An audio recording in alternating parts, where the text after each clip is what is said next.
64, Go TV channel 121, Kessben TV Plus, na fe Kessben 92.9 Accra. Ni nyina no unsa ebeka say Facebook o say YouTube o.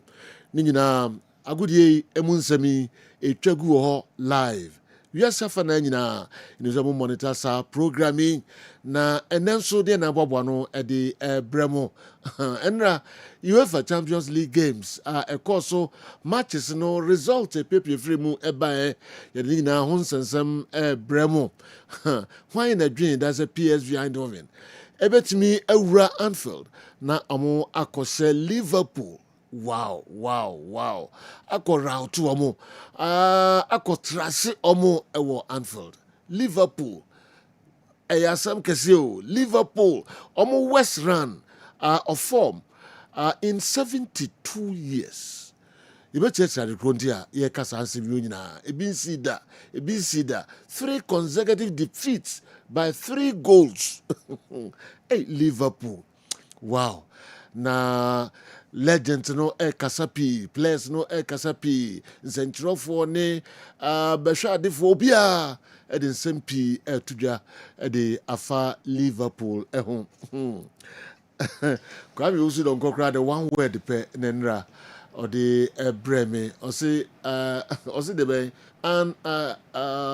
Anfield na Anfield. Okay. Yes. Anfield. No. Anfield no. Yes, a failure. Yeah, failure. Anfield. Wow. Yes. Wow. Asem kese pa. Kwame Liverpool fan kese pa ba kon on the otimi ba bontin be kasa. Na lawyer kwa mboafo de enim da bia o se. Odwene ho onti ase. Oh, lawyer, dear Nekoso, ya feel. Oh, Liverpool, Arsenal, any friends, Real Madrid, omo on rampage, and now more to no. Na Liverpool etifie aji. Goals baby. Okay. Tony, anyway, any other result if you free more by now and so a brain. Na afi ye the other news nina and so about can be Africa the news be and so free Africa ye the about come home. Ronaldo no be him say group games no with me about one pair. Na first 2 matches no one here na went me uncle Bobby. Na red card Portugal any Ireland Asia Ronaldo ekokunya no enya anim say FIFA a suspend ban no na sign akwakuze kwa FIFA nsempi aba to ne montana ba trans na ni nyina no o de munsem enso abreye ene matches na hifo na besisa akai no Tony abobo ni nyina no e de breye na fi yaba Ghana hansempi ewo Ghana ha ministerial committee amu ebehwe ye World Cup nsensem ahodo nyina so no pamchon sembebre enso akoso ye de honsem bebre be ko ministry no ye ko FA ahwe enra nso Kumasi Asante Kotoko ekodi ncho nkugu edi nkan ema Kumasi Asante Kotoko ewo afi GPL no emu o ma nya ne babia se Baseke Holy Stars ensem na omokogunya sa nkugu no na ano a akotim no ho ne on performance ne nra no maso ebu titru animu ho ehifo na ebo animu ho minim to ne bash na ekoma ye Kwampoku utitibi and during the commentary yes you almost see fire Kwampoku yes say be money form on kick and home serious but is a commentator grab because say Kotoko bought 10 against 11 grade better e be more money break when they 10 against 11 share and say EPL no oh saying the exist is say even Everton United last Monday it is a Kotoko bought 10 against 11 a better so no be can commentators also started last week Kotoko apostles match yes and I'm go first started say Kwampoku nye bibi on can ho and akwa wie mu wa we a serious we any SMP and I the bebrem da bi omko na anye ya exclusive bebrebe am for so many exclusive bi antum Nti Hasselhoff kan kɔhyɛ baseke 2 ne. 2-0 Hasselhoff. Yeah. Timu nko na kotoko bia ni mbɔ prepare. Omni Hasselhoff bɔ de omum prepare bɛbɔ. All right. For all the Ebra now, if I can hold bibia nya kama pa 05515999933 05515999933. Midfield Action Kessben Television Airborne. Tony Montana. Godfather, Medasi P. And what are you too fun? I heard some cross so uncle for a cross so. You shall see every annual games by in the UEFA Champions League Week 5. Now, AS Monaco, almost social media and airball Mohamed Salisu Abaso Enra. Puffers and Monaco airport draw 2-2. Mo Salisu Eshe on goal. Nanso to so FA man of the match. Now call social media na. Say the more our Kessben television see Monaco for no actual tree because mo Ghana ni enti yen language are very dominant no. Obi can be pan tree nti Monaco for omo caption ane ono any obi a oye ade ewo agro ni mu ene we any caption AS Monaco troye wo social media omo ebo Mohamed Salisu Abaso for Enra MVP Nensa Petim Ekaye Yanko Paris Enra PSG Edin Queen over Tottenham Hotspur Marquinhos oye defender and the club captain Emma PSG no obo ni game number 500 Enra almost celebrating the power dressing room and penifoni in Abaho including club president Nasser El Khelaïfi obi abebon abaso momi enko yehe hawa almost celebrating Marquinhos ni game number 500. Oh, 700, il y a beaucoup de kilomètres.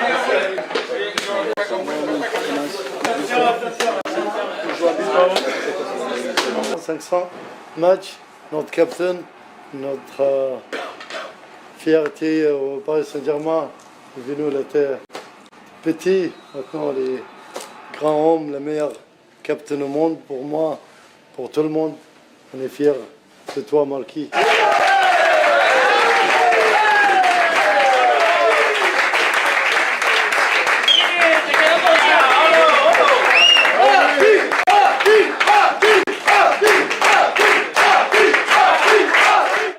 Soirée spéciale pour moi. Marquinhos and a PSG are celebrating because we bought the game number 500 at the Ama Club no waya de ye papa. Na Thomas Frank Tottenham omo manager and Obo Vitinha Enra Vitinha ebo hat-trick editor Tottenham. Na sale goals no share no emo ba ko na penalty mienu no na efe pa. According to coach Emma Spurs Thomas Frank say next year Ballon d'Or no beto aba at the Ama Vitinha.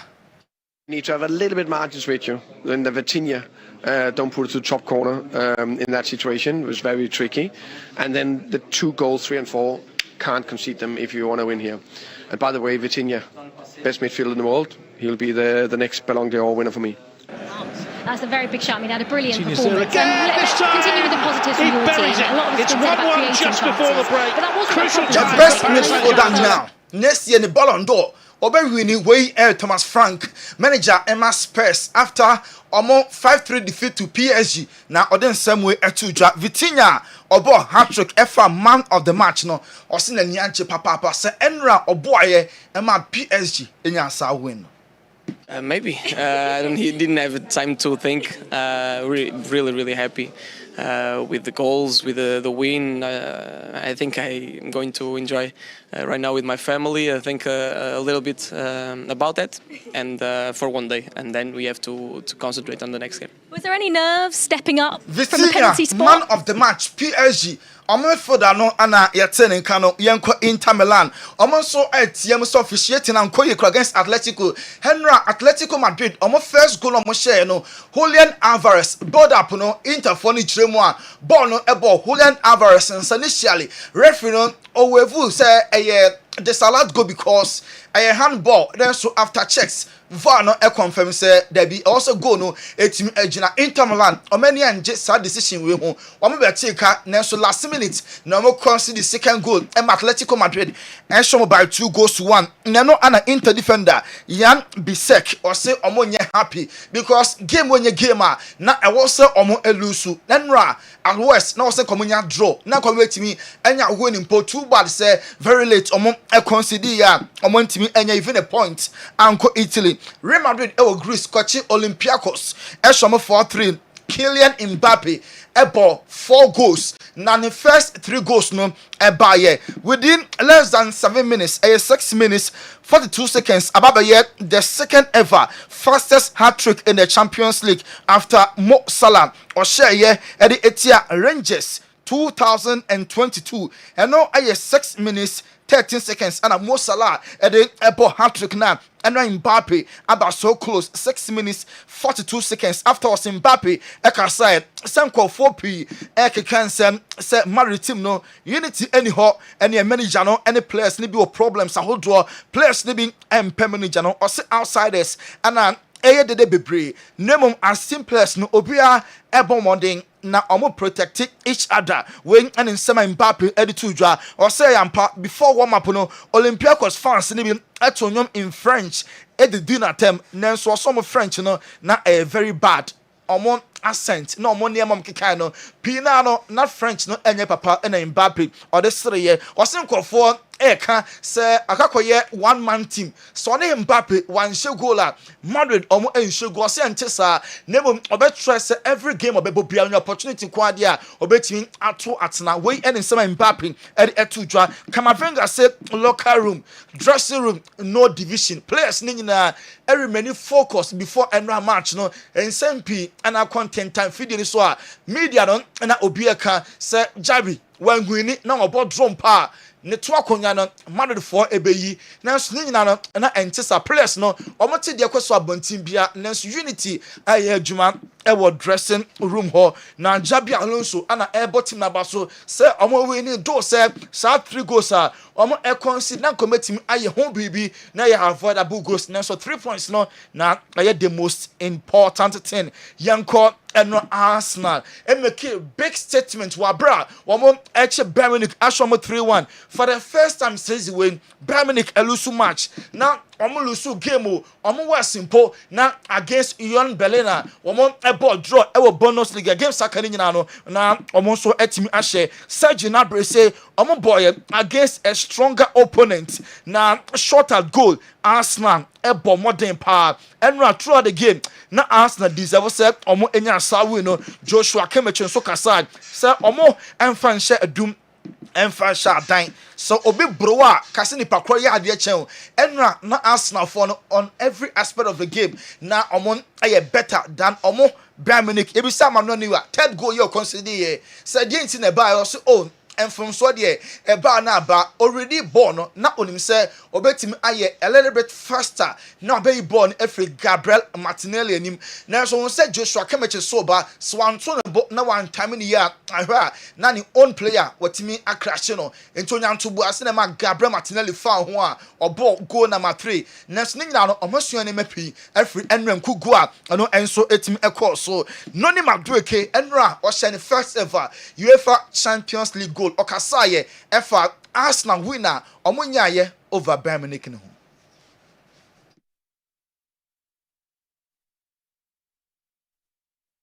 First of all, I just want to thank my Lord and Savior Jesus Christ, and yeah, it's just amazing to be fair. First goal, couldn't have picked a better game to be fair. It's always difficult, you know, as an attacker, you want to hit the ground running straight away. Sometimes you got to wait, but it was perfect. I'm so happy that the team got the win as well.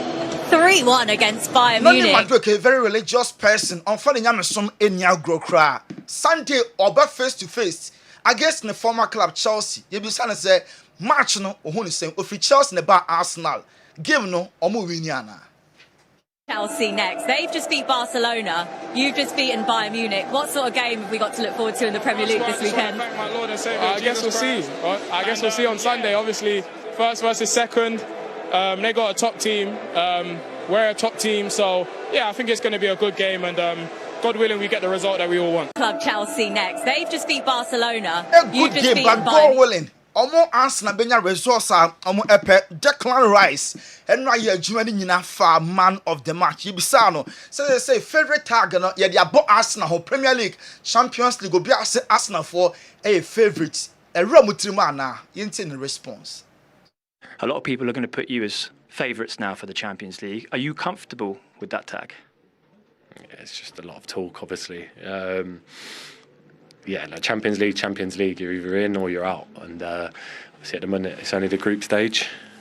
And yeah, anything can happen. I think you look at last season, PSG, Liverpool finished top last year and then they faced PSG and they was out. So look, anything can happen in this competition, and we've just got to take one game at a time. Last year, both group phase, na Liverpool na at that first, you draw knockout phase, no, I'm share PSG. And I'm free mu Champions League order sura bibia ebetimesin to no kono 1 match at a time. Enra it was CBS Sports Show no so Thierry Henry, Jamie Carragher and Macareches mu bisa say on Sunday Chelsea Arsenal over face to face with Caicedo as a single for GD pass or the best ever midfielder currently we are say also on last year PFA I was not trauma Caicedo or huge respect Emmanuel name on positions no and say no or a box to box and I Caicedo so a typical midfielder Well, I don't know, we'll see. First and foremost, I have a lot of respect for Moises. I've played against him since his Brighton days, since I was at West Ham. I voted him last year in my PFA Team of the Year. I thought he was outstanding last year, and he started this year incredibly well as well. And yeah, there's so much comparisons between us, but we are playing different positions. He's a full-blown 6, and I'm a more box-to-box 8. So that Sunday's going to be an interesting game. But I think the most important thing is that I have a lot of respect for him as a box to box midfielder way and in summer Declan Rice at the Atudra Eberechi Eze and Michael Olise once upon a time na omobo ewo Crystal Palace na omo a teammate say and na omo opponent Olise ebo Emma Bayern Munich and then Eze eboma Arsenal into France and no major opponents after the game no more swap Jesse said the mo here ewo Kessben television so Liverpool the hope mo and no other PSV Netherlands no more free about Anfield Ebechi Liverpool bomb by 4-1 penalty and then the first goaler Ivan Perisic editor net Yebisa Van Dijk Jem Palano all just a small push and I who one man in so now ball it to an inside Liverpool let to so elusuye by 4-1 Troy Deeney a former captain Emma Watford was say results are enkweni nyina no down to one player Mo Salah one who sunti and a Liverpool Salah and the real problem. We never won anything yet. Be careful, it's too soon. He's just won something with the same team last year. The one person's name, and again, he's going to think this is a personal attack, it's not, that I don't hear anyone talking about is Mo Salah. Okay, I agree. Hold on, let me stop you one second. I thought you were going to say so the biggest underperformer, I was just going to ask you, the biggest underperformer from last year to this year is Mo Salah. By far. So this whole thing breaks down if Mo Salah's not playing well. Yep. To me, that's a worry. That's a worry. Why Troy Deeney? What are they doing? So one player and confirm money di. So no partner ehwie Liverpool aswe Mo Salah. Liverpool en huso na chese Salah wan huso no. Nanso obi en ho a oka na ye new signings, na ye de hye we. According to Troy Deeney, what's the problem no? Mo Salah we esu ne agina na yakopem sen asu akokofa agan ho nkrato Semens Vita ye kotiom nkrato sima ye ba e beto aso. Adia kese. Edwoni dine Semens Vita Herbal Mixture and Capsule. Edwona ne mra na de agan no. Udnam now ti agan. Edwei e na mebe kamfo de amagana ni bia. Na se bibi ni bia se obenya bie na won so anonom na etimi aboa no. Sa edwon waso ye kan ho asemi Semens Vita Herbal Mixture and then the capsules no. Eye edu a ye aduma wontini mu. Edwei uyo bia sabi o mema sem eda fom tinkeja. Bema ni ntimi man mu so kra. Bema ni ntimi mpegya no ho. Uye bema sabi woni obehiem. Na sisia no waje mu a nso edwei ye kanfo de ama wo. Edwei ye dra ebe boa ma wontini na timi asore gina so. Ebe mamoja de pusane wo bema no mu ama. Bema na timi asore gina so ye. Na watimi abo adwuma na ama o piafo. Obi bia sabi oni atenka so yo ba so ye bema. Uhia edro Semens Vita Herbal Mixture and Capsules. Anemna ne de agan ni bi. Kona koto binom watenka ayira na te kokra kona koto edro ni bi nanom. Na obehu sabi edro no esi ye adwuma sifa. Afei wuye ne to nchen sabi obi wo hono a tichikom o how pa kese pa. So yo ba na wo konfitire na se wo menses na ma ebeyi a edro ebeboa wo eye Semens Vita Herbal Mixture. Kona koto edro ni binom be ma wo fitiko no bibia ye kama de amount. Afei so wote yaw o fitiko mu a edro ebeboa wo eye Semens Vita Herbal Mixture and Capsule. Afei so obi won ma se bi wa ko ja ne nan no na moja di akire we oba na otisa de bia hu moja no tie ni ye pa se moja no ye gon bright red we no ka se bright red a en na se do betima abo ma moja ni nyina to atwa e de ama okra apen so obi so a sebi ne to ase twetwe no we ni kan se sciatica wo sciatica eduro betima abo ama yawo ne twetwe na wo ni nyina etimi ati akokra no e ye agan cement vital herbal mixture and capsules eduro no e ye adwuma wo ntini mu na enuane no bi wo eduro wo mu a eboa pa ye friend nitric oxide say nitric oxide no unya eba onipadua ma enti bi emu asi enti na akatare ba bebiem ba be hu ntini ama ntini metuna da wo moja etime de afusane usisi ena ya ye neurotransmitters a sonifree adwen no ho ena eba eno na se obi ti jawa na se pains bi mu a na sa neurotransmitter no etimi aba beboa ama pain na se yaw no etimi akofom edrei ewo nyanenwo bi wo mu a etimi release neurotransmitter ye friend endorphin na sa endorphin ne pa se usisi ena yaw jaw na wote no ewo usisi mu no edrei eba be stop ni nyina yisu dopamine na be yi yaw ni nyina firi woko e de amount enti so osisi yo ya edre wo so num e ya agan cement vital herbal mixture and capsules edre age award yenim de ye ka ho asem no 2022 best waist pain product of the year 2023 edre age award e fasisi ya de ho 2024 ye sa hwe ni musa afie di anyum nyina so ye be sa age award no wo ye bema na wo pese unyina so no gina so keme wabla obenu medro no sima kakra bi ati a fe number no a egu screen ase no o fe number na ye be no be kasa kama ni ato se de obesi anu medro no na emi na timi aboa ama bibia ye kama ma o afen so ba bia be nya bia to no ye di egu screen so na emom tie ni ye pa se wo kumase ene patem wo store wo person to be ton a ba bia e di kan PFA pharmacy New Road Junction wana PFA pharmacy o stock kese a obenya brand bi atu honum akwakoton afi Colinac ewo Ashtown oni Dani Herba obi nyina wa Ashtown ko ho Fredimens enso okeo ono so be ma obi ato afi so Sambora ewo Kagetia Gate 3 ne opposite pe edrei edra eba beboa eyi sa ho hawo nyina afi wa kwa ma enti pe bi akiri kwan to agan a etrese ejan no pebito na enkotote ema na so nyawa ho den pepepe edama Femsai ahore ekwakote agan ehonkrato eno Liverpool fans na omunye happy few minutes na game na end no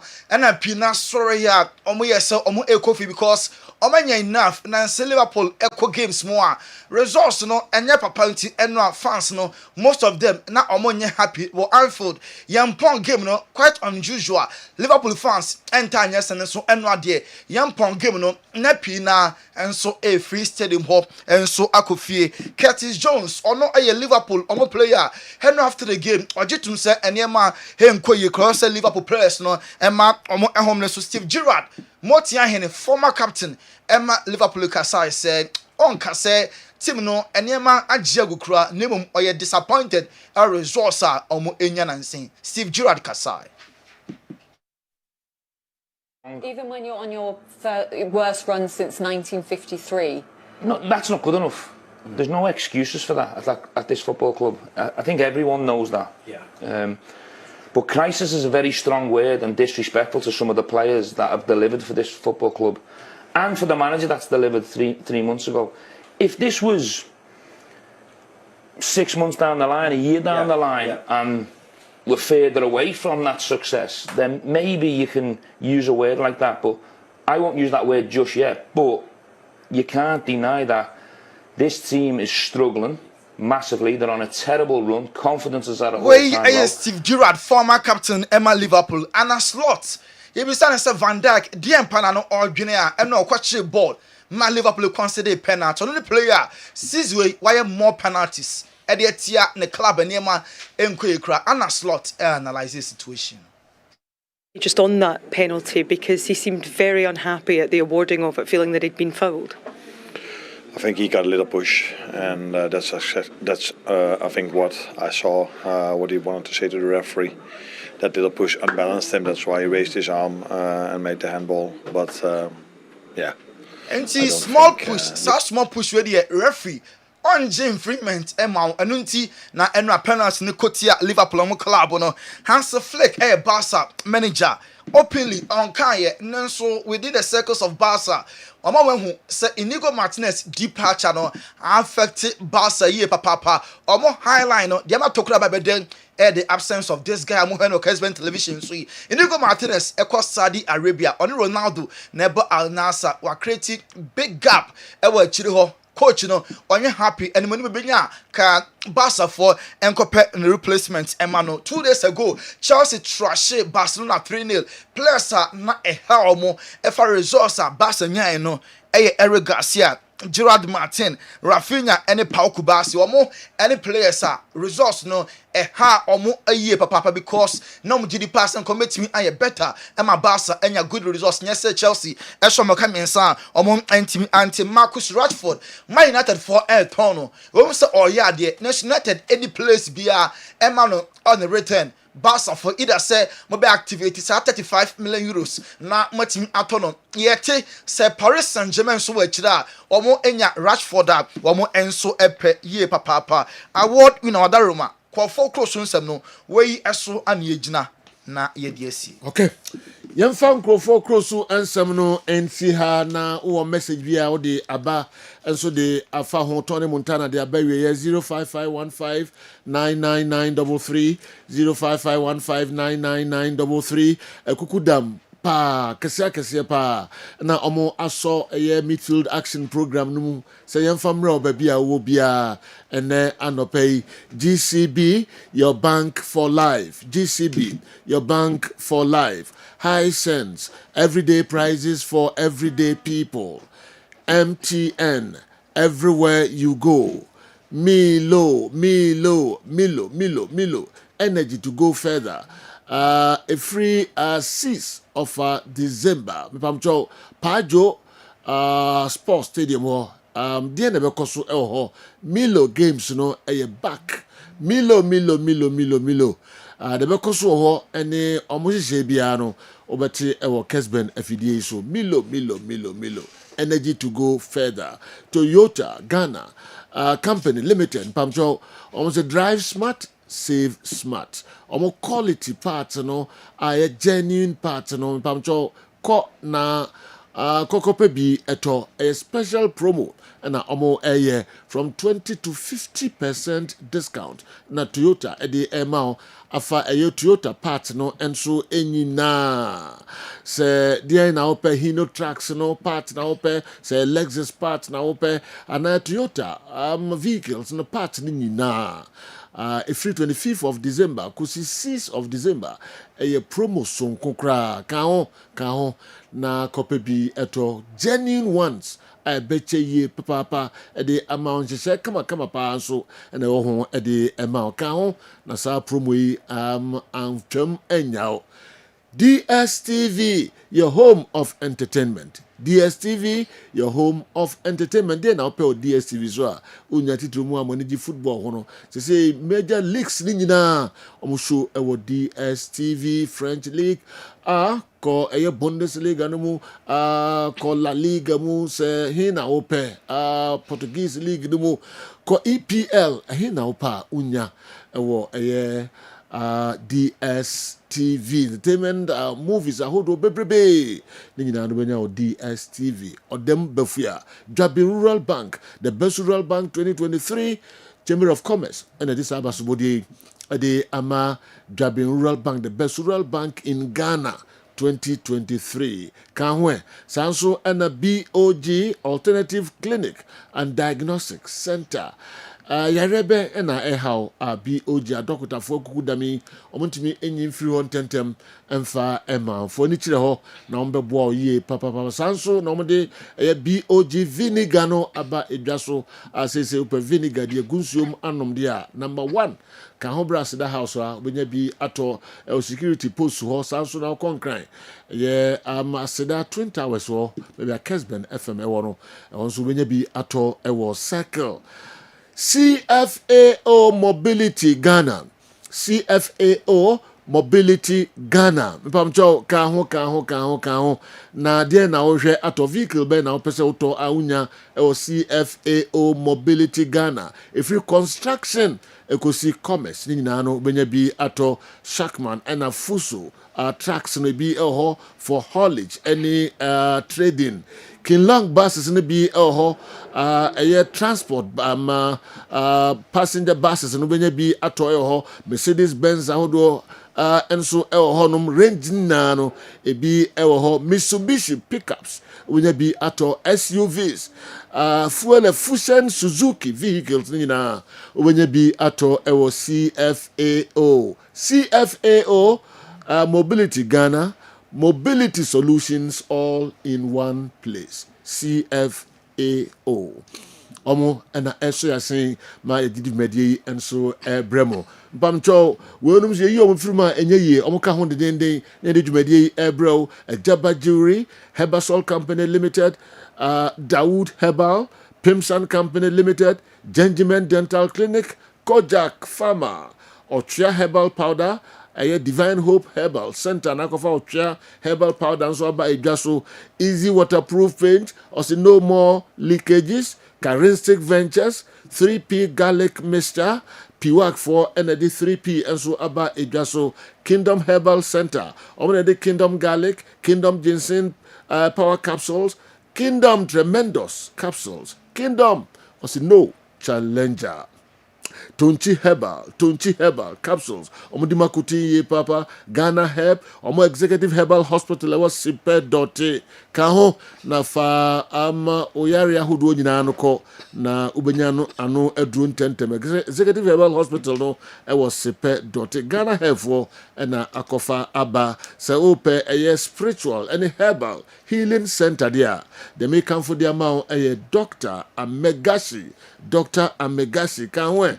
Spiritual the herbal bibia kaho no be ye free hontentem e the amount Gino mayonnaise no eno na ye kan for the amount per mayonnaise enso e di ye o salad ahodo o fry yam ahodo o kebab ahodo o burger ahodo o sandwiches ahodo about you they make come for the amount and a Gini mayonnaise a creamy a tasty a delicious a de ye papa GINNY Gini mayonnaise eno ena ye kan for the amount Max buy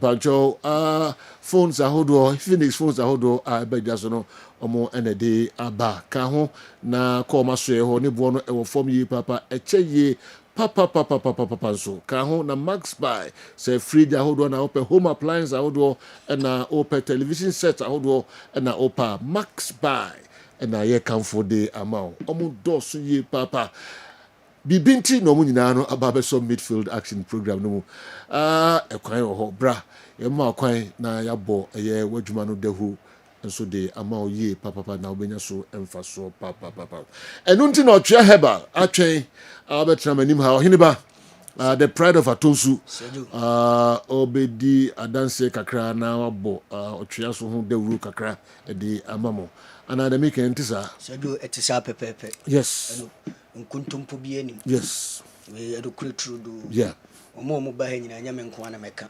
platform na a very big platform in Canada yes wide mileage yes because unam baby a menam baby a baby obi ehu otwe atokuru bi who ani ma na ehu otwe ehu ani ehu me ehu mi ani ehu me bikura na wo nwa ekire ho ayade yeah privacy be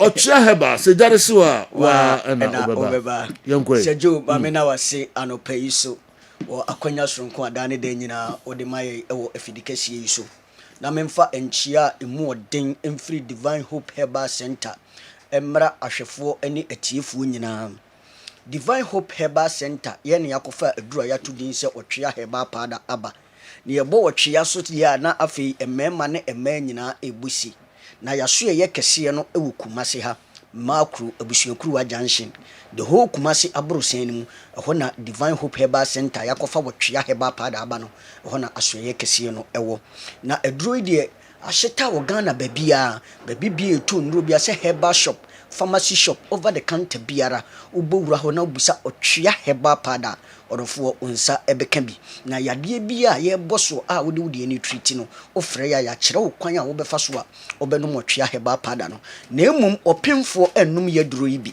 opemfo anum bi saa so na akoda wonya mfie dumienu onum bi obi a wo ba o ma wo ba no fo wo yo ba o ma wo ba no fo wo so untimi nom aduro we bi emame afi obi beka se ebi a mesoso aduro yi menom a ebi a na apege ntimi enkwa adwuma da bi aduro yi empege tieniye wonom a enkan otwea heba pada enkan na eye nubina tieniye eye heba eye nubina enhaban eni nkohini we eye purely organic chemical bia enim eye nuane nyuro bi ne yakeka bom na wudi a ase de wudi Tom Brown no ase buru a yache na yayam no ede papa na dwumadi a otwea heba pada edi no eburu adwene ne entiase so ni nyarewa bebre ene kanipa emanipa ebeye mere se brunye ebebei odofo so obenya ahoden no wagina brane de a gese wapomuden no asipi asita na wapomuden besipi asita de a na aduru amekanfo aman aye wotwea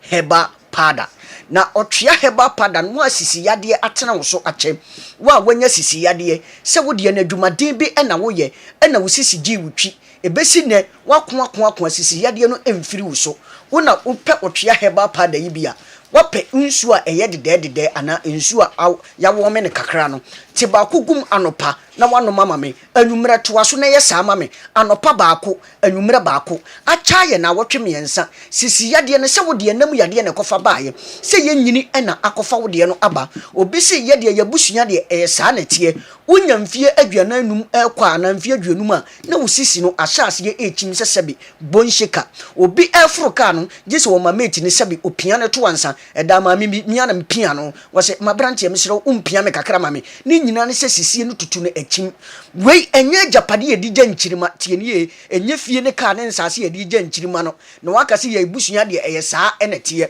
hwehwe wotwea heba pada achiri kwan abre sisi yade atena wo so mfie bebre na etete wo odofo wodie no eye kooko obi enu a wayere yakọ hospital ama doctor aka kire ne se kooko na akunda da bi mehu bi nanso about 70% of yade kooko na deba obi beka sa ade nti na meka sa kooko ye amamaya ebesisi entinim na emma entini no emoja wo se nya kwan di afurusa ne wontinim enya kwan na ekoba sa etimi kofa pressure brew odofo se moja ne enya kwan eni afurusa ne akoma no epampu meja no na afei wose efantini na afei sade pressure eba akoma no so tubon se moja ni nyina asan na chi na eba afei kooko na nkasa etimi mo wani efira obi be pusa na ni apusa na pusa na ni ebeduru brabi ubon se ntini bi na sen wani ase no na akote na akofa ko ayi sebe anifra abrew obi dia amane yafunu ebom kwagye ne ho a enye kooko oba so etimi affect no ama sebe abra obu ni nsa no ubon se ne nsa buo no ayabasa na ase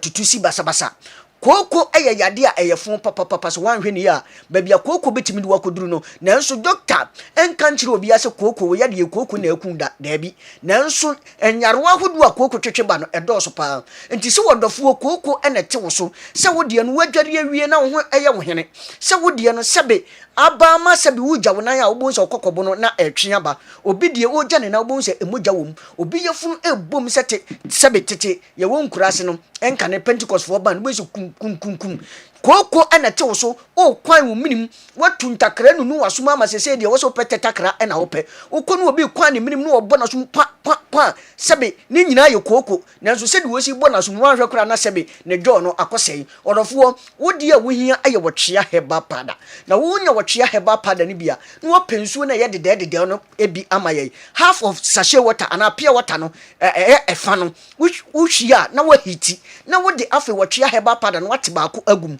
no mna no pama me anumra sa to aso na ye saa wacha ye na wotwe me nsa to bosume kooko na atena wo so mfie bebre no se wo de na gu widiem se wo de na gu wani mo ba wantwi ponso antimi pie kooko no ebe hye afiri woni paduanim efiri ni paduanim no na ma wogina brane ama me se wo ba ana bema na saa kooko ni sisi yade se wo ye bema na bi wo so a acha ye mfie mienu na mama guy name Mr 2 minutes adai eno na ma obo se ma na pedi omu nsam yenu wo wiem se de omu ma tusuo no we nye loto tusuo omu pa kire se be ma kwa ye mere e wo mpem enti se sisi yade tewo so na atena wo so ache se kokko yade tewo so atena wo so ache na wo ye be ma waduru awuhia eye wotwea heba pada wo ye oba so a waduru awuhia eye wotwea heba pada de awuhia eye nsu a eye dede fa no ba kwa no pa ba kwa nwumere aduru enkoto ba ko ne nka nkyerem se me try ahwe da bi na mmom yese nom to aso anopa baako anwumere baako nom to aso saa acha ye na wotwe mensa tubusome yade na wodi treat no wa wo behu se ampa sa ahabanduro bi wo so a esanyarewa da bia me kase me ntimi num aduro baako be 3 years anase 4 years obi anum aduro baako ba bro be 10 years yade bia wode sa ena yade no hu nsunsan so papa bia e wo aduro na wonom ne ho ye gusu hye ne nkura yere honom ebekọ odofo wotwea heba pada da bia metena ha meka ana platform bia mekoso bia meka me se ye durei tie sa wonnom to aso bosome miensa na yade na wode wotwea heba pada treat no hu nsunsan so papa bia danom aduro na amuwa da bia yetena se yeka danom ne pedro foforo wodi no doctor se wanya sciatica oto asintini besi wonantu na etwetwe sebe odofo yi o tina se che ubonso wo sori ana wutu ahwe won 90 mi yetitiriti onsa ayetitiriti obi nante kura no ne mpaboa timi wuro no wo koja mpaboa no ne wuro afi ne humpo se wo hye mpaboa afi se wonte bibi enwo ne namu mpo no wate se sebe ana se ne mpaboa awro ato baabi waduru a wohia aye wotwea heba pada na se wonya wotwea heba pada ne bia no wo frɛ me wo se me de ne ye sciatica ekwan be na memfa so ame no wotwea heba pada no ye nya daje achew wo de hye bia nya stroke eda fom ne fa adodo sebe na no achim orofo kope wotwea heba pada ni bi ukọ atododo mame wate ukọ atobox no ehyimu akomaku 50 na woto mame a freme wo se medehia no wanya stroke woda fom ne fa adodo sebe na no achim ekwan be na memfa so memfa wotwea heba pada na ma na menya adaje ne yenkyerechire mu ne yenkyere kwan a wobefa so a wode wotwea heba pada no be ma odehia na wonya stroke ama ne fa adodo no na awrade tumi nti obesori agina ne nam so se wode no hu ne tutu obi si medie me sasa broba megeme ho a enye machika se eye me ya megeme ho enye honam ya bi abetenam so kope wotwea heba pada ne bi ne wo hia ye wunsu a eye dede no anopa fa ba kugum anwumere fa ba kugum no waye ne saa amame acha ye na wotwe miensa saa nyarewa wei unhu biu wodie ne ye osa aduane to yafunu na wo bobena aduane nyantom na wo bobena adai we kire se wo yafunu ekuro bi abam wodidi a na abegyinagina obo ayere tan wanya liver sort bi anoma odofo bo nsa aduane ni ginagina obo obi ha na sebe ofefie ne wo fe no obo nsa emoja ededem osa ye yade bi a mese da bia yade we meka yade fon pa to da bi etimi ma ye kama na emu meka no ho a na afa ehwehwa na agyawo na wo be yese sebe wanya yade boni bi no osa yade sunsunsan so to da bia wo fe no bo nsa moja dedem se de na meka no ema wo joins wo nsa eye wo ya kope wo twea heba pada ni bi wonya bia fa numbers ne go screens ne so no emu bia wo be fa wo be frɛ no ye be gye wo so ne no watwetwe nkomo ne ya kyerɛ wo kwan a wo be fa so a wo be no mo twea heba pada no wo di hie bi sebe wanya pressure anase doctor say wanya diabetes me say adurei kope bi abra wonnom doctor nuro no wode ama wo say fertility asikyire yade no anase bp na ewo wo so no mame na emom wonya wotwea heba pada ni bia no wo frɛ me wo say me da bp aduro so ana me da diabetes aduro so tie wo ye be makorade ya say nuro na wonnom no doctor na akorati mi ka kyerɛ wo say be ma nuro ya wonnom ebeduru ba bia na je wo mema yo atoho na no na me ka kyerɛ wo say be ma tie ni ye unwu ye ni kwa say be ma ni wu na wo tie ase no be ma wantimi anto pakora abra wo no dofo ahia wo mpam no eye 3000 eno na meka na mo twe calculator no 3000 na saa nyarewa we mu betena so watopa entra 300 bema na wanhwa a ubuo abaye ketewa bi ewo manim na saa mema saa nyarewa na etete wo mu so no omu na enche no mo twekora na yire ko afu mu abuyi na yire ekosra ne maami abuyi babira na yire ko bia wo be complain efiri se bema aye mere wo hu se adwuma we wanhwa wontimi mo no wanhwa wo anya oba wo su awrade a na abema ketewa bi akobɔ sa adwuma ama no kope wotwea heba pada ni bi unya bia frɛ abra saa nyarewa no bp ene diabetes no etete wo afei odofo wo die no doctor aka kyerɛ wo sɛ odwunso twa no ha bi eba ho odwunso ntentem okoda acha yesima biasa osore bedwonso ya to rubber enna ababa wa bi frɛ na manage wo se ya to ne papa rubber nanso wonya wotwea heba pada ni bi awurade tumi na ho odi nti rubber no ayi prostrate mu ha bia waduru ne wotwea heba pada wonya bia ebedi ho afiri ho abrante ya wo be ma no afon atwea kom aye ketekete aye lengelenge enya yarewa bi na wonya aye na akofa aba enya sunsum ade enya duabo bi na obi abo kope wotwea heba pada ni bi wonya bia frɛ yi wo se me be ma no afon atwea kom we enya sunsum ade na me de anonten wo asoso so ye benya daje akyerɛ kwan a wo bɛfa so a wo bɛno motwe aheba pada no ama bɛma na wura ba na ama ahoden oba wo mensesema eba ba ko na atwa afi wodie no nsu bi gugu enuku present kopɛ wotwe aheba pada no bi na saa ma no mumfa nsu hye ene benom odofo munya bia momfrɛ ne nkyerɛ mo kwan wo bɛno motwe aheba pada no je numbers no na frɛ Ghana haba bi to duro biara wobewura wobenya bi ato Dr. Clement ewo brekum Kessben FM ewo nkran wobenya bi ato ewo ho Win FM ba ewo edwoso Queen Bobone ewo Madina Race Junction La Paz Angel TV and Angel FM ewo ho ubenya bi ato adefama wo sugwa kopɛ o da low shops bi e wanzima no ubenya bi Jeff ba ewo Mankasim numbers ni nie be ma mo banka agye ewo mpem memfa no key no enka ho numbers ni 0591 56 55 57 0591 56 55 57 0550 63 90 37 0550 63 90 37. The chat one is 0551 22 82 81 0551 22 82 81. Frame says here and the come over Missoli. Yes, what share heba pada. Janeshua wa ena obeba. Okay. Yeah, that's your heba mompebi ento na ebebo yi papa se do hene ba ni to what name name who say what name name ai se ni wa otia ai se de koye mamo ye pa Liverpool de se o mini ma wana ya de ah no ha dwen driver no du ba bia na so na so den ende no kwase kan de papa ne de ma no so nka no kwase du ba bia o twika no basa tim ni de se de sia agele ni de all right yemfa enti are ento aso emfa emamo na ye kai atiefo ahwefo titiri mu amo Facebook yenya challenges kakra bi ewo eye Kessben TV page na ewo Facebook no na emom so wo Facebook na so pese o hwe a program na ekoso na o pese o ti na ekoso ewo Facebook Kessben TV page na enya problem kakra so na emom onsa ebekan ewo Facebook Kessben FM page no so ewo Facebook onsa bekan sanso na Kessben 92.9 FM page no so Facebook and so onsa ebekan baby enya problem kakra Kessben TV page na ewo Facebook no oko Kessben FM page no so onsa bekan Kessben 92.9 page no ni na Facebook onsa ebekan ewo ho message subium nti wo TV no page no na say Kessben TV page wo na onya yi na challenge kakra wa shift ko Kessben FM ni Kessben 92.9 pages no aso all right yeah to aso de amamo mako na mako kofa messages kakra bi na fi abujafo transi na hwe stories no emu kakra de amamo what's wrong with Liverpool? Although I'm a die-hard Barcelona fan, but Liverpool's problem is unprecedented. James Woodway free Aguna Swedro and Abraham and Anopei. Okay, hi sir, praise the Lord. The fall of Manchester United, Barcelona, and Liverpool makes my week a brighter one as a City fan.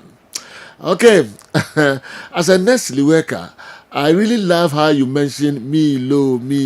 Okay. We are Nestle worker, eh? Wow. Milo dear wine and MP Milo. And Quadanum pedifonum obia and Milo. Obia and Milo. Metia, Metuchami dear come pa and Metia Milo. Energy to go further. I think it could be fast. It could be best for Menchia to sell the club. Because Ohine is spending too much without getting anything from the club. Abba, just to make us happy. Look at how Ohine is spending on Kumasi Asante Kotoko. Kumasi Asante Kotoko can provide happiness for, is it Asanteman? Abba. Ura Kwame Victory Land. Ura Kwame Udi Free Victory Land of Warriors. Dotty and Abraham Victory Land of Warriors. Ura Kwame na di message we Abba. Okay, ose Ohene epese manfo ani jikeke ntina o sesika. Na so say ni je no emma. Good morning. My name is Stephen Akoto Koforidua. Okay, ose open news and enye ye ema ye ni ye FMI why also open news e wokotoko wana ana mintimi hu bato yeye na fabreye abena Sunday e wo sunyan ene de aba abena no twa messages no so what sunyan regional hospital. The biggest disrespect in history is thinking that Messi is a goat because he won the World Cup. Messi surpassed everyone else before the World Cup in individual and collective accolades. An eye test too. What he did in Qatar after winning the World Cup was to cement his legacy and clear all doubt, so that he wouldn't have to grant interviews to explain himself like someone. Never called himself the GOAT, never disrespected a league, never disrespected a player, never disrespected a coach, never disrespected a club, never disrespected an award, never cried in comment sections. Thank God for making me a Messi fan. Hey, Abna Sandy, I didn't know that be a Messi. See, rough ways on Metro Bibia. All right, your chairman was Sunyan Government Hospital Hall and our regional hospital hall, and no engineer. I think some of the Liverpool players are just sabotaging the team. Just look at that childish handball from Van Dijk, which resulted in a penalty. No serious defender will do that. Nana Yao, with the way if we La Paz, Accra, and Abrayan. Wow. Ose on Tiase. Liverpool players ni be a sabotage team no. Na yebekwa hon doc yebekdi hon komo kakra. Na kameme se meko wa onipa ho abi ho. Na me nadi komo kakra. Okay. Because some we so on Tiase. Ose players ni be a sabotage club. Why would they do that? Because this is about 3 months ago. This same coach, Fedoye, same coach. Bless, look at I feel no day a cuckoo dama. Credit him. West ran form in 72 years, 1953. No go through this. No go through that. Nagana Ninya independence. Nendo ya Baywa. Into was a place and I said yes. Go handball, Van Dijk handball, so on Tiase. Me cover. Na ya pe mudi na kakra. Kessben television. Maminko na yengo din komo kakra 20. Abi ababe trase or the 20 enkomo enso na ebreyen. 20 ka ho na baby bi obi a no ko na kope bi eto. Answer no, I don't know. Meko Gentleman Dental Clinic na fe minute 20 herbal nso akodi nkomo. Gentleman Dental Clinic yedumadi ayedi ane se yebesi wosen na yabo wosen ho ban ama wonum enso ate anase wosen animonyam so afa na ntuma pa afira. Gentleman Dental se oba ye clinic wa enema bibiri na yeye efa nipa wosen ho ene wonum. Oba Gentleman Dental yeye consultation and examination services. Problem ben na ekoso how ben na ekoso wonum na fi wakire anamo a ewo se utufa ho na itimi eboa. Afi yesan eye cleaning services oba ye profession no na ye finish scaling and polishing. Se ebia enema bi ahyehyehye esen mu se bi okasa etimi mapampan ene ade eba mu oba hwa etimi ehohoro wonum eyi saa enema ne nyina edi free esen ase esen tibia na asesa no esan fa ne ntoma pa edi fra obi wo hɔ na tokuro ato ne semu anase ne se no eso ebubu anase wanya fracture esen ankasa ebu eno etimi eye failing enso so na ye de amawo anase ebi nso so na obi wo hɔ wabase ne se no watena se ama esen ase opese otu ne se no eno nso so ye frɛ no extraction oba ye extraction service eno so ye betu oseno edi amount afi ebi wo so na ne sen wanya messing teeth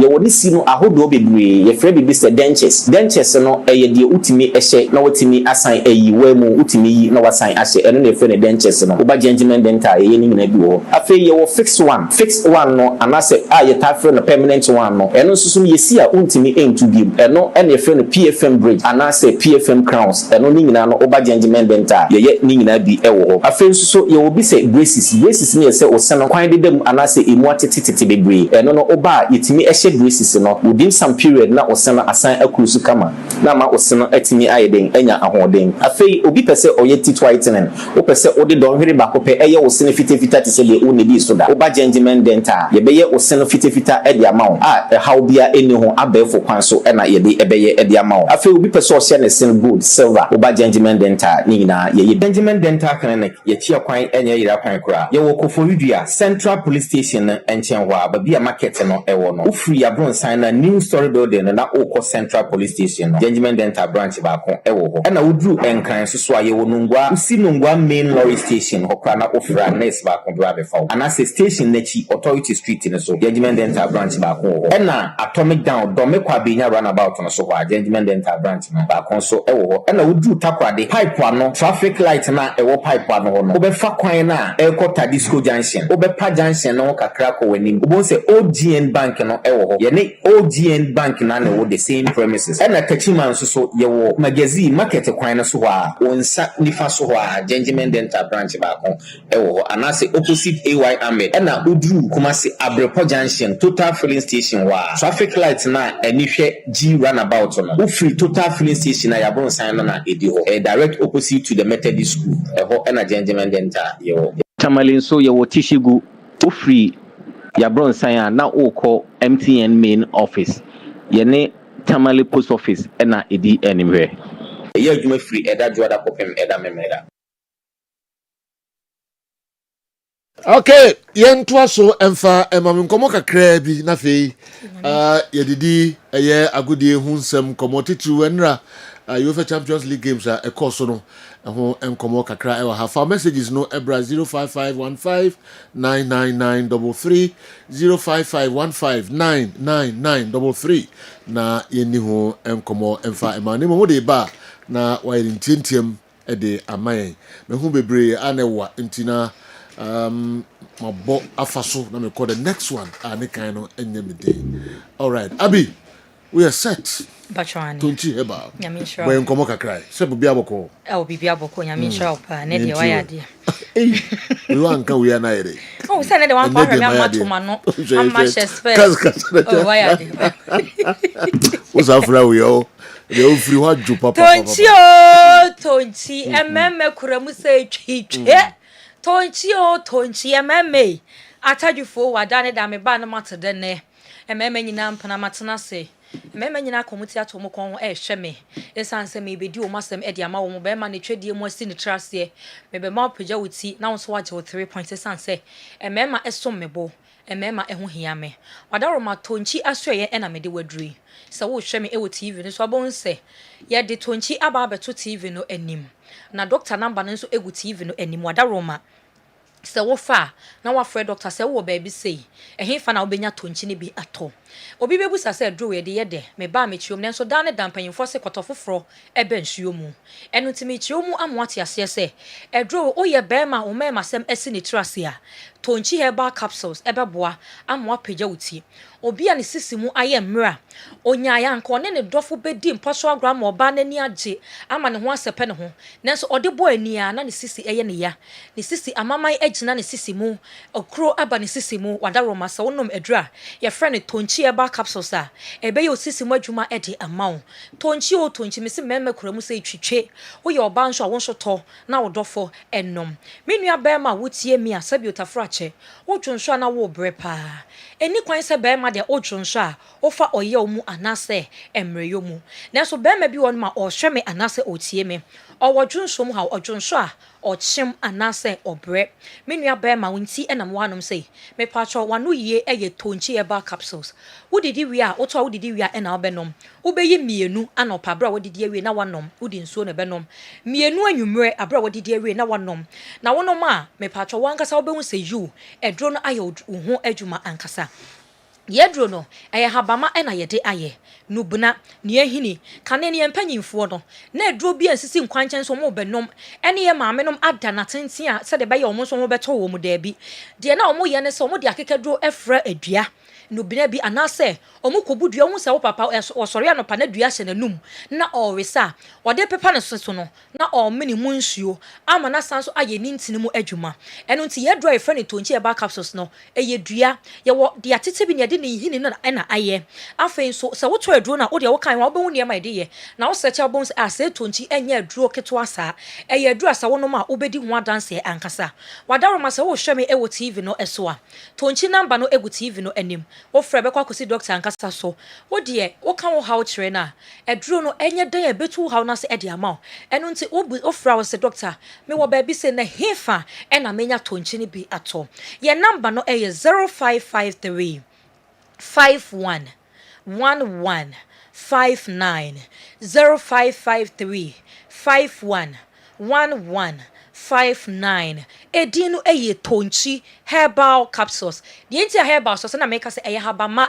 e na ye de aye de wo say edro we oni mi bedi nchi no me no wo tonchi ya esan sa dance adane da eba wo edro we hu edi twam me betan me catch us say one na wo te ama no ne efrem ye de edro yi bi ema ne wo mu na wo ame no mienu ete o man ga na hanom say ha ya na ye edro no wo to no o twen de wo unim obi a owo prostate problem ne prostate aye kese entwen me ye mfa rubber ento ne be me no wo tonchi ya so obi wo prostate problem a koto tonchi eba capsules ema no edro we be siesie ni prostate e de ama no me no mienu na tukumasi anum say afo ni echiom e wo edum PZ Asempa Pharmacy ewo edum PZ baby aye nua mema ne ton phones no woduru honom na akasa wo Asempa Pharmacy a akrakra betchew ne pharmacy shops ni nyina wrem okwa obenya tonchi ni bi ato tonchi Asempa Pharmacy ebo ne nso de ewo form ankasa owo Abrepo Junction a Seba ewo Abrepo Junction Seba or Abrepo Junction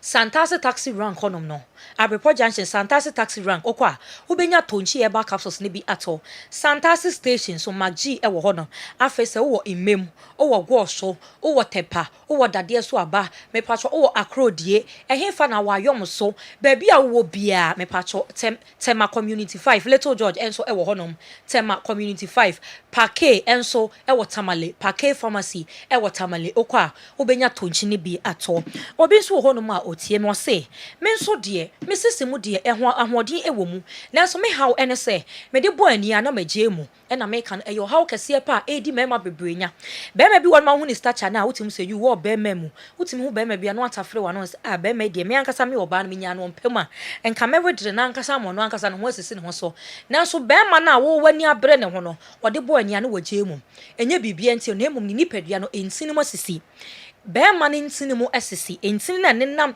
emema ba de ho no wankasa wo hwe onsa ho ntina bo sentini no ntini bi ye tia ketua bi eno nti se wo dofo bi na se biotafrache ne ho sori anase wa bema no kra no wo hwe wo ho ntini ehwe wo bema ho ntini se de esi na wa ba de ne ho na wo hwe se de esi ye ketua bi a eno nti bibi ketua bi mu betimi asi ena sentini betimi asore ejina ne na so am watimi abo adwuma no eyia ewo se moja etimi fm entini mosi ebede moja afamu eno nti na kakra bi na ho adwodwo no wo be ya se ho be sore oye ya na ho asanso adwodwo obi enam process no meme ade a mempe no se ma charge ne wo ba be di na mu nhia mu de me ka se ma boa me ho na maba na edu me so bi a meme tan na mba be si wo so a wadwodwo sese wadawro ma eno nti na me se me kanfo tonchi ede ama wo no tonchi eye memedro tatashe wo ye bema wo se wo pa adru ebebo am watimi awo ba no eyie ene na di mpaso agro ama prostate na ahoden ebem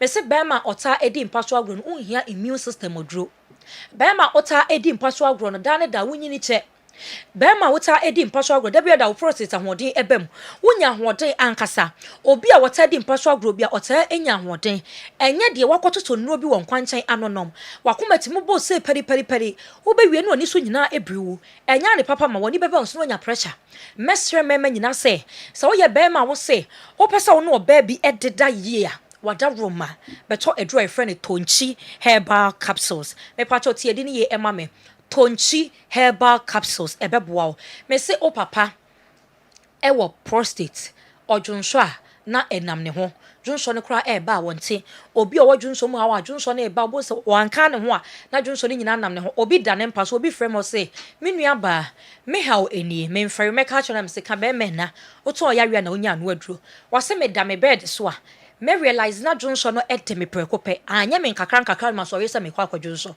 mani ba no na ase de me de dwonso ahye me ho ache no eteme me sorry free me mpa aso a me dru me washroom honom no na me ho nyina ya dwonso ne na me ho abra me ntim yese eba wadaro ma o prostate no ɛna meka kyerɛ sɛ bɔ prostate ho ɛban ɔsɛ saa na me se ae ɛma o prostate ɛnyɛ kɛse ɛma yɛmfa rɔba ɛnto bɛma mu abra tonchi ɛba capsules wode sika kumaa bi ɛna bɛkɔ akɔtɔ ne boɔ ɛnyɛ den wada roma sɛ wɔso sɛ wonya aduro wonya bi anka wopɛ ɛnso ne boɔ ɛnyɛ den tonchi ɛba capsules ne boɔ ɛnyɛ den ɛboɔ no ɛwɔ fam ankasa ɛno nti mɛsɛ so nipa bia betimi atɔ wobetimi atɔ 2 3 kra abomu nom ne nyina na o mem asem begina ne naso wo sisimu na ayɛ mra wo sisimu bɛyɛ den o prostate na ɛho ɛyɛ aba asem a wonom tonchi ɛba capsules ɛbɛsiesie de ama wo dwonso ntɛntɛm tonchi ɛba capsules ɛbɛsiesie de ama wo ntini mo sisi nti mogya enya akonya eni mo afusane tonchi ɛba capsules bɛdi sɛ adwuma no ɛde ama me ne bɛma bia opɛso okoto tonchi tonchia ɛnɛ yɛ Thursday obi atuufo amentie ɛgye sɛ me nko amogye agye bɛma bia ɛnɛ Thursday o ma me kora fro tu for wada roma mentie o boss tu for mentie na ye Thursday nyankopon ya admo chan Friday boa ho fro obi ba be hye wo dem na ne da se de be ye beboa ma o prostate na ahode abam eno nti mesre ma nyina say free Thursday kopem Sunday ye tu for mentie tie no Monday kopem Wednesday eno nti be ma nei se wo so wo betie wo judge wasem na ma o twedie mu ayeden pa de a ene wo hia sa wonom adura e friend tonchi eba capsules na wotwe bi atadi mpaso agro weekends wo fi a fro bi bebe so ntia no pan ne na awie ne na nwumra ne na na prostate e na wo bo ho ban na emom e wo sa wonom tonchi eba capsules mebre no ason eno ntina me se ye number no egu TV no anim fre doctor says see obefa no atwetwe enkomo ye number no ye 0553 51 11 59 0553 511159 owo brekum owo kasapen owo goso owo imem owo dade so aba ehimfa na wo de freye ye betro baby a obenya tonchi ni bi ato Little George so tema community 5 asem performance ewo Edum PZ am seba ewo Abrepo Junction ko na obenya tonchi ni bi ato tonchi ememme kuramu sei twitwe ye do bi braso so oje bre no tie yen yankopon ya adoma dasene ye be sanso ehia abi ye be dasi ye papa tonchi na nsem na ya fra ntuma kakrai abba na some my friend ntuma emponi dia here okay some ne on ne nkode da bajo we utab na so anti min kan bro for sex okay you were free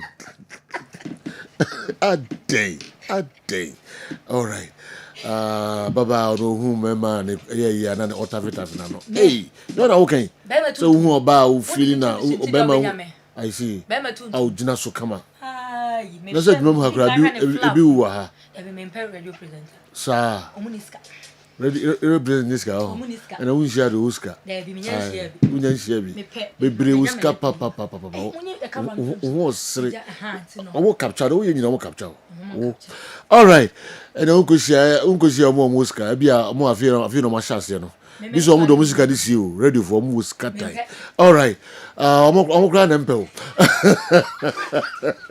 all right yemra na yemeto so emfa mamo Kessben television Sunday when we finish working on Chelsea okay that's all that is when they can present the league to us. Oh, okay, yo Arsenal munhweye na team amba be shia no omo ye unpredictable bibia ombetimi ayejo.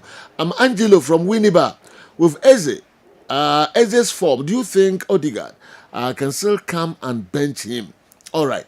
Enti there'll be enso ebusa no ebereche Eze. Nema oyeno enyasem kitu akra. I said, yo, good morning to you and your panel. Please, how do you rate Arsenal's game yesterday? And how do you perceive Sunday's match? Ortega, Udwe Ifri Bantama and assign about Ortega Jr. Una Udwe and so Ebre Arsenal for. Say there. Obikra say Arsenal. Ebetimi aji Champions League assign aji EPL no and so account. Minima wa no beche trauma dwen de afa ho. Fuseni Turawa Asamankasi Udieni, good morning to Kessben crew. We Arsenal fans have finished, we Arsenal FC have finished with Bayern Munich. And the next victim will be Chelsea. And they should get ready because the bridge will be broken. Wow. Now, the Fufronso de Aban Fuseni Turawa. All right. Turawa. All right. Una the way and so a brain. All right. Doc, yes, we are sick a crap. Yen to us way. Yes. Arsenal, see, abafo ho asoma mo kade afo ho de enwie Liverpool Liverpool ya Arsenal na ya be head o mo nso so e ho no but general Liverpool nsem no em say ya ginsem but first of all yemfa credit no ma PSV obi bai watum kakra bi se be 3-4 days ni Arsenal share ya Santain ono betra say unity abetra all right say unity yes say unity obekasa Masako. All right. I'm so buying so Juma do Oyebi. Oyebi wa adaje ni. Se yo me feel what Juma na me. No Wa na do. Me jere me dachi.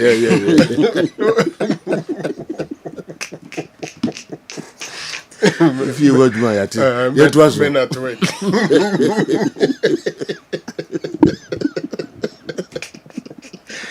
Hey, from Ruchiba. Okay, what are you doing? And the crown and near my buff of the president, Ruchiba and you money had a dozen projects near your site near the was an old site, not just the Grofunia in video. I'll go to what is Utaus ukita kwa brani diwechi. Yes. General, Liverpool in some semu, and it's no more funny. Yeah. This is the team that won the league only last season. Enti udin komona ayobia din ayobia nwa say what exactly is the issue. Different pundits are picking it from different angle. There are some who think say Klopp ejuma na o hihye na call from the next IPK. And a slot no nya de biasa no buy no obi meet the time the team was peaking or the BG league no others also feel say team nankasa players nankasa no moral near their form but nipa ba ko currently almost single out a lashing a Mo Salah. Why? Because for some 11 seasons or so he's been the talisman of the team into fail to glitter na niema yedin. We saw Salah, Firmino, Mane, super tridents. Upgrade here. Ede Bemayen, Salah, Jota, and even Darwin Nunes. Modiji League in Anasa Obeka Luis Diaz. Modiji League in the last season. But now, what is the situation? Very, very difficult situation for Liverpool. As we speak, last 12 games, General losing 9. 12 games, losing 9. They can lose 4 in succession. Pick some 2 victories. No matter be lose, I pick 1. No matter lose, I twaso. Sisi America say na dey hu say chese ye hye wo mo a enye baako enye mienu. Last 5 loss no ebia no ye hye wo 3 or more. Brentford hye wo 3-2. Crystal Palace call Anfield Hoko Shomu 3-0. Manchester City Shomu Tihad 3-0. Nottingham Forest call Anfield Shomu 3-0. And we are 4-1 and a PSV Eindhoven at the amount. And it's not like a PSV side that is doing so well in the Champions League.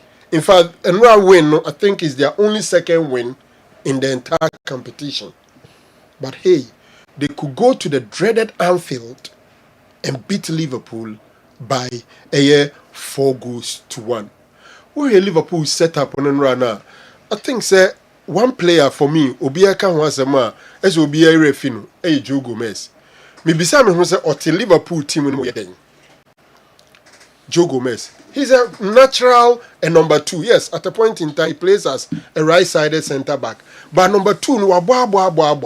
Inti neya yemfa say Trent Eko no untimi to take over. Yakofa Jeremy Frimpong de naba. Jeremy Epra. And then a Soboslai and a ball honum. Echina na or the say small boy Conor Bradley and a ball. And ra omude Curtis and a kobo now at the bench. Was said to level say number 10 for betima be 2 na boni esin. Diani what it. That is just on the lower side. General Van Dijk penalty oyeno honestly. Ene eye Ofori. Bona na ekokona na okuso mu de by difference ni. What would you tank abono? Why do you raise your hand up? Who your goalkeeper? Ubekase keeper or parry ball in the affair. Surprisingly, Van Dijk was arguing. Ombasa my scene be you ask yourself, say, a day and a man Van Dijk decided or the Nisabe Kosuru Achebon. As he was pushed. Entin ordinance I saw bone. You know, a player no a bit many was emotional. Yeah. The pen still. Yes, action. My problem, you say, yes, what jumpy, ohri. Onsa Carbona, and out Carbona, Jabon man. So basketball no obu. So he around us. And it's not any other player. Van Dijk. Of course, okay, the renaissance of Liverpool. Bibre say a Van Dijk a rival no. And a bit so VBBR. A bro mudini free a Southampton. And then buy Juma he brought stability in Liverpool backline. Or bought with several players, but I think say Enema and Shedankui. I'm tempted to feel that is the reason Liverpool here bent on bringing Antoine Semenyo because Omar James say old legs no Ibia Bromum film and probably Semenyo to come and take the position of Mo Salah and Nancy Bibietza because Salah is not and right, he wasn't the worst player on the pitch, but it's like on only the main man in Tinema and Kuya Yemfa Blim no Emma Mo Salah and Van Dijk also couldn't deliver. It's sad. Let's see how Omube put in Emma together. You see, after so call 4 successive defeats, then I also season it to me through time in a team be low because there is quality in Tombe picking up. But low performance it was watching. Entire season in the league, they lost just 4 games in last season. But as we speak, so many defeats. This is not Liverpool. You hope how they will get back into a year or more good form. Otherwise, Eden. And I'm saying some way to say Isaac. Ebe say here more playing time, more time, and San Wetimaba back because Enra Omu decided is Ombebo a kitiki again. And the lineup for me was good because I saw Soboslai, the most informed Liverpool player, playing his favorite position. No wonder he had that one goal. General, me free the course so honum na. Maminko PMO Emirates. Inform Arsenal. Arsenal is in devastating form. In super form. Yeah. And ahead of the game, na me can say some years back and can waste your time and kasa bibri and can be the usual business for Bayern Munich no akutwa form so. But Russia as you free 2017 almost share Arsenal 5-1 home and away. She shown 5-1 Birmingham. Before some Arsenal. Yes. Oh, me name so we can find Liverpool game. Yeah, Liverpool game no hour. So and I person can be after Liverpool. One say they have lost 9 out of 12 games. Yes. And a team that have won the Champions League, the team that's won almost and 3 consecutive defeats by 3 goals. And it's a 3 consecutive for the 3rd time. Serious. And if you listen to the media in the UK today, the way Omo bashes slot now, it's really, really sad. But I don't think say Coach, I just about 3 months ago. Yes. And if there is a team that is impatient in England, it's Omo. Omo fans, they can love you, and when they turn against you, the talk is that sack him. Yeah. The talk is sack him. So I think say they have to just let this season go and replan their back line again. Omo confidence all-time low. Yeah, and I got a feeling that this season will be Salah's last season at Anfield. I've got a feeling that. Omo fans say we are okay. Minim say I ready. I yinti kakra. Nsima moka after the game. Before at Anfield, what are we, a charity? Here you go, boys, have a goal each for the road. Honest to God, I'm losing years over this team. Van Dijk strolling around like it's a testimonial. Salah's hitting the first man every time. 4 at Anfield to PSV, a team that sounds like a printer error. I see Sunday League defenders hold it together better. Van Dijk's moving like a shop mannequin, Salah passing it like he's trying to get rid of a hot potato. Salah couldn't dribble past a cone tonight, lad. A cone. He got stood up by a kid on his debut. And Van Dijk, don't get me started. He's leaning back more than a deck chair in Benidorm, swear down. Every time the ball comes near him, he's backing off like a... It was raining, but not even the weather could save us, lad. PSV was slipping around like seals and still made our backline look like traffic cones. Van Dijk was playing like he was late for a dentist appointment. We look scared, we look soft, and we're stood here again wondering how it's come to this. Sacked a lot of... We just got bodied by PSV like we're a primary school team. I swear I saw one of the lads take a selfie mid-attack. 4 goals, lad, 4. I've not conceded 4 on FIFA since I was 8. I've seen PSV fans celebrate more tonight than I have in my entire life. They came here, slapped us about, had a cup of tea, and still had time to score 4. 4, lad. I'm telling you now, this defence is finished.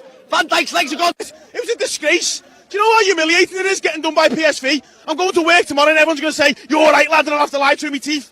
I can't keep pretending we're fine. We're not fine. PSV, lad, they good here before. Said yo, accent your moka. Yes. Only probably should be our team. Mitiba Kubi also Salah couldn't dribble past a cone. Yes, that's the only one. Even as at today, after 27 so years. Cone. He couldn't dribble past a cone. Yeah, he couldn't. So, and then... Van Dijk say a short mannequin. You say you know. Where you opening that day? He says, Damien, I said that I'm not very mannequin. Yes, ultimate football crowd for a short one go do football foul. But Kususi, the defense is finished. Yeah, the defense is finished. And so after all this, you know, let's start. A short mannequin. Salah tinti.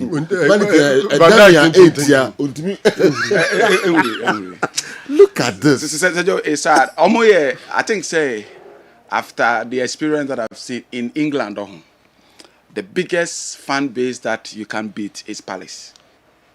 Selhurst Park. If you are doing telecast or you are working there as a broadcaster, that's where you see. But Anfield, in the night like this, if they playing top team like Madrid or whatever, their fans is the best in England. So it's so sad. And them, Omunia Kumakra, when things are not going right for the team. Who said now, sack slot. But I think, say, like I said, Omoma this season, and yet like a one-off season, now we'll find yet another transition to build a new team, but that will help them. Wow. You know, football is something. Liverpool, Mbobona, Oberge Club. The cup end. Na Obianto. Nipa Craig, cup end. The cup end. And I think say Champions League night on Anfield is like a spiritual for the town. On Liverpool, akoye kura and kabi agana ha. Pacho omonfanche minja bonimu. Na se min kan bibia. For okru you. Anka ebia. O de se me kano bebe ti say ebia anka. Ebia Mikromusuta. Because a honor for no or more history say the only thing that they have is that club. Okay. They don't have any. If you go to any English city, you can talk about this and that.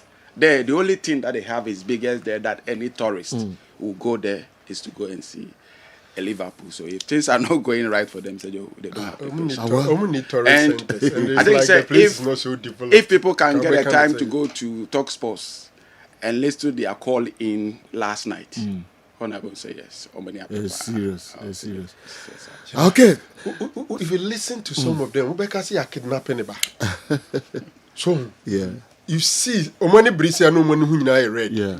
And Senkofonia break. Nipa bebrebe interview bia no anakoma ofo. Bia. Yeah, both. No, it's unusual to lose at Palace, Forest 3-0 on Anfield, which is something that it doesn't happen. Yeah. And then 3 days later or 4 days later, you go and lose 4-1 to PSV. Because West run of form. Yeah. Since 1973. 1953. Yeah. No, 1973. No, or 72 years. Yes. Yeah. Somewhere in 53, they had similar. 1953. Yeah, 1953. Yeah, 72 years. Which they lost 9 games on that road. Yes. Okay. Yonko. General, I'm free on Ayungra Arsenal and so I say. What is working for Arsenal for me is squad depth. And then Mr. Arteta becoming more experienced. And Team Nankasa and Sunya confidence in themselves. Because this is a Bayern Munich side. After losing in the FIFA Club World Cup, they've not lost any game. Be it in the Champions League or in the Bundesliga. On the Arsenal, and na winning almost 4 matches in the Champions League. And by Munich, one team, share English opposition and find Niagro. This season, they are Chelsea. So playing Arsenal, we thought it was going to be a close contest. But Arsenal ma Bayern for no FA papa. It was a game Bayern in team complaining say be an injury or whatever. They had their regular team and everybody was there. Minima the crow about Manuel Neuer and Arsenal. Almost in his Champions League life, were yet 9 major mistakes, 4 of them in favor of Arsenal. And then there was another one from the big man, Manuel Neuer for Arsenal. One thing that is working for Arsenal this season is their set piece. Emubaya Din said some way, somehow, they will score from a corner kick or from a free kick. And now go no mushe the 10th goal from corner kick. 10th goal from corner kick in the season. And over the top 5 European league, Germany, England, France, Italy, Spain. No team has been able to do that. Ebikrasi omu a set piece coach, he said on it Arteta, the momumi a joint head coaches because Juma all year the mass and there it was so. All in all, I think that Ushe changes Arteta say meaning he company work than Arteta. No one or working than the last season. The last season when Arteta was assistant to Pep Guardiola, company was the captain. And company was at the bench of Bayern Munich, Arteta at Arsenal. At least they know themselves from similar school. Obebri, Omi and Obeka say, Omusuya Niema Bebri from Pep Guardiola. But I share Arteta and it changes now and the game changer. How he brought in Noni Madueke, Eni Martinelli, Emu Munyina Binya goal, influencing game now. You give it to Arsenal. So say the Dubia can say Chelsea aye Jumano on Barcelona. Arsenal aye Jumano el Bayern Munich. Sunday, you best settle who is the Lord in London. Yami Aduma Sunday, Chelsea versus Arsenal. You best send a name of Bisiako. Minimum bompa say Arsenal for 1 year on no munfiensu. Emu didena sebi the system in Musukakra. But they better send a name of Bisiako. Okay. Because we have, you know what I say? Yeah. A man for so much any say Sunday. Arsenal fiensu heat in the system. For no to the form. Nemra from Kakra. Because large degrees are for no to the form. Heat in that one. They say, Omu microphone. Who didn't come up because say, who kept book master Mubonso Mabano, Chelsea na. And now I'm saying SG Mommy no Obi didn't come about academic calendar.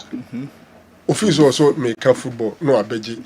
I started catch Chelsea players. They say the moment I have me, Pages minimum academic calendar Chelsea. Pages I one or Kofabo. My Bakubi and I infant. Give it what was not so now Kofas we buy. And I'm one. No credit say, Mama system, my Chelsea would do come be cry no Makofa. And my football Munya Dana. And we are Debros. Yeah, my football. That's no one go here, no one will be. Intika, an animal for Sunday, Mummy, you Muno Kakramobia. So you're going to idea your own. It's not London forever. Yeah. Whatever the weather, this street is our own. Arsenal to beat Spurs 4-1. To beat Bayern Munich, who has been a nightmare for us in the last 11 years. Yes. El Chelsea at the bridge on Sunday. We will conquer the street and make it our own. Wow. And we will run and flow through our blood forever. And that will show you that we are Arsenal. Okay. the Edru Sunday na Saturday we nya butre na yahwesa game no very well. Say Makonka Northland na we some the West ebeba beka ho a. I think it will be the most interesting match of the season. Of course. I think it will be. General Mamin free hona min kubrem ewo team a friend of Real Madrid. I'm also called Greek and Greece. I'm no Olympiacos and the copy money. 4-3 is the score line. For me, Madrid share Olympiacos 4-3 in news. But the news is about the fact that Kylian Mbappe scored all the 4 goals. All the 4 goals. And Mbappe obviously is fast establishing himself as Real Madrid's star boy. Sisem so mu nyina wo team nim nyina magiatu. Say o come star boy na Kylian Mbappe. You know o share ne shots on target, just the shots of boy bia a final target no found the net. And this is what we call efficiency. Super performance. And ra o share Madrid call game nimu without their traditional center backs for no bia enya available. Koba say Rudiger enya available, Alaba is not available. Hoysian and saying we didn't bomb no onunsu nim the Militao was also absent. Intese omu pushy Carreras. Edene ben film Rebecca Asensio. Nafi Felan Mendia the whole season onya bi moye o ma megina honum. And they shipped in consider Ababe consider 3 goals, but I think Kylian Mbappe on the other side consider now on so 8 goals. My last game Paris Saint-Germain versus Tottenham Hotspur. I'm said the Arsenal they quite space in Yantiti or money so, and who concede 4 now Sabe concede 5.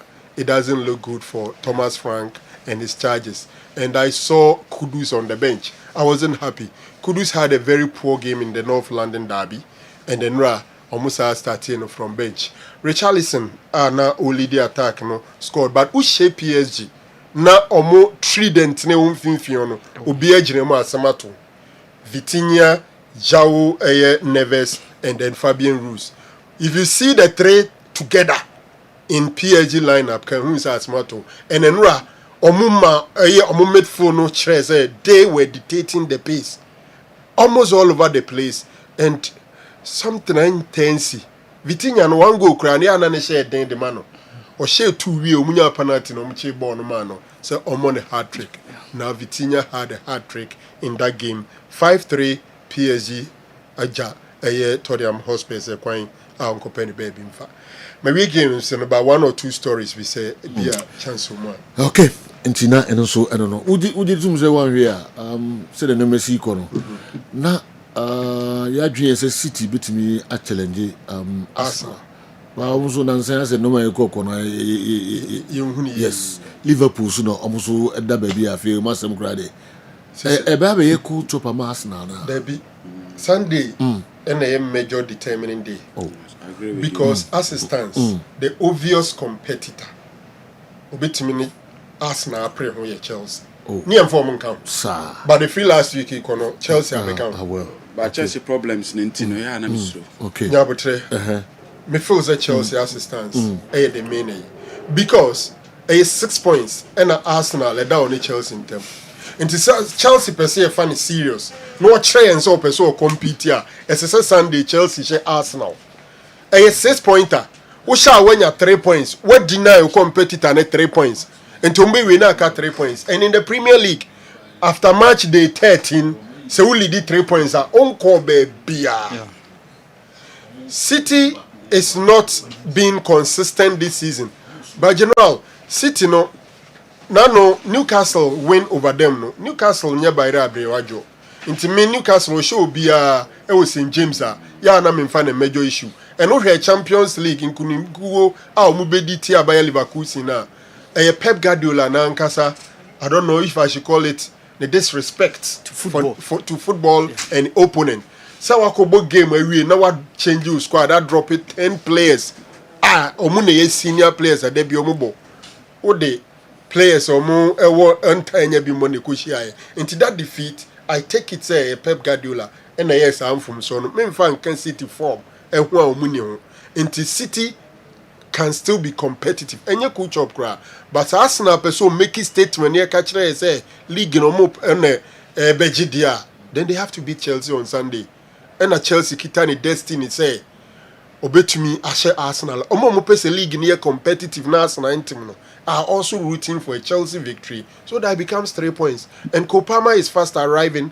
Obabeka Chelsea team now it becomes stronger. What is working for Arsenal once again is squad depth. First, so Arsenal, even last season, and Saliba, and I say Gabriel Bakupra and Kasembeba.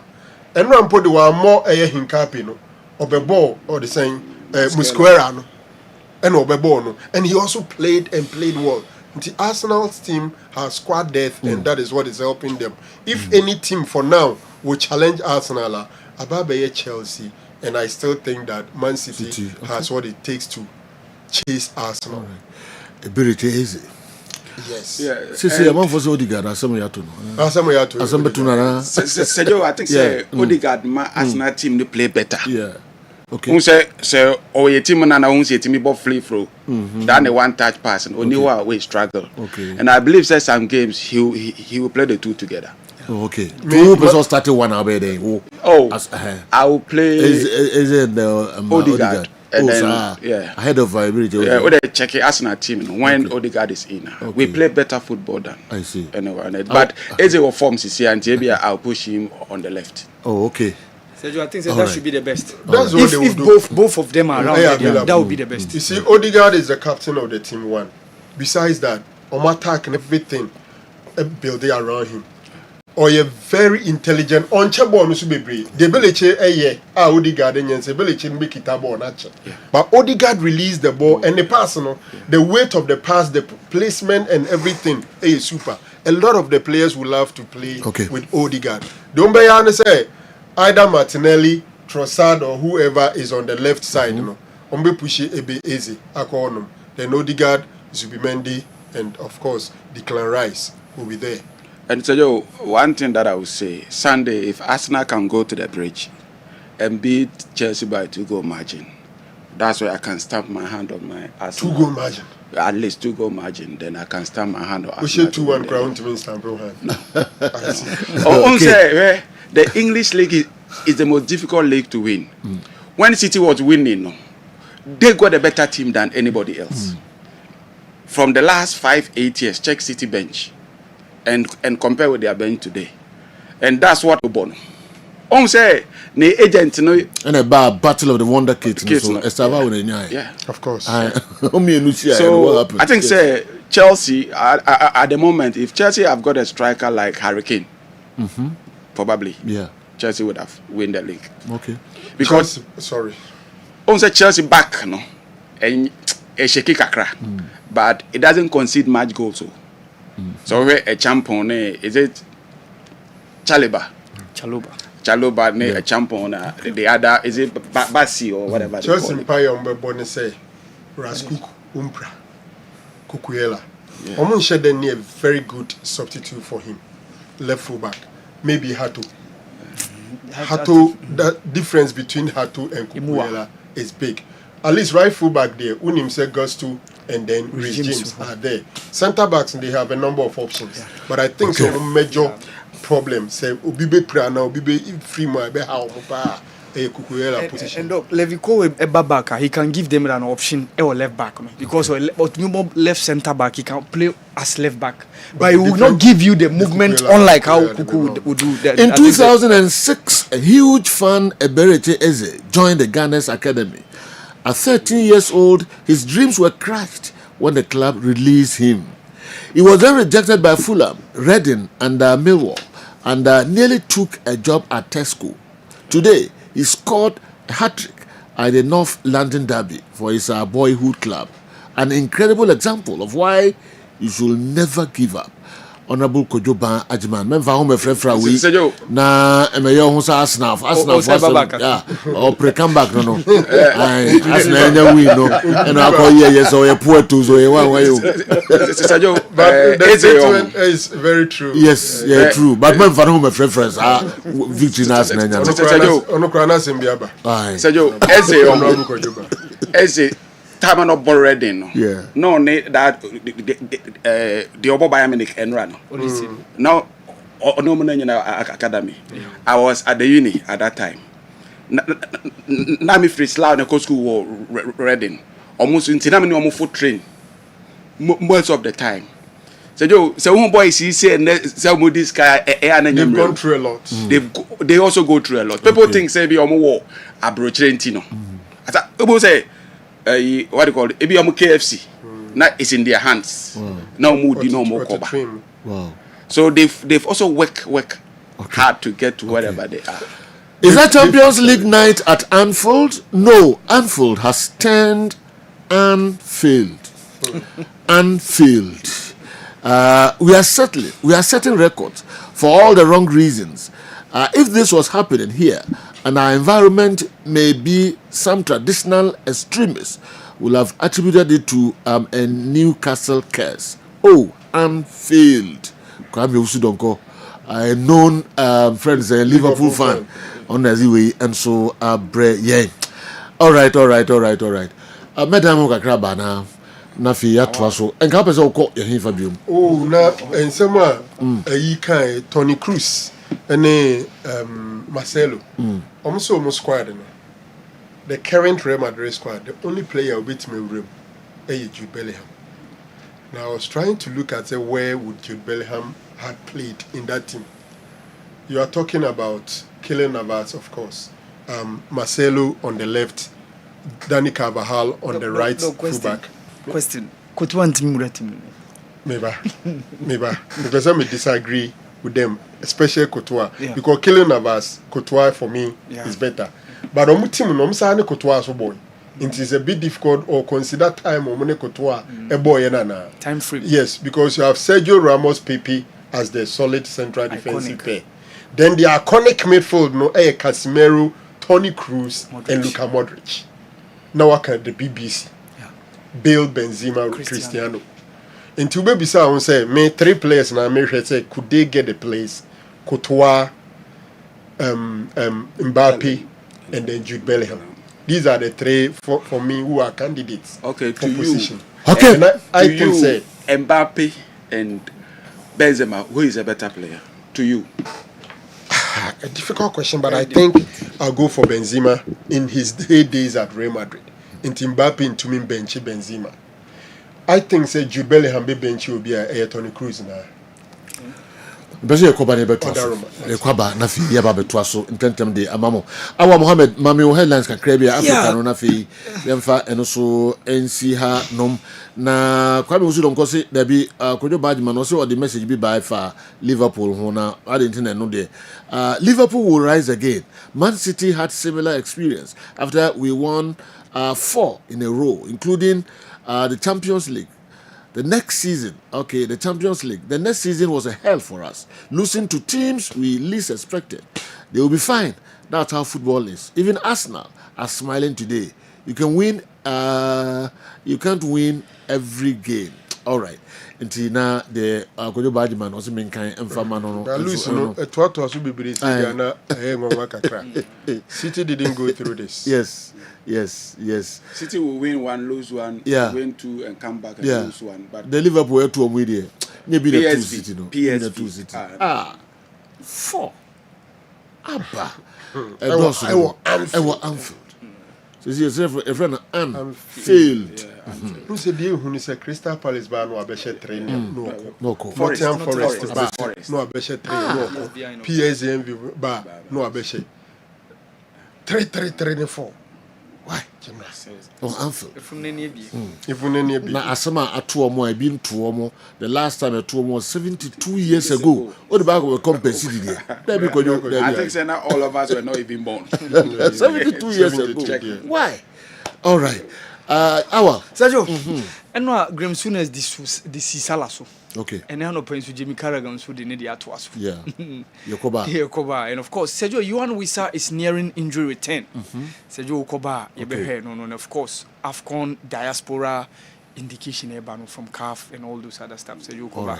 Made Kwaba CCA na afi yedi enkomo no na ye church mo Christmas yi baby a obenya ne papa enso ato ani bono ewo form papa enti me come max buy na me ne omo akodi enkomo kakra Kessben television Kessben 3.3 Kessben 92.9 Accra na fe DSTV channel 364 mo monitor program no live ewo Go TV channel near 121 DSTV channel near 364 Go TV channel near 121 eho nyina no unsa ebeka Kessben television Samsung and Craning Potemo nyina Kessben 92.9 eho so unsa ebeka yen ye kwaba na fi ya beto adwumede no eso GCB your bank for life GCB your bank for life high sense everyday prices for everyday people MTN everywhere you go me low energy to go further Sanso and a Toyota Ghana Company Limited omunyana ka home yedi judgment yedi Ebro DSTV your home of entertainment Dublin Rural Bank BOG Alternative Clinic and Diagnostic Center CFAO Mobility Ghana omunyana eka home yedi sa midfield programming yedi Ebro Jabba Jewelry Herbal Salt Company Limited Dawood Herbal Sanso and a Pimson Company Limited Gentleman Dental Clinic Kojak Pharma Sanso and our Chia Herbal Powder Easy Waterproof Paint Carensic Ventures 3P Garlic Mixture Kingdom Herbal Center Tonchi Sanso na Ghana Herbal Executive Herbal Hospital I was Sepet Dr. Amegashi Spiritual and Herbal Healing Center Sanso and aya Gini Mayonnaise omo ensem na yedi ebe Sanso and Max buy mpanimfo ene wa ha ye no mo eba bedidi enkomo Max buy minim sa fe na watidia ho na edie ben na omo eye Christmas eba omo was special offer edi ma obia o omaimu bebia Max buy branches ho bia yani mpanimfo no ebedi enkomo Mr Prince Ade on the regional manager edi Emma Max buy Sanso and Frank Apia enso ye shop manager Emma Max buy yani omo eni enkomo kakra die no mo edi Emma eye customers eye sa period we Prince ati say Seju iba no ko edi nyankopon asipa yes se bibia ekoso eju da no ko pa edi nyankopon asipa Max buy and nyasem kitu akra ope baby anyoma genuine ones quality anyoma ewo ani bo no so wo for my price and one must buy ma be wura mam so wow and nyasem kitu akra ina ntia se mo bibi special pa e di my customers aye period here we me boy nkomo kakra den e koso say you wadan ma we dey meda wasna machia wotifo ene ohefo gina ne asantema gina say you must buy KD you must buy the the leading the electronic retail outlet in the whole Ghana here in India. They delay in home appliances and smartphones.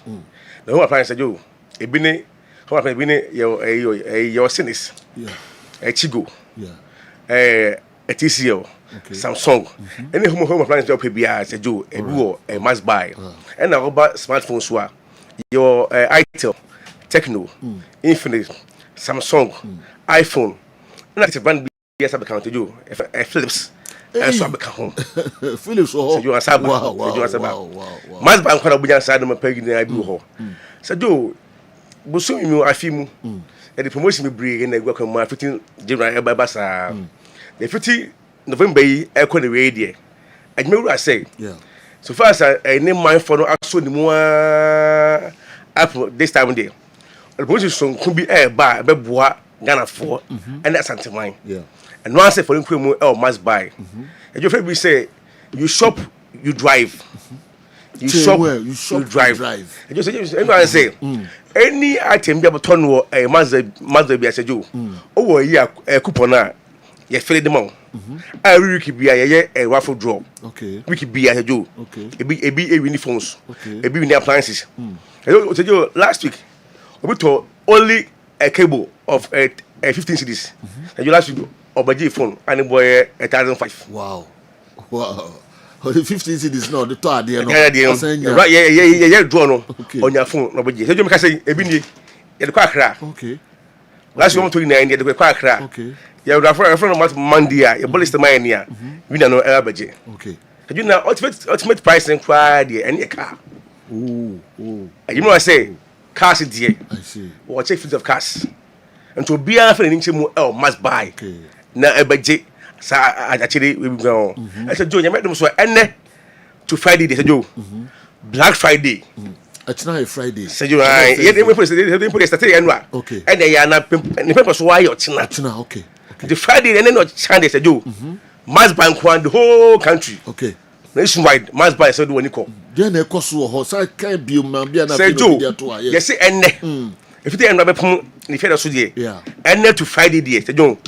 What before you be a mass bank one. Say Joe, I don't know. I didn't actually half. Fafa. Now, 50% discount. Yes, off. And they demand customers. I see. Yes. And your phone, fridge, 2,000 now. This is for 1,000, brah. Masa, you point about who? Say you, brah. Okay. And you don't pull up 50% discount. Off. Wow. And demand customers for. And you don't pull up a day. And one say, Mass Bank one is over. So be any question. You say, Mass Bank one is over. I see. 50% discount on item be a special. All the items yes. More they are above from 50%. Yes, Black Friday no. It's not there. Wow. You don't pay a must buy nationwide now. You're China. And you get everything and put echo. Okay. Now China in the main day now. Okay. Me who be be fala bi ho. Sa you Black Friday fala. Sa. Frank Abia boy mu komo kakra. Na so we dem say more than do 50%. Sa you say okay. Frank. Say. Mama nti unka kakra. Say say what shock. To say me 50%. Me ba jante shock. Well. Because must buy sentisa. Yema. Ye nyina nim say wo kurowura asase so. Sure. And a crowd as would demand trans cadio pebia now for winning. Yamasi be 2 foot tragu, said you were tear for any. How crowd would you Debbie, yeah, my quite my woman. Yeah. It is said your boss or cano. But what the answer or beba? Okay. Not percentage, you know, or by Joe Diego. Up to 50%. Okay. Now, said Joe, and it is a back woman. Pan say. After say, you see, a tiswamo free, no. Yes, it's our budget. Ne tuetua ne kakra usika nso okay oh okay aruso ho yes wo pa e ka ho enye se wo e ka ho ye ka ho ye friend easy buy I see because ahokyera ba enti no more idea susu na wo to no ye se emfa to ye se obi frame me wo se sika wo boaboa no de abeto phone ni nua keto akotwum 400 cedis enti enche mu obi matwimu ansa bomodia sa obepeja aba okay de ehia ya Ghana card okay voters ID unim ka atwi so driving license faka ho emu bia ana ne miense mu baako ye nyi nto okay yempe collateral sembia ma we medi animu debi okay fabra ne enfele ma ho Ghana card driving license voters ID card dia won sabeke bia okay fabra okay ya che mama okay ne tuetua kakra but 30% debi adana phone no adana wo de ko wow appliances wo de ko someone never did do said you must buy okay 50% yes up to and I'm science is here nobody anyone be free about for won't you cry the free okay I start to swing now that's any free okay now I start to what time I'll pay choose my from 3 months to 1 year okay on phone and appliances and also 6 months I see into the old person who share when be how udi tua beboa wo no oh wow muni kan kra bia na murefi numbers no any baby amowo any komo amanfo person mo di fa ho a dey so mo ye ni ade nyina because kon nsem ni mo de dodo report 2 am se me ni tire ho oh say mo church baby amanfo be humo okay sir must buy mo he fa numbers must buy o wiase nyina wiase afa na nyina must buy ho but ne pompon so pa kumase ha de oba say we see from our sane a so obey yeah onam top mine kwan so hwa no on sa left okay maybe access bank abro sign no tenten no okay asie pe okay baako okay okay if you top man e ba the house here ai o ko o ba ni nyina okay access bank abro sign ase okay asie pe all right how na max buy wo baako ena baako so o Melcom old Melcom ufi old Melcom a next shop etwaso okay boss ya twere ni mu exclusive techno okay kakraka ne bo ho ena wu sane so akọ PZ baby a Mr. Ade Carlas na bro sign no baby auto instruments no ufri ho a na call Mr. Ade ho no to ufri Mr. Ade ho a in between Hajia Cosmetics okay in between ye shenfinfin all right anaza wo gina na ofesi First National Bank na opposite pe on a max ho ane wo enti se o de won TBB as na pese obusa na oba obetumi afre 0596 80 40 aha Francis Ubio 0596 80 10 40 and abezo etumi afre 0535 74 33 66 0535 74 33 66 and about also 0243 211 779 and the obe frebia sa jiwe ka ho because ene homa anyina mo kane ane homa 17 no e bia be fre nipa no gina ho chepe yes wodum no to dia sa jiwe 0542 46 56 24 0542 46 56 24 now dia wa yira kura no fre 0544 okay 80 9885 wow wa yira kura no okay now mo money di online hono so e and also but my online but me no more din come online is that possible okay no also we going to www.masbar.com.gh and one okay masbar.com.gh no ajo dey also mo chichiri ope order everything that brand and so e kwada ho you review how order everything that bro okay last time we be dunkwa or free okay or sending the credit card be buy the man the for the command odunkwa okay or just so friend back so must buy but man there means that na share na emi be branch odunkwa ho okay and hopefully next year dunkwa so benya on branch ho Black Friday max buy some more 10 no I no gold and that's because some more can say the too much if you feel black for 50% discount and bia product but some more can na to for bia fe na obi aba betra in radio and the television but ni na to the max buy 4 year na fe minimum max buy eti for ne for ne ka so nyina maybe am mo tenka bia ese max buy the aba say ne betra so ebe sum pam e bia pe o tenka bia enene o china de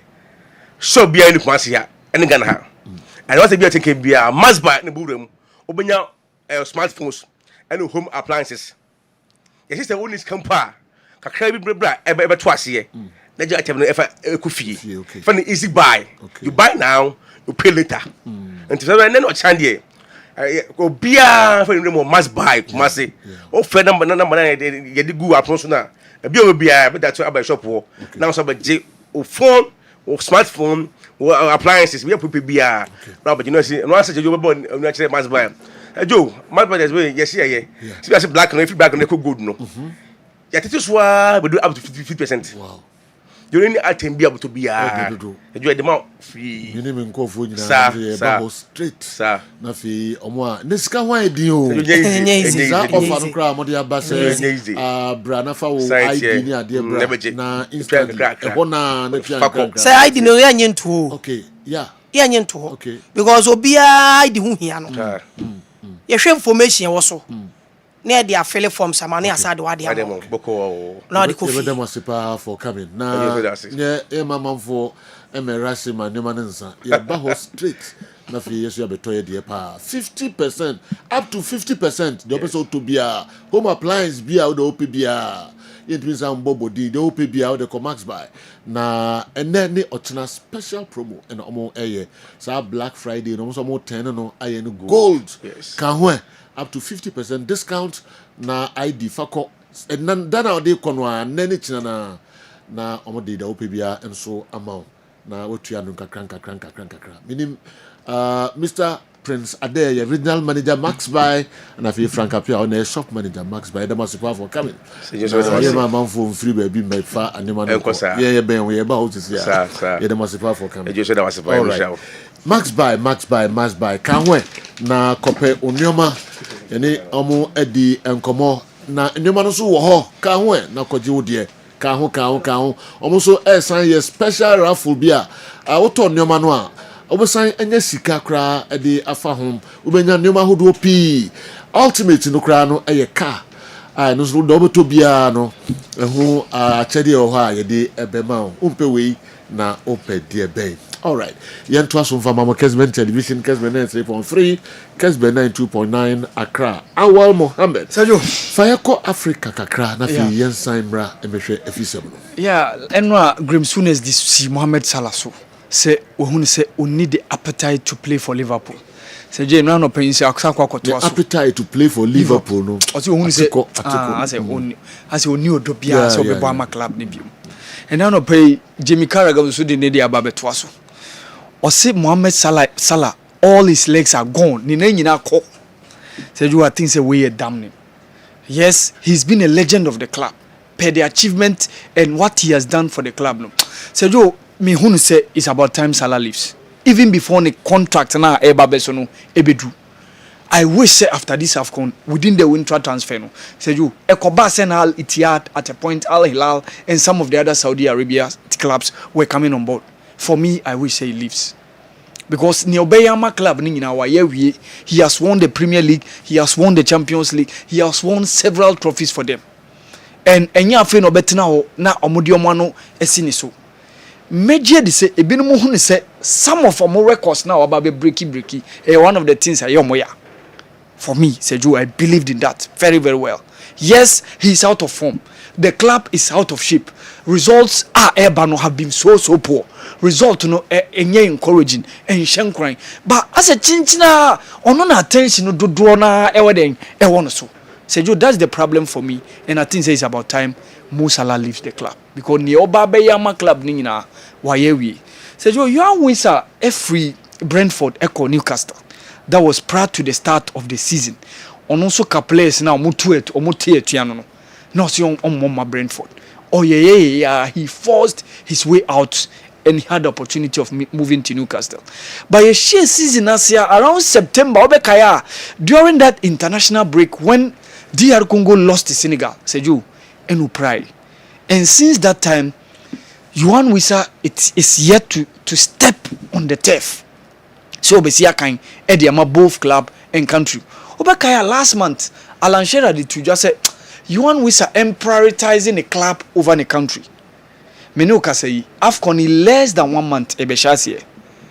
Injury boost banese obe free injury return aba. But say the main difficulty when say oba at a point in time ebi ana Newcastle shedan nyanu bibre sa no asakwa ko join the Democratic Republic of Congo team no. Now imagine how DR Congo went to the semi-final in the last AFCON. Virtually they spent a whole month playing the tournament no. Now Kobane say benya that opportunity to play for the country within that time no. Imagine say DR Congo reaching that peak, reaching the final stage of the competition, last 4 of the clubs of the teams on in the final 4 no. E be hu and say you edinchi no beba. And I think say potentially one of the things Newcastle for no be ebonjo so.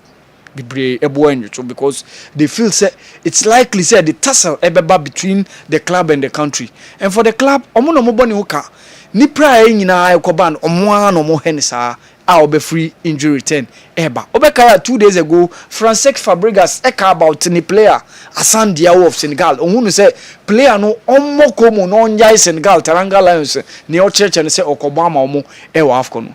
A do bread like this you see those whites, especially those coaches are involved, the president and all those.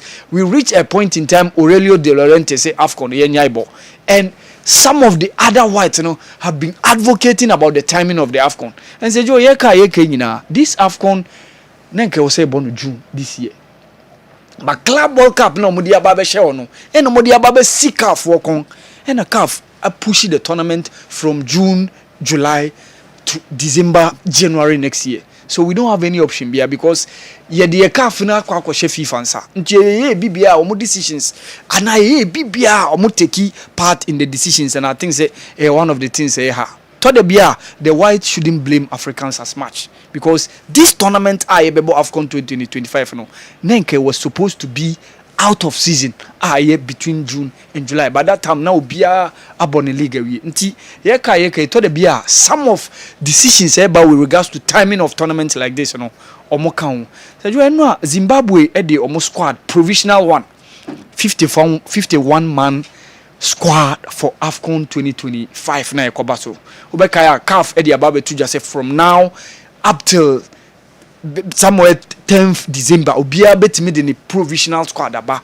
but by 11th December there as I say final 27 men squad odebeko tournament about enwa squad na by 51 man squad seju still you can't get to see the name of your Kama Billiards you're missing within the squad seju e shock am for power.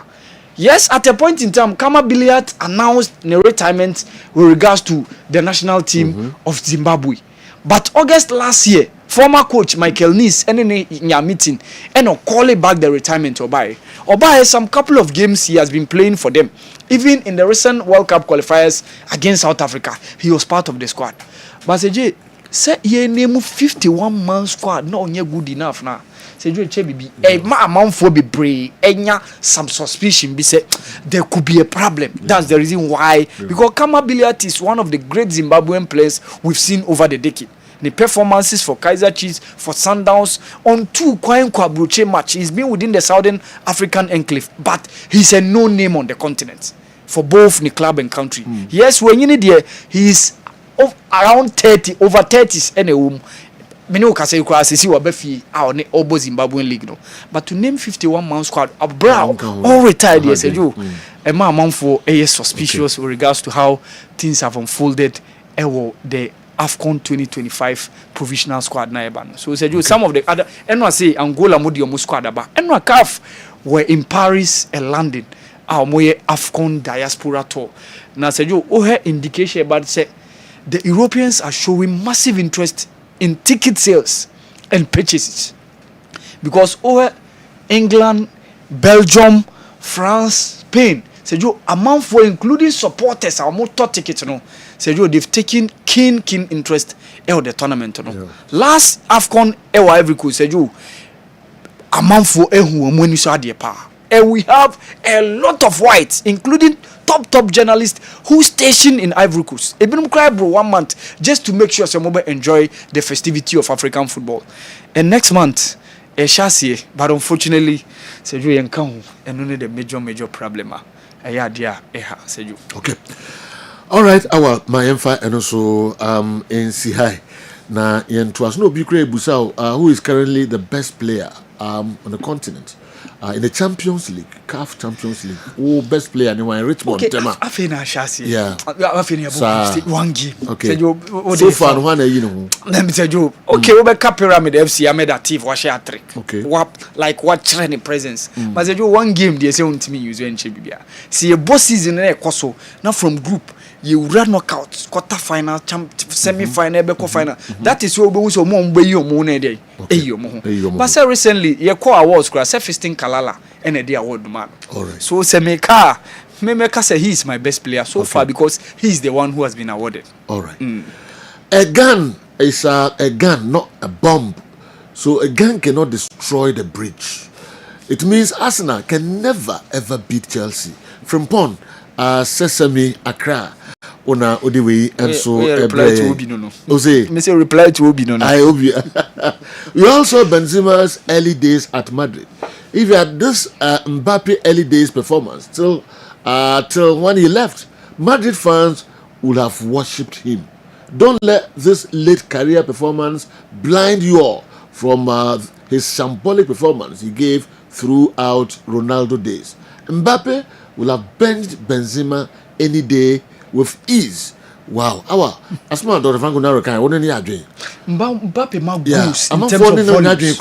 Mbappe ma goals in terms of volume. Obi say, did I hear Dr. Naro say Benzema was better than Mbappe? If Mbappe had played with CR7, the Ballon d'Or would have been shared amongst them. Trust me. Benzema was just lucky to win the Ballon d'Or, or he's nowhere. He's nowhere close to the kind of the quality of Mbappe, or close to the kind of Mbappe, the quality Mbappe has. Sergio, say Bonnie di Benzema. Razak Tiasie. Yeah. Bonnie Bopadi Mbappe Benzema ni Bocheno. Bonnie Boa. Sergio, Benzema became a sacrificial lamb. Or sacrifice Bibiama Ronaldo share. Meanwhile, he has been the main man. Akwai to say senior na Liverpool. Ebedru maybe na Bobby Firmino na 9 no. But goals no in terms of volumes no. It's Mane Salah who have been given the goals. Tama Ronaldo coin. Sergio, you saw Benzema winning the goal king title in the Spanish Primera Liga. And Osatre the experience UEFA Champions League in 2022. So Sergio, for me, I think I will go for Benzema over Mbappe. Mbappe map volume of goals because he has been the main man. But during Benzema, imagine say Mbappe ni Ronaldo or Sergio, who will sacrifice for the other. Okay, Kwame make it local stories no ebe twaso amaye. Mo messages no P and so ewa ha. Anfield, Liverpool, mbukunkofu. Unja da kwada yi mudi eye no bia Liverpool. Yenti akwada kitikiti binzo. What a one, Mum. Second match in a row. 4-1. I know, sweetheart. I'm done with football. My nervous system can't handle this stress anymore. Oh, darling. This isn't Liverpool. This is Liverpool. What do you think about tonight's match? 4-1 at home again. You never walk alone. Maybe you never win again. That slot. Sort this mess out or leave. We deserve better. Liverpool 4-1. Really? Dad, please don't. This is emotional damage.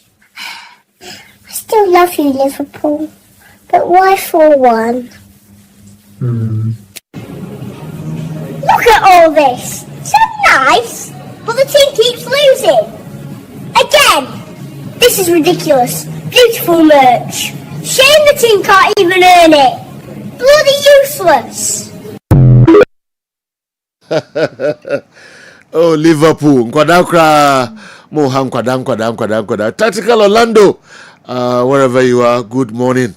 Yansha messages kakrebi na yantwa somfa emamwe. Kwa miki ya the local stories no eba. Though I share in the fatigue concerns, the mantra, every club wants to beat Asante Kotoko, is a non-starter for Kuzito. Every club wants to beat Kumasi Asante Kotoko. Julian Caesar, as on person better asem no kra the free coach Karim Zito. Okay.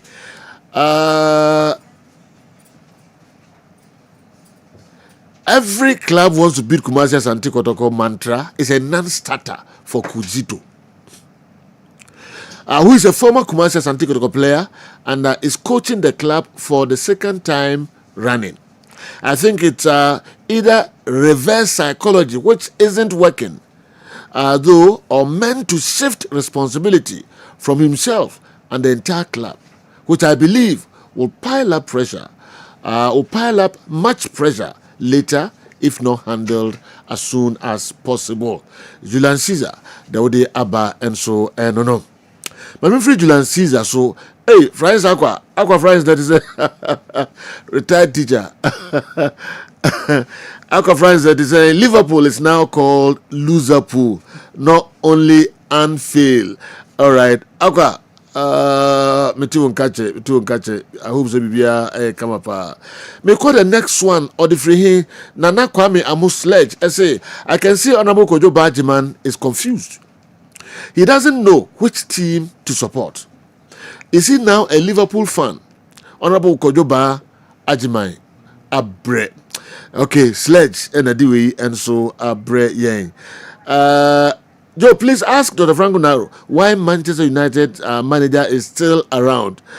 Peter and so Eddie message way and so Ebrey. Nana do anyway by Nana as I say on any day people will go behind Arsenal, who have gone 17 matches unbeaten as compared to Chelsea's 6 matches unbeaten. But say trust Arsenal, trust Arsenal.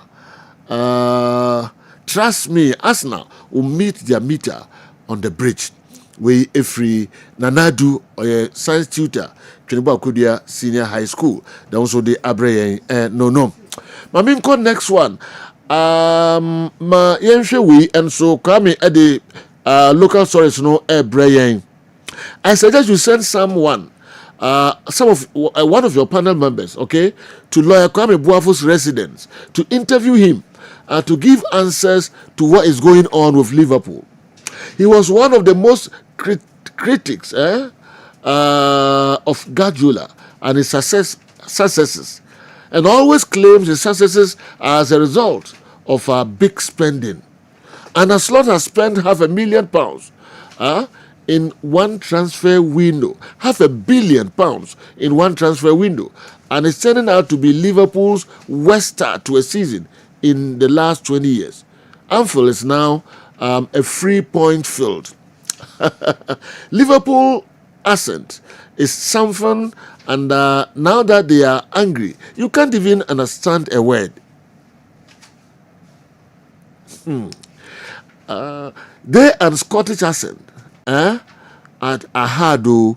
I was in UK for some time and found it very hard understanding Sir Alex Ferguson, Moyes' Scottish accent.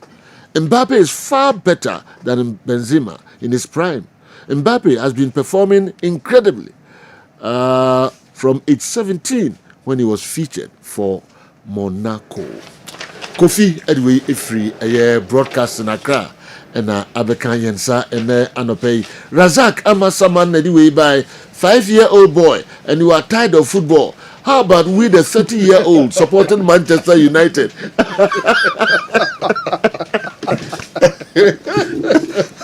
5-year-old boy, you are tired of football. How about we, the 30-year-old, supporting Man U? Razak Amasaman, Unadi and so ebaye. For Nigeria for Bakuno. Makaiba could tenta Nigeria babo or money benino. Yeah. No Bakubisa. I said, do you know what it takes to be supporting Super Eagles and Manchester United? I doubt Benzema sacrificed for Ronaldo.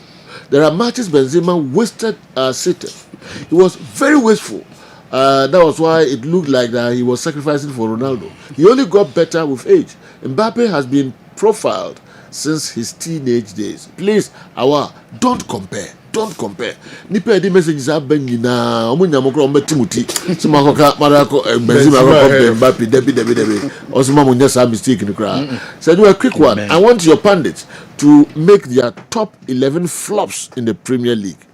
So do a quick one. Okay. And also but some common need you every year Mbappe, Benzema. Especially on the left side of the attack. Siemfan CL7 is the number 9. A very difficult debate. For me, for productivity. What can you do? No, most men me and Uncle Sassam cry. Only for no graduate form.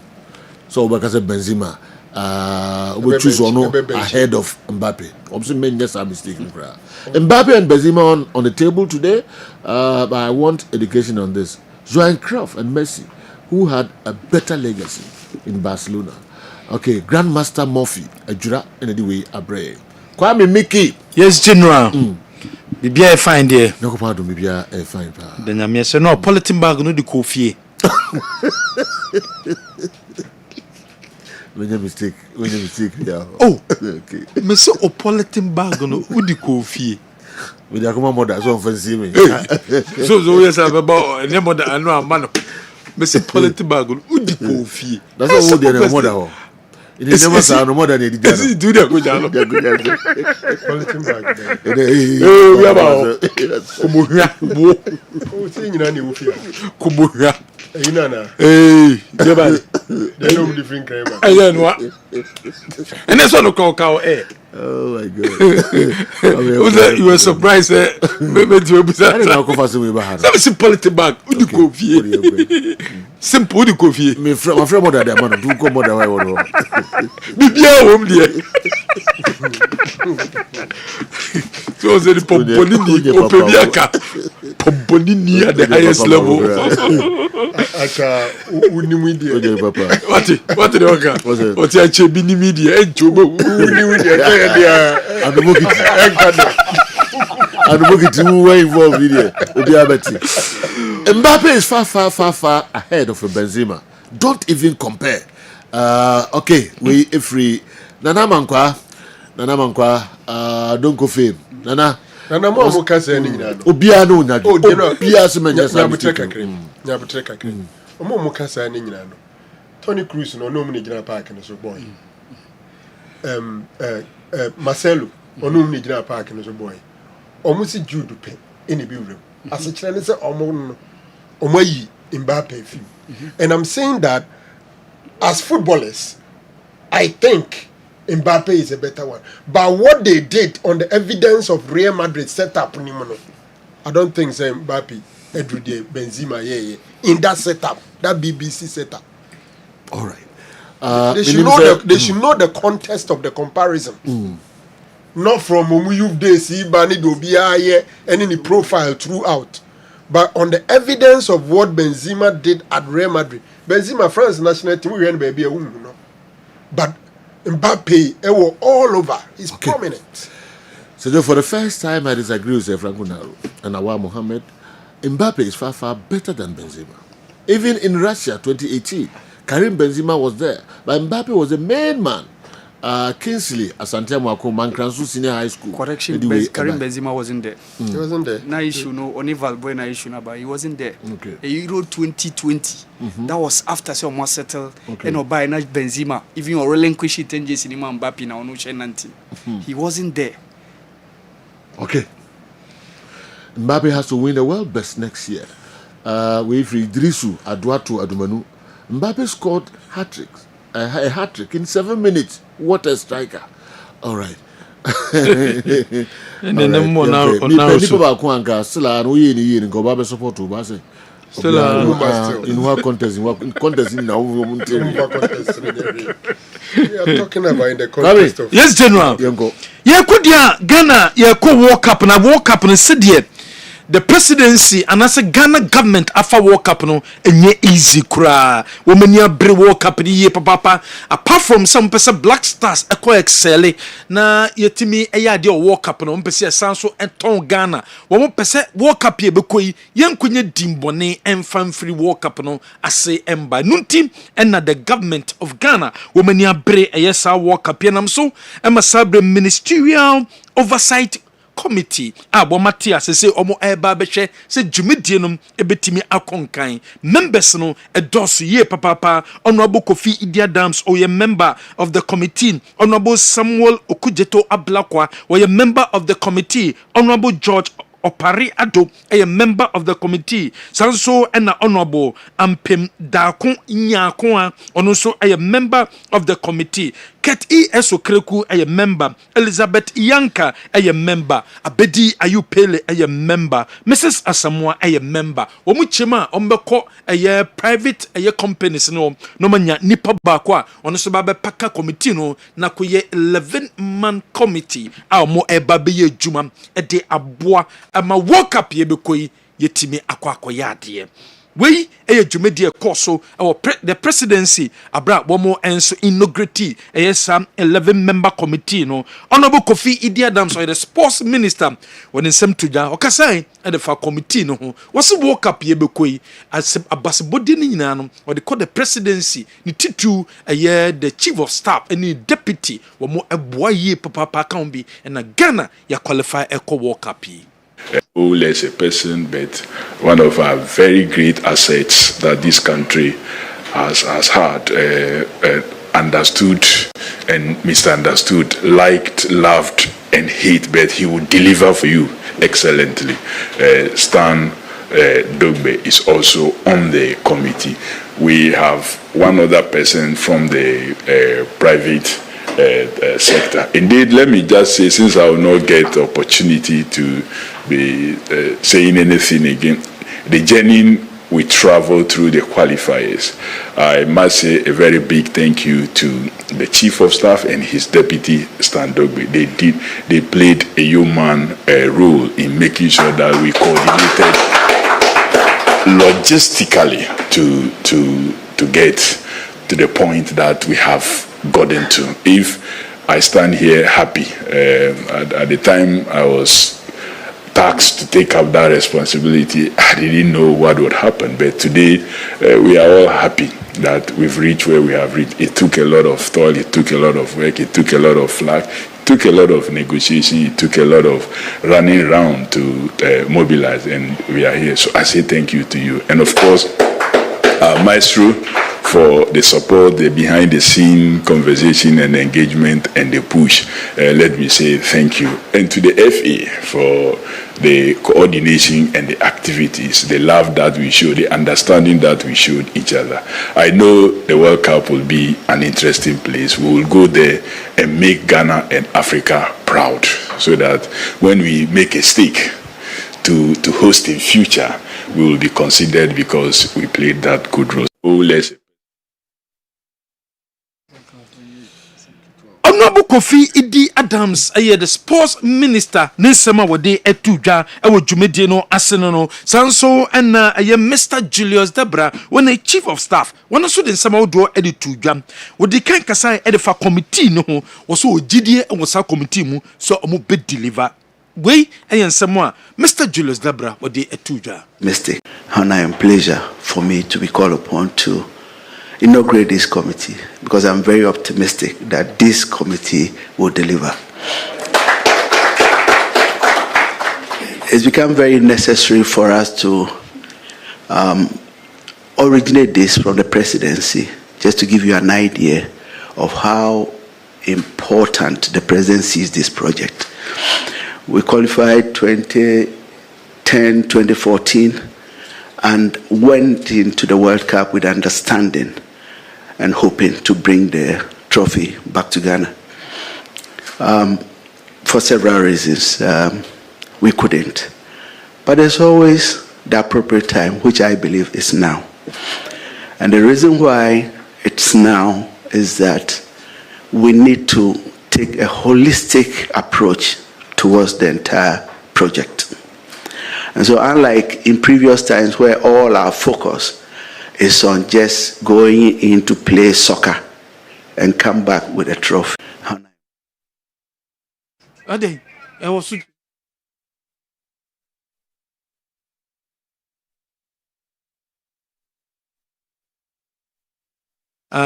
Away and some honorable Julius Debra were the Etuja and so a inauguration no ase was also Kasai was a sabre walk up here by Ghana yebeko walk up and yes ko football not to play alone. Minimum objective ni say ye betime akonya advantages awdo bebrem e dey fi walk up no mu e dey abagana. We need to shift it a bit.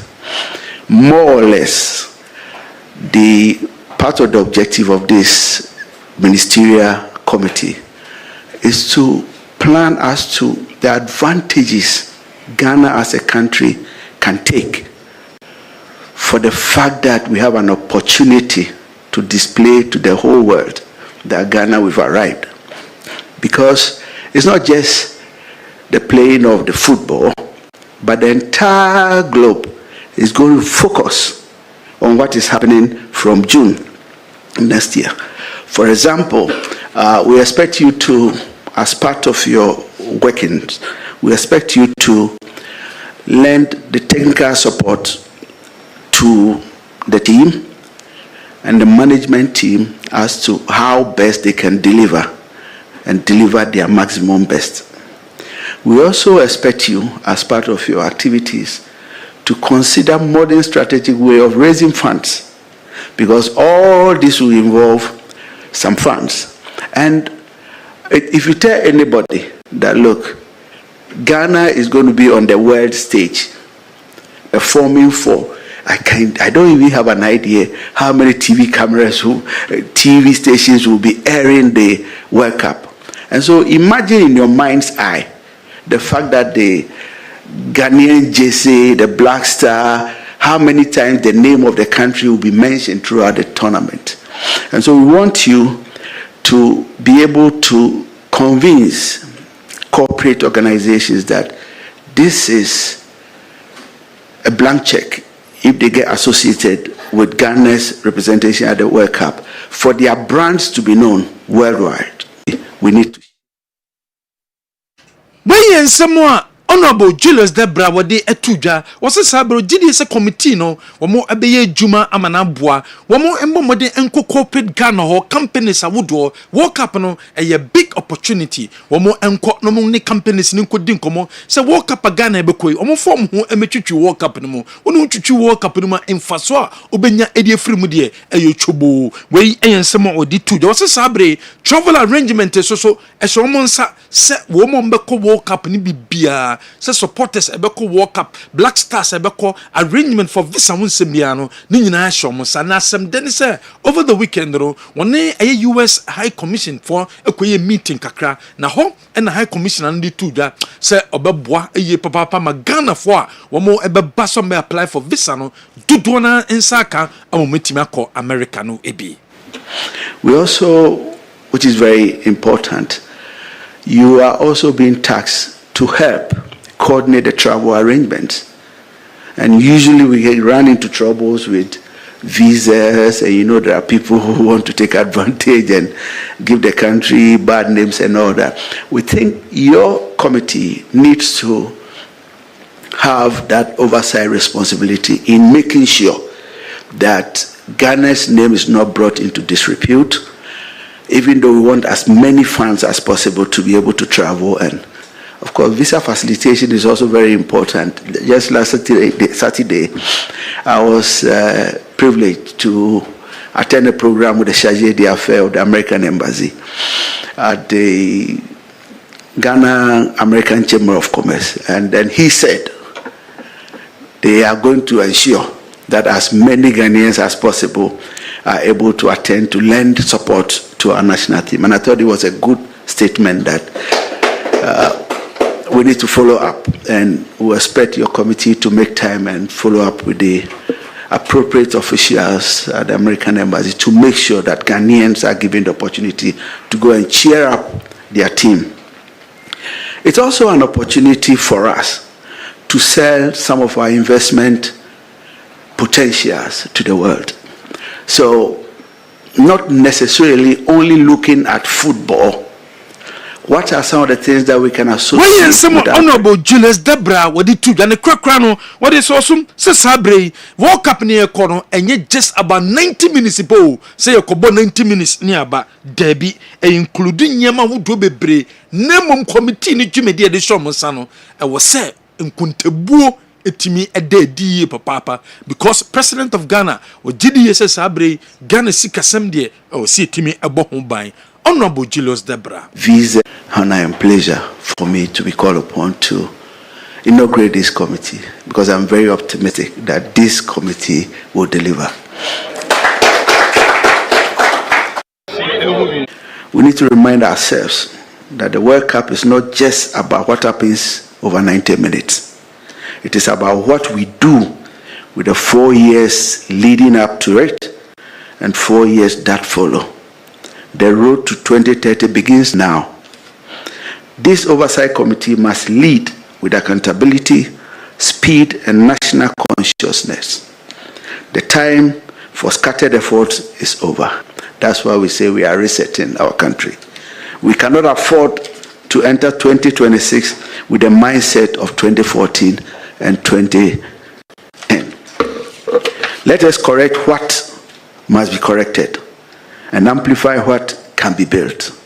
Let us lead with clarity. Let us act with urgency. Let us project Ghana with discipline and pride. We need to remind ourselves.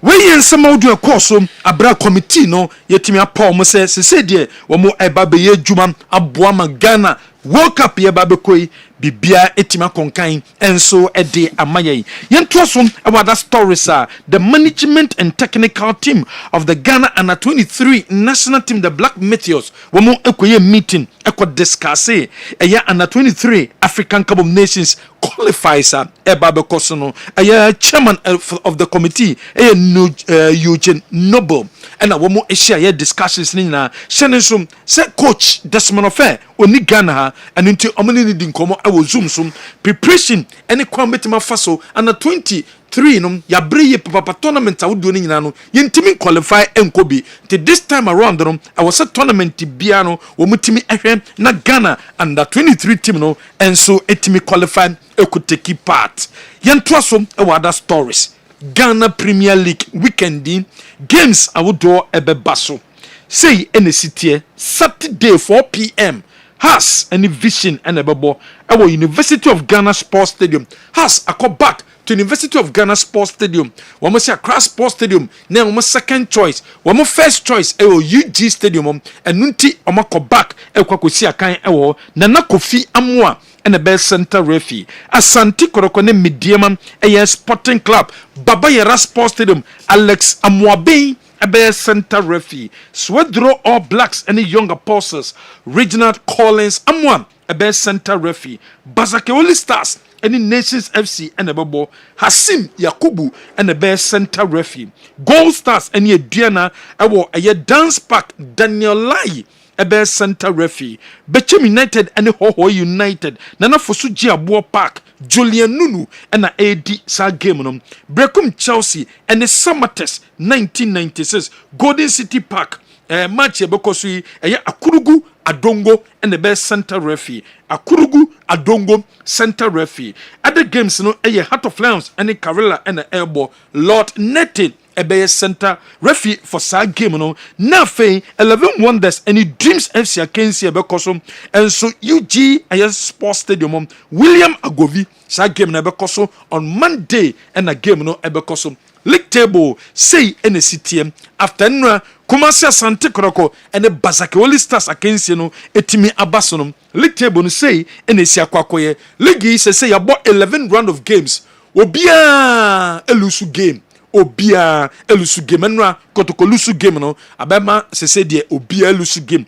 11 matches ya bono edianam ewo 23 Heart of Lions ewo 22 Mediama ewo 22 Asante Koroko ewo 20 Gold Stars ewo 19 Has ewo 18 Samates 17 Karela 16 Young Apostles 15 Vision 14 Nation 13 Swedro All Blacks 11 Dreams 11 Hohoi 11 Brekum Chelsea 11 Enna eye Boboko efene Bechem enso ewo 10 Bazake ewo 9 11 Wonders in Chateau, our 3 points in the Kutomo. Match in the Corso, Kumasi Asante Kotoko, Wamene Basakewoli Stars against Yenum, Ekosum, Emma Basakewoli Stars, Wamo any Kumasi Asante Kotoko match, Basakewoli Stars, Edim Kunim El Kotokoso, Wamase Kotokom by 2-1, and no any results at PM after the game. Coach Abdul Karim Zito, Nisamodi Tujanie, was a Kumasi Asante Kotoko match with ye, I was sent commercial. Womunya chances awodwa awose command ball no eto atenem Coach Abdul Karim Zito Kotoko should have won this game. Seriously, we should have won this game. Once again, we squandered the chances and you took your chances. So to me, we shouldn't have lost this game, but it's part of the game, so it is okay. The way for every club, we all want to win the league. It's not only Kotoko. If the way you play here, the way you are playing every club, there wouldn't be last. So Kotoko, everybody wants to beat Kotoko. That is the magnetic of the issue. But we didn't play badly. We played good football, and we created chances. But putting the ball into the net was another once again the problem. But so far so good. We are playing them. Head coach Enema Kotoko, Coach Abdul Karim Zito, and all the two jam was still league, Kumasi Asante Koroko, ebe epese omuji league wamo ebeti league matches duduanano and swake chira yebo enso akoyenim. Football. This is football. This is football. We are playing the league. You will beat, they will beat you, you will draw. So we are still chasing. We have 20 the one leading is having 23. So it's only one match, and we are playing at home on Sunday. So it's good. We are still chasing. Thank you. Football. This is football. This is football. We are playing the league. You will beat, they will beat you, you will draw. So we are. We and some coach Abdul Karim Zito what they etuja. Coach Johnson Smith the first game against Kumasi Asante Koroko was so happy with the results we met me and be Jumano be bro so moye. The same thing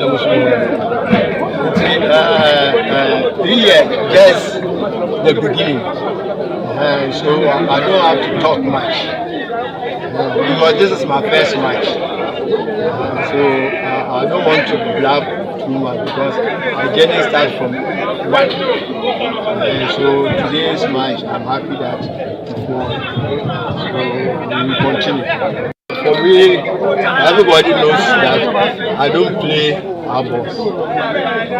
This type of game I like.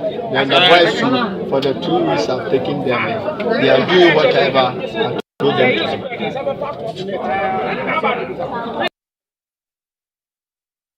Wey ayen Samoa coach Johnson Smith wadi tuja yentro so MTN FA Cup matches outdoor enso timi baso Mediama Sporting Club ehye Rose Park ekanan momutimu ebaako Dreams ehye Kofodia Sempefe by 2-1 Karela etimisha Wa Power SC ekabako a women timi ante Ediana ehye Bechem United by 2-1 UCC Youngsters etena ho ene All Blacks eko ehye no All Blacks ehye kabako a women timi ante 11 Wise etena ho Emma Samates ehye 2-0 Nations ehye Ebony ekamienu amom timu baako na Ash Gold and so edinkunim or Benab so women kabako women timi ante and the FA Cup matches in be ebabaso Ho United and the Pando Heart of Lions and Sana DBB United and so the Brekum Chelsea against etimi abaso ahead of Kumasi Asante Koroko game ebabaso over the weekend between or more enemy Diama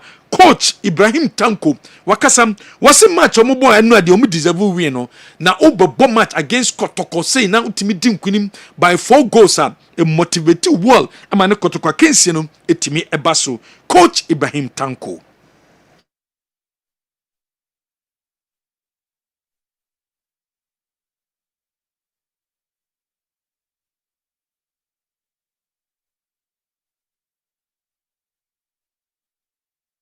I think we started very well. We had a very early goal, and that makes it very easy for us. And after the first goal, I think we keep on pushing and then have 4 goals in the first half. I think in the second half, we just relaxed to play and then keep possession. Unfortunately, we received 1 goal against us, which should not happen. But in all, I think we deserve to win. Of course, I think if you score 4 goals in a game before a game like Asante Kotoko, I think it gives confidence, definitely. But I think it's going to be a different game and not like today. But definitely, we are going to prepare for it. When summer coach Ibrahim Tanko ahead of Kumasi Asante Kotoko game no what they atuja coach Aristika and so dinkunim obechem so bechem a very strong side, very strong opponent paye but we need the place na ya there ahead of weekend gamer on Baboboy ebebo mo pa. You know, you have one very strong opponent. Bechem is coming and play very well, and our team try the best. First 45 minutes is go inside. He have 2 or 3 another opportunities possible finish the game, but second half is go inside the same. First 10 minutes, some player lose the concentration, and I think it's a mistake. The opponent is give me the score, but after the team again, I came back and he tried to win the game. I like this attitude in the player. Every time like fighting from win the game. Congratulations from the player. About Sunday, last Sunday, before 3 days, you have very hard game. Also home, now again home. Sunday again home away from Gold Star. Let's focus our team from win the game to win the game. You know, you have...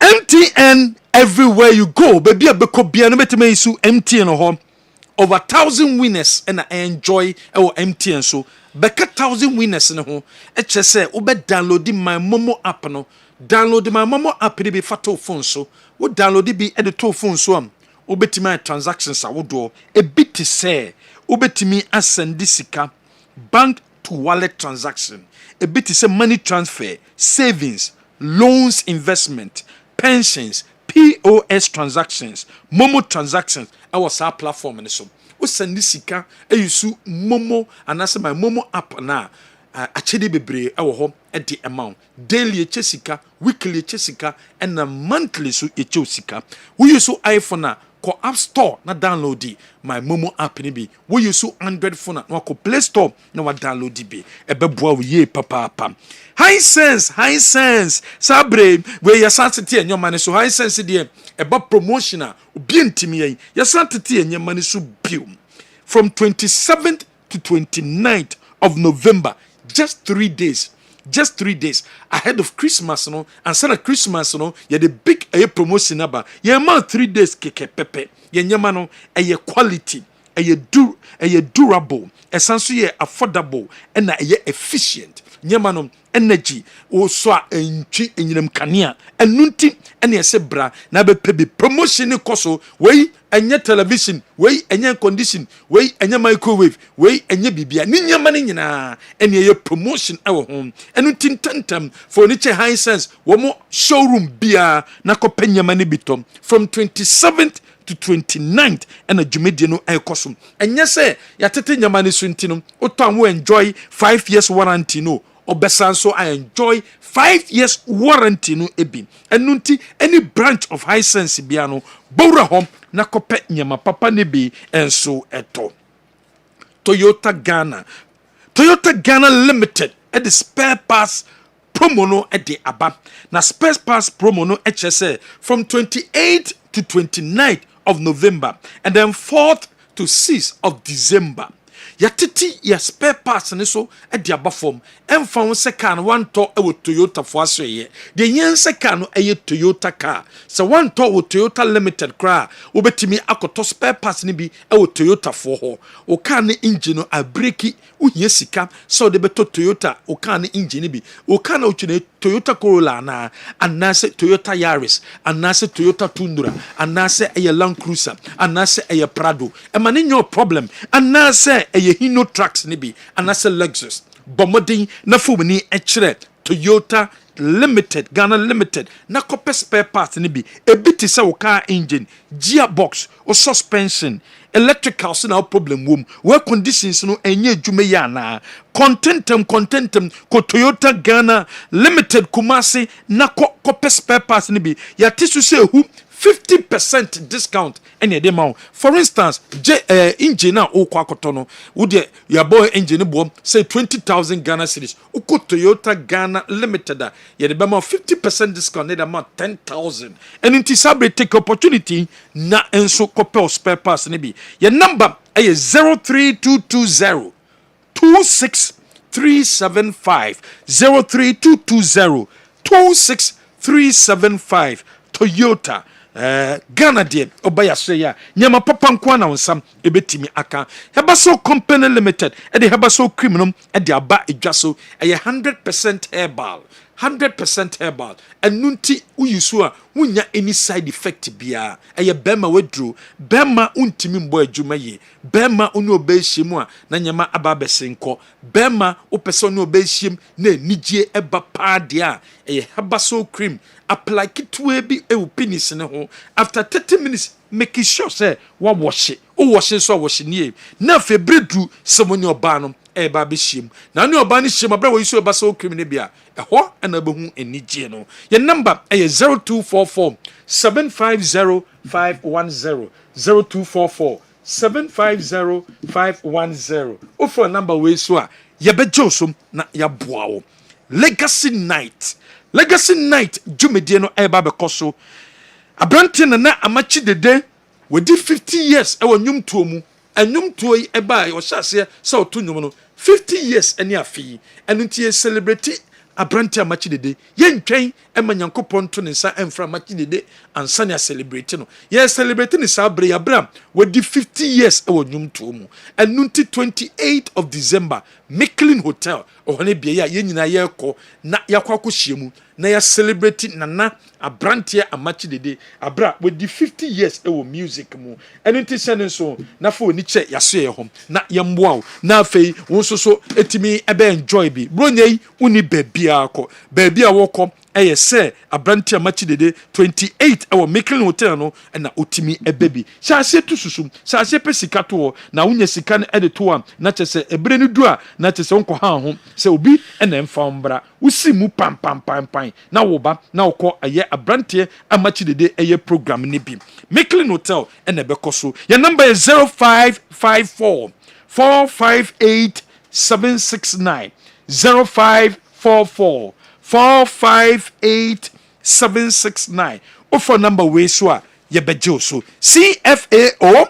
Mobility Ghana CFAO Mobility Ghana yen ye wonyama papa bebre awo yaso ye nyama papa ni bi ni se o ka na wutwi no ehia so the ties egu ase so the car ties ebegu car ase a to papa and na bitimi twini for years o can say private say commercial for when it's CFAO Mobility Ghana na competize to o can say a private a caterpillar and na say excavator type bia pebiano obenye biato awo yaso number 2 o pekato say Mercedes and a pebiato and na say o Mitsubishi pickup any be and as SUVs no be and a pebiato bit say Outlander no and a pebiato anam and na say car ba ni fuel consumption no ewo form e Suzuki no pebiato a e CFAO Mobility Ghana and also show me chira kwan apart from no uhia eye trucks na dia ye djuma se Shackman and as a fuso truck ni bia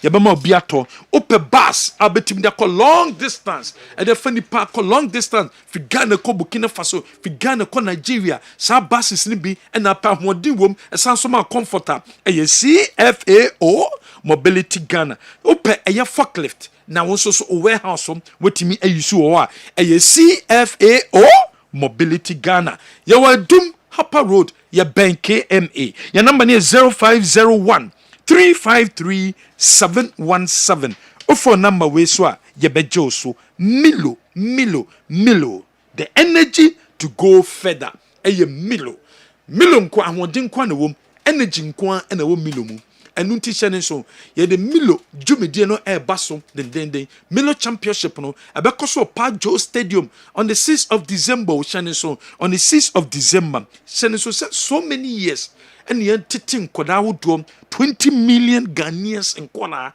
and ye titi omo ebimu be superstars ebiti se Derek Boateng ebiti se Dedayu Asamoah Gyan Steven Apia Kojo Asamoah omo nyina fambi Milo games no and on fema oma be superstars ebia nso betimi afam no be superstar ni bi and it is so on the 6th of December 2025 at Pajo Stadium KNUST Jumedie no enso ebetimi abaso ejeba jewelry ejeba prempere 2nd Street edum ejaba Ashtown traffic light na se wedding ring engagement ring promise ring upechena tu kom opade dia to nsa for when iche ejeba jewelry obaboam ama nsa etimi akebi ejeba say white gold yellow gold na se ye ene wo so ba the number is 0277 104488 ubetuma free jaba our number we so Jabiro Bank PLC.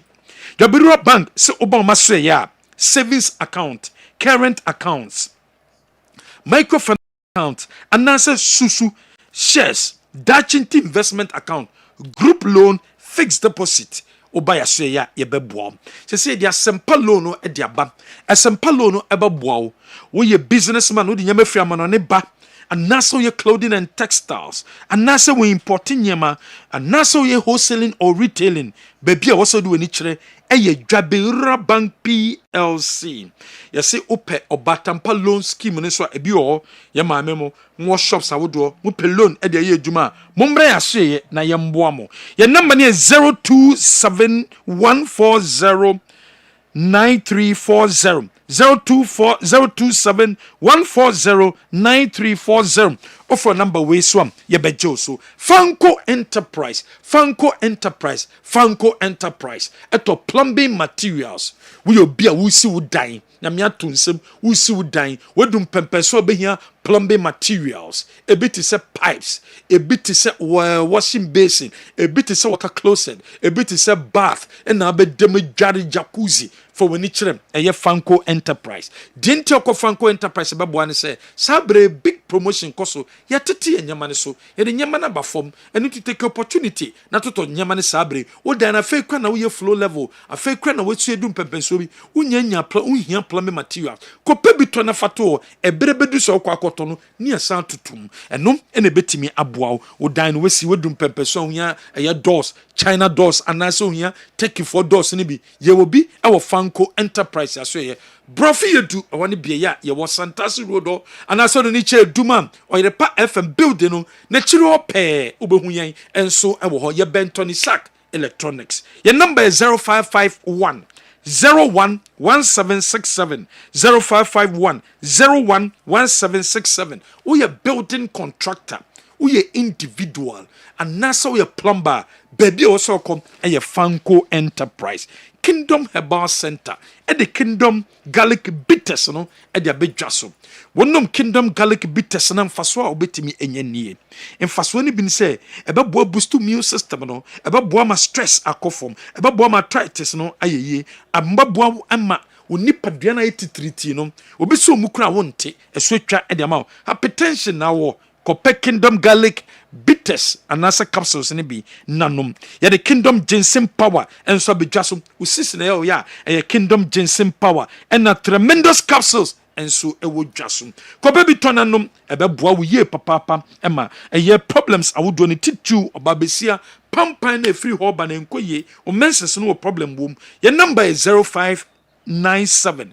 298 855 any drugstore bia be kobiano obenya yendo bi ato obi pe weka ene no aye adwuma ope eye store boy and as a store girl no aye adwuma enunti take opportunity no with the ages between from 20 to be 33 years opel enu aye adwuma enunti se so now te around Santasi area mu Santasi area mu a free stadium se ne corner wo be bi na ate number way and a bit my free number no 020 8377855 020 8377855 lastly number no 020 8377855 the one and only general. Okay, come in. Yemfa NCR for your stories no and so emu kakra. All right. Local stories no and so and I go and minimum so the message we befa beba dia fa local stories no out me the fa 05515999933 05515999933 na yenhwem kakra and so emfa mamo. All right. Richmond way free Accra la. I'm confused. Mediama FC plays the FA Cup game against Rose Park, but on the official page, it's there that Rose Park is the under 20 of Mediama FC, and how can they be paired in a competitive game? Okay, now there also the Abre no. Ma share the next one every tema Richmond although you cannot find the hand of Zito on Kumasi Asante Kotoko. I watched Vision and Kotoko. You could not see Zito's hand on the team at all. Richmond Tema and Ediway and so Brian. Shiftman Ediway Fratonsu. So if all the three outstanding Kumasi Asante Kotoko, if all the three outstanding Kumasi Asante Kotoko matches, Zito managed to get just 2 points out of the 9 points. Frankly, it's becoming pretty obvious that Kumasi Asante Kotoko can't win this year's league with Zito, with such performances. So the supporters must embrace this bitter truth and pray we maintain the top four.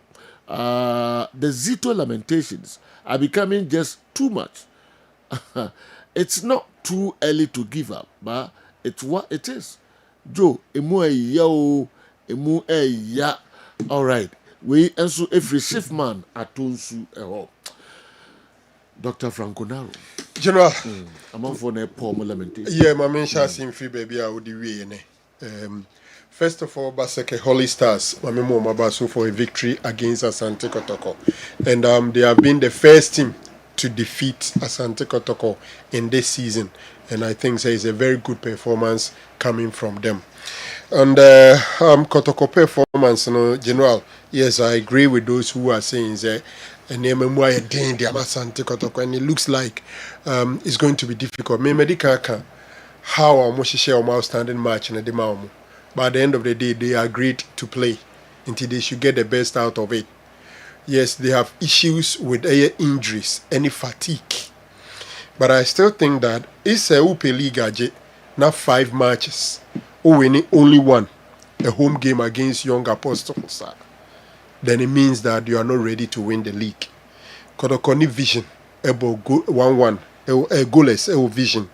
And obey Fini Adriana, ebe draw. Then, Omusha Young Apostles, a 0-0 against Samates, and 2-1 loss to Basake. So your last 5 games, 1 win, 1 loss, 3 draws. As a trainer, you picked only 6 points from a potential 15 that is below 50%, and below average performance won't win you the league into some Appium game. I know they have injury issues, and I'm told that the good news is that some of the players in the pre-prano are coming back. Because you said Uti Komona, it be a weekend game on to me, but the subsequent one he can be available. Saka Dauda, Ansu, Kote has already started training, and then Emmanuel Entry potentially could return. Philip Amo is another thing, and then hopefully Onosubitma returning. Ushe Kotoko team na general from defense, goalkeeping defense, they don't have problem. Niekipi Kotoko undefeated, their defensive abilities, but not their offensive play. And me assure Paze, so Ushe say ene players are the primary source of goals for Asante Kotoko. Amidu, Kwampuku, Morphine, Donsua, not as a general. You can't win the league with this kind of attackers. Let's be very frank. Kwampuku obienim the pedigree in the class, but I think say injuries has taken basically everything out of him.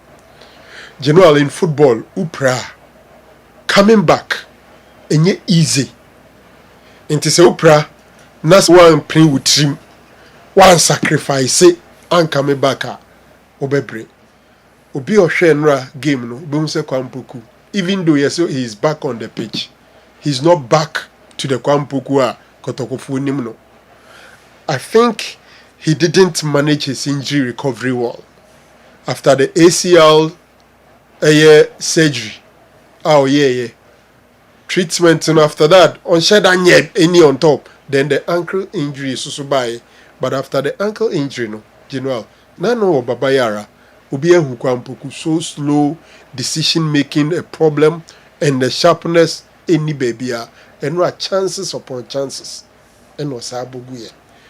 Kotoko would have to look for solution to the attacking problems. Minimada, Sekarim Zito. Yes, Ohuchiro na said window na close here. Kotoko team ni munyina, they can weigh options say bia ye convert player bi ama babe boy ni mu bia na.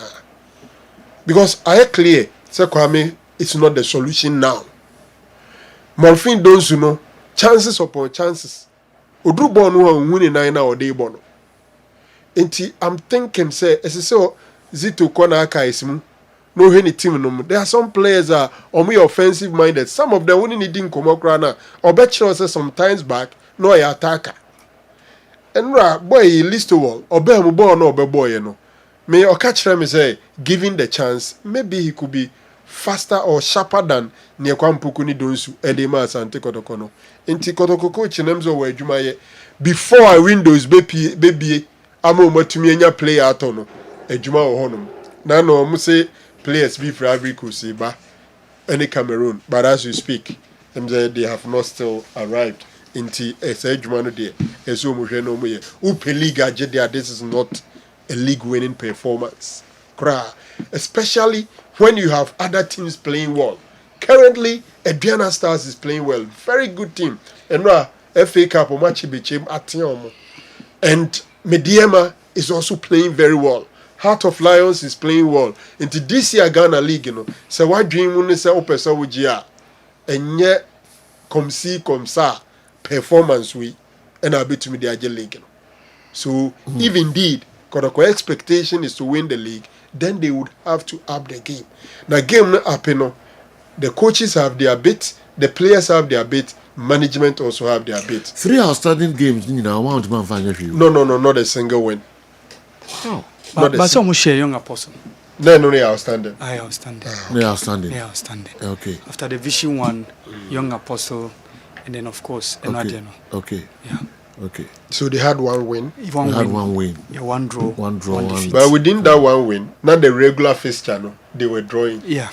What did I say? Yeah, they drew against Lions. Yeah, they drew against Diana. Drew against Vision, against Diana. Yeah. Then they drew against Samates and then that one. Now Julian Caesar so on Tiase Karim Zitu as a excuses no say I debia fatigue any fatigue obi ane kotoko bebo a wayere no ho by na say na friend say Baseke Holy Stars I don't ball guy any say position no more debia excuses na have to focus show 2-0 General kotoko ngwan obi ane bebo ane wayere no ho tari should that be an excuse General excuse no me no bako let me say unacceptable. So no, then I was Zito, a free bra opponents and our Ghanaian teams FA game against Kotoko as their most difficult or the well motivated game. Free mu person banyina sanate. Team no Kotoko bebo that is the biggest game of the season. Yeah. Yet Kotoko is the most successful when it comes to winning the league titles. Into notwithstanding opponents' mentality. So on the Kotoko bebo bayire no no abo ni yi no. Kotoko winning league ni bebre. Into no de enye excuse ho. Na enye only Ghana na wa all over the world. Team si bebo tia a big club. The players themselves are motivated. Coaches in Beka chose o bebo tia Kotoko. Unhia kasa bebre because player na nkasa opeso oyire no bo ni yi. Enunti ana wuwutua wo players kayi enunti na players aketua wosoro supposedly top better players enti the whole season no all your 34 matches your opponent no the big game but quality from the bench, quality from players on the pitch, quality from supporters support and a kabum ema utumi overcoming this challenge enti no they won't accept on the issue of fatigue. General, if you want to look at it dispassionately, nokre, kotokofono, omabre. For about 2-3 weeks, about Sunday, no about Wednesday, no about Sunday, no about Wednesday, no about Sunday, no about Wednesday. Who travel from Kumasi to Samara Boy, no abesin ko Baseke. Now, General, the average Ghanaian player, looking at Omu, acquire a fast to ade and usually oba Sunday and Monday impempi omuntumi sheda training o game Wednesday Tuesday ni bia nopa na obeye shake up kakra enti then we Wednesday Thursday you may want to rest Friday we want training enti indeed fatigue bebem especially when most of your players are injured na untumi rotate your squad so fatigue I will agree but say Grofone Kotoko bebo mo ire omo body e free tete bepem sabri Sana netie. Omu adwuma ye. 1 trying to recover the players, 2 trying to improve the squad. A major issue for Asante Kotoko. Minim se bia. Okay. I will be on that. Yeah, the significance of any defeat and say dog will be our monitor Basake Holy Stars this season. Now we go Stars now. No more winning game biao. Sejo, interestingly, the result Obekasa among near defeat was that 2-2 draw against Vision. Obekai that draw against Omone 11 Wonders and of course Bichim United. Sejo, now before the game yesterday, now Holy Stars were 6 points per. And that was the 3 draws against these 3 teams Amabobono and the win against Gold Stars. So Enwa was the second winner Holy Stars Enya in the Ghana Premier League. Wow. Yes, and I was the second win. Yeah, they had only beaten Gold Stars. Yes. And Unkwane a winner. Not so far league matches I have no winning. And even near on 1 year defeat or because of my draw. That trade draws na makano against Vision, against Bichime 11 Wonders. So the rest of the games thing na no molusu. Omu Karela no near Shomo. Omoni has bought near Shomo. Omoni Lions bought near Shomo. Obia virtually within that time space no Obia Shomo. Okay. With the reception of these results and I'm so 2 wins against 2 teams in Africa this year. Yes. Gold Stars and Asante Kotoko. Okay. Ningina they scored 2. So Asante Kotoko na Shebako because that game against Gold Stars they won by 2-0. Okay. And say Joe nas Kotoko supporters ni bi ehunu say ase oka outstanding games no. Na ebi no say ase fixture congestion adoso dodo. But for me I felt said the FA have even done well. Because yes. Okay. Sergio say boy against Accra Suffolk. Now FA now say okay by virtue of that one okay outstanding game against Vichy. Yeah they share Wednesday. I won Otema. Yeah won Otema. So indication say on Sam back. Ntika tena hone ball. Afe also another outstanding game against Holy Stars.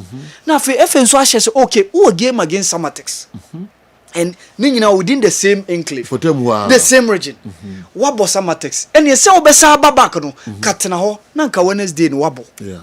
Because the next game no home baba bomediama. I think it's fair. But not supporters ni be no more say fixture congestions. Our Sunday no about Manenya we are no good. Outstanding no so we there go obebo. There Wednesday so na obebo no outstanding. Yeah. Okay. To go Africa no we say there about outstanding games. Yeah. Wednesday na obebo. Did the whole chance F no boy say after Hearts of Oak who say my back to Kumasi. Who Wednesday or Tema. Vision. Okay. Yes. After Samatex, Summer Boy. Yes, Summer Boy. Also, I'm back to Kumasi. Oh, Compotemu Hakobo, Nkrofo. Holy Stars. Holy Stars. I think it's fair enough. And now they are on because I have bed in Kessben. Yeah. Boss Sunday, you bought Wednesday. As a face no work as Antikotoko. Okay. Then trust me. So for me, I think that the FA have managed in reviewing situation. Almost say. Any more no bibi we banti o my nisa. Okay. So say Joe for me na me need any qualms with that. Okay. Say the amount for complaining with fixture congestion. Okay. Because Joe your calendar to close. Well FA Cup fixtures in ebe. And say Joe interestingly nan say as a midweek fixtures in Shadan do so league. Akwa weekend outstanding games no any ye dia share within the midweeks and I said makika idea about. So say Joe me dey na me share any problem. Outstanding only vision. The one to me and say what they call fatigue, but what must I have to? What the summer boy, summer boy, draw, right? Yeah. Yama Baseke Holy Stars. Chances we are seeing that when you are born in a goose fatigue, Obia no against. Doc. Me no mo yadwen. Okay. So what in Kakas on so Obia no mo yadwen me yobi. Oh, okay, fine. Sorry. Okay. All right. Uno mo yadwen. Yes, me no mo yadwen say fatigue ne real. Okay. Yes, we bet my Kaso has Okobo Vision. What Masha has had and went man vision. Obo has ni we are no abreno. And untina vision de no brain binya impact on the Wednesday game. Obo Wednesday we are be Kumasi abebo. Honestly was about Wednesday. What I was suggesting and they say yes, 3 outstandings obebo. Obet me this week obet my born midweek no. Na waja another week at home. Then the next midweek they play no waja at home because 3 outstanding is supposed to be cleared even if it is the first round in Drew baby.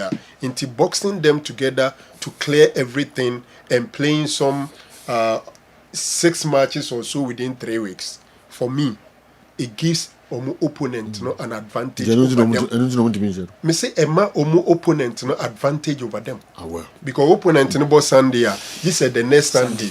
But obo Sunday no about Wednesday, obo Sunday no about Wednesday. If you want to be realistic, you are obo Wednesday, Sunday no. Brebeba wafem. It could even be the reason why injuries ne cause. Yeah, that's what I think. Because Zito always plays soft during his days with Dreams FC. What is he talking about? Strong Amido, Edway Ifri South Korea, and so Abreye. My we do kindly check the number of games Kumasi Asante Kotoko have played within 26 days this month. Have you checked the number of hours they have traveled and the number of days they rested? The FA wasn't fair to Asante Kotoko. Atabuache, Samuel, Senior, Nsuta, they also the Abreye, and no. I mean, the next one, Awa Mohammed said it all. The key sentence is that there is a calendar to close in every football association. Kumasi Asante Kotoko knows this. They just finding a way to calm the supporters. All right. Intina the fufro and so Dubai and so no. But maybe we do. The ball we used to okay. The football, the GPL balls, are they different from the EPL balls? I can see our players can't even kick the ball well. Okay, especially Kumasi Asante Kotoko players. Okay, they also observe born granny. All right. The last season, Legon Cities was at the bottom of the league and won against Kumasi Asante Kotoko. And this season too, Baseke is at the bottom and have also won against Kumasi Asante Kotoko. What is the problem of Asante Kotoko and the bottom clubs? Nana Safu 37 Accra and also the way Breye. The next one, Naminshe, the also at the buy. Joe, what is doctor talking about? Please, it's never about fatigue. The Kotoko boys are simply not good, especially those up front. They are letting the team down. Kwame Poku was a messenger, a mere messenger in the team, and it has nothing to do with tiredness. How many matches have Kwame Poku played? Okay. Yao Emisa Edway Ifri Tanoso and so and Brian. So I'm telling you, we are still not seeing Karim Zito's signature on this Kumasi Asante Kotoko team. Can the technical team be beefed up? We're not seeing his handwriting on Asante Kotoko. Akresi Sapon, Edway Ifri, Koforidua, and Abreye. All right, my friend Sunsia. Na yentwaswe medam ho kakra bi aba me call a Niwa Scientific Herbal Clinic na mafankrato kakra aba me kwa mefa a Dr. Dawood enso asoye kakra bi ne aba beto local stories so Observe Makwaba about Niwa Scientific Hospital. A team of medical scientists. I have created a boom near the infidel Maswa, a juma, or a share has it, the share had it, and yes, I'll buy a sabi. Near time a good amount, said the Cocono. The moon, you don't to a fiducial. The Mephidio Mushu, the meal at the Potier, the Yarene Breo, Nesamium in Ya, Yarene do in the piano show. The Venezuela Mawat Yariasi, what the editing said. See the baby, I said, what to Yariasia, which in 2 ascentum. Open what scientific hospital, Dr. Phobius Yajumani say. And Buna any Tanya or what dear Eddie Dumiano, Yenyamu, Nafe, in Renwakasa, whom my friends have fight to chemicals, no. Yes, struck same and no, Nayan from friend no, and for a mount. A be our kidney no, Yaria Bemo, kidney no essay, young Kwana Ganaha, yet take a buying, Eddie dialysis, our kidney not say I could do said the Kwanwa. Nyarishemo na nyedi dina for ni chirem ewo ni what scientific hospital bofra ban e boye ama wa diabetes ye di bofra ban e ni nyama bi efra e di mawa e be ma diabetes na o sugar e cost rupi no e no so aboa ama etinya bafum e bia na o hwe misisi e na o problem pa e o mema sem da da wo no a onya tenkan kora so wo ba beda obo so otimi nya hodi ne peja na wo ba ehyemu a ehyemu na adwo e wo so atese ne be ma no ensore kora e bia na e no bia da so a wo no yo ba na utie me na se eya wonu problem ebia na fiber na kosi awon kwan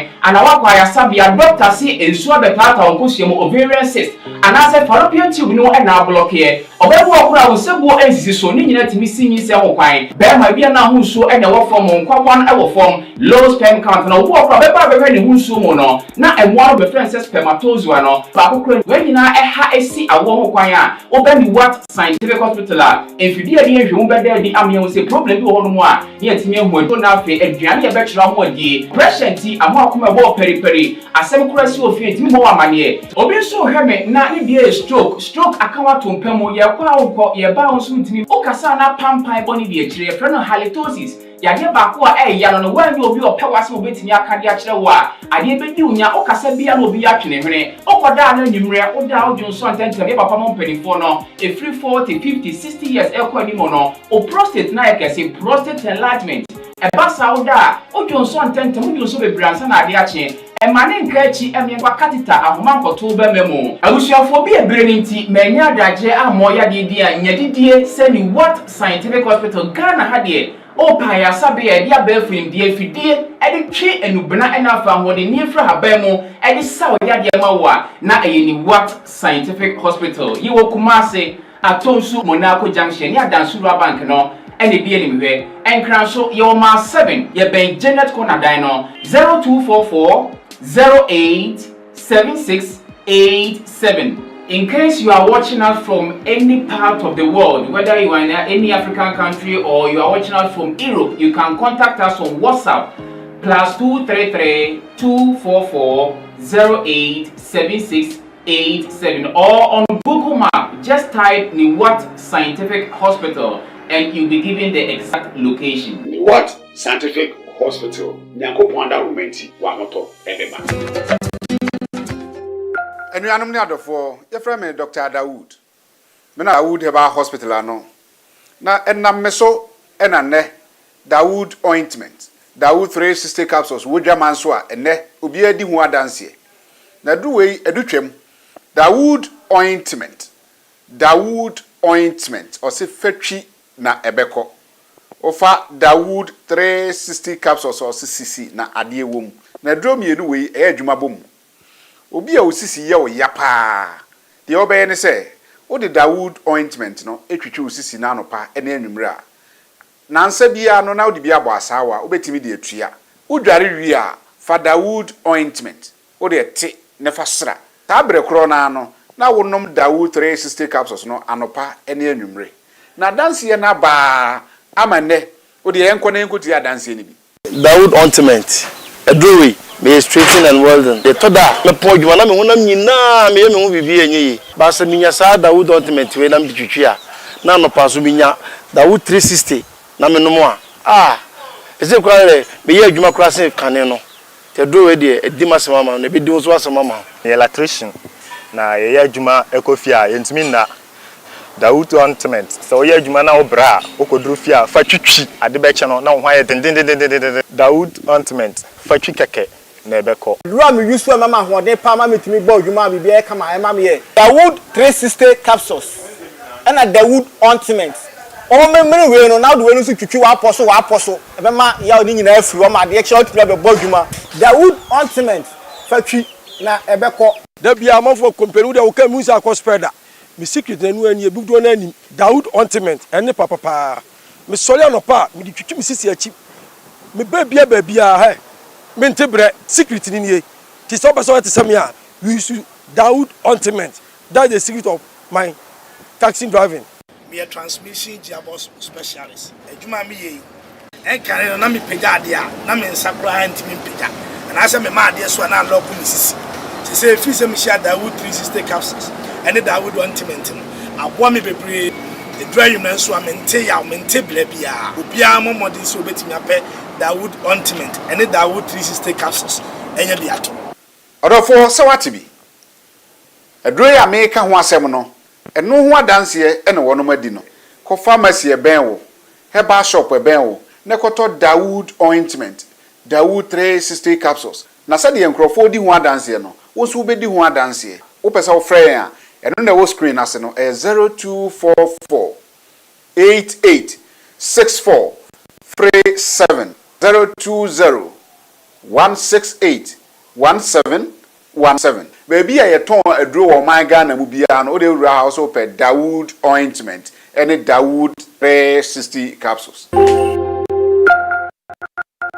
to mixture eya wo yef mapa e bia typhoid fever nti wo ti e pae wo ho ya sese wo yef funu eya wo ya eya na wo yam krampo ehwie ensa bi agu afuru so ene oboso oni padua na eya wo mre honam etwetwe because of tiver nom gasto mixture say also enso na ba betena wo so wo ya funu eya wo ya funu emu hyehyew aduane to ya ma na ya funu emu wo wo ekom de wa na ya funu eya aduane to ya ma na wo fe obu ano hyehyew emframa ejinejina wo yam because sa entia gasto mixture eya wo ya funu ya de adro mapa menso mixture eya dra eya fitikromu how ede afri emaso sa wo ya oba na wenses entimi mfuro kama wadro ene menso plus mixture odie mu adwuma na esiesi oba wa hemfie ho sa wo ya oba wadru mpempen so atwa sa wuta na so wuntimi monsa wadro ene menso plus mixture wo ya oba na nka wuta all right na so na nse no wo menses na asizi wo ko check pregnancy nyem wo so a wonya family plan wo so a wontwa bra na so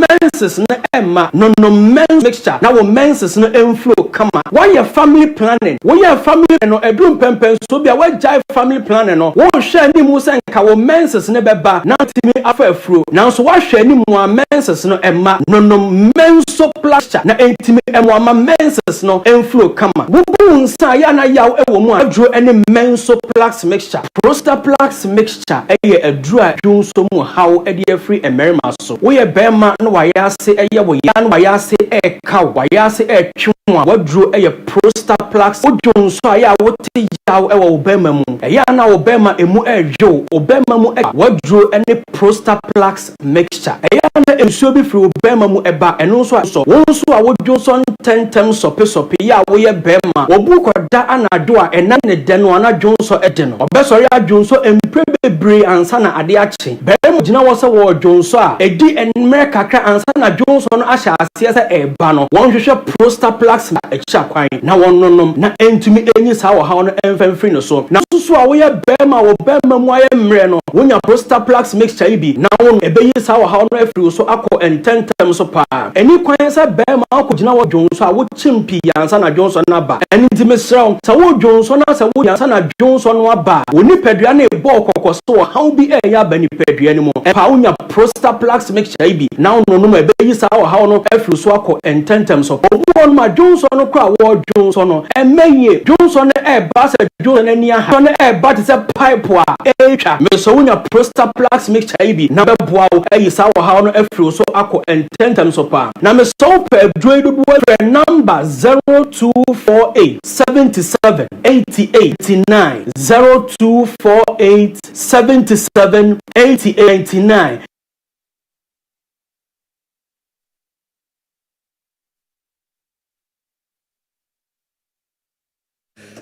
Okay, right na yemeto aso kakra emfa emamyehwe local stories no enso kakra aka na yento aso all right. Mamenhwe Kwame Owusu Donko de ode ebaye. I can be unfair to Kumasi Asante Kotoko's coach Zito, which manager across the globe will not state the obvious predicament. Last season, we heard the lamentations of Arteta, even when he had lost just 2 or 3 regular players to injury. And now, what haven't we heard from Slot? Zito is battling with injuries to not less than 10. Okay. First team players and also the tight match schedules. I disagree with our Mohammed. The January transfer window may come to his rescue.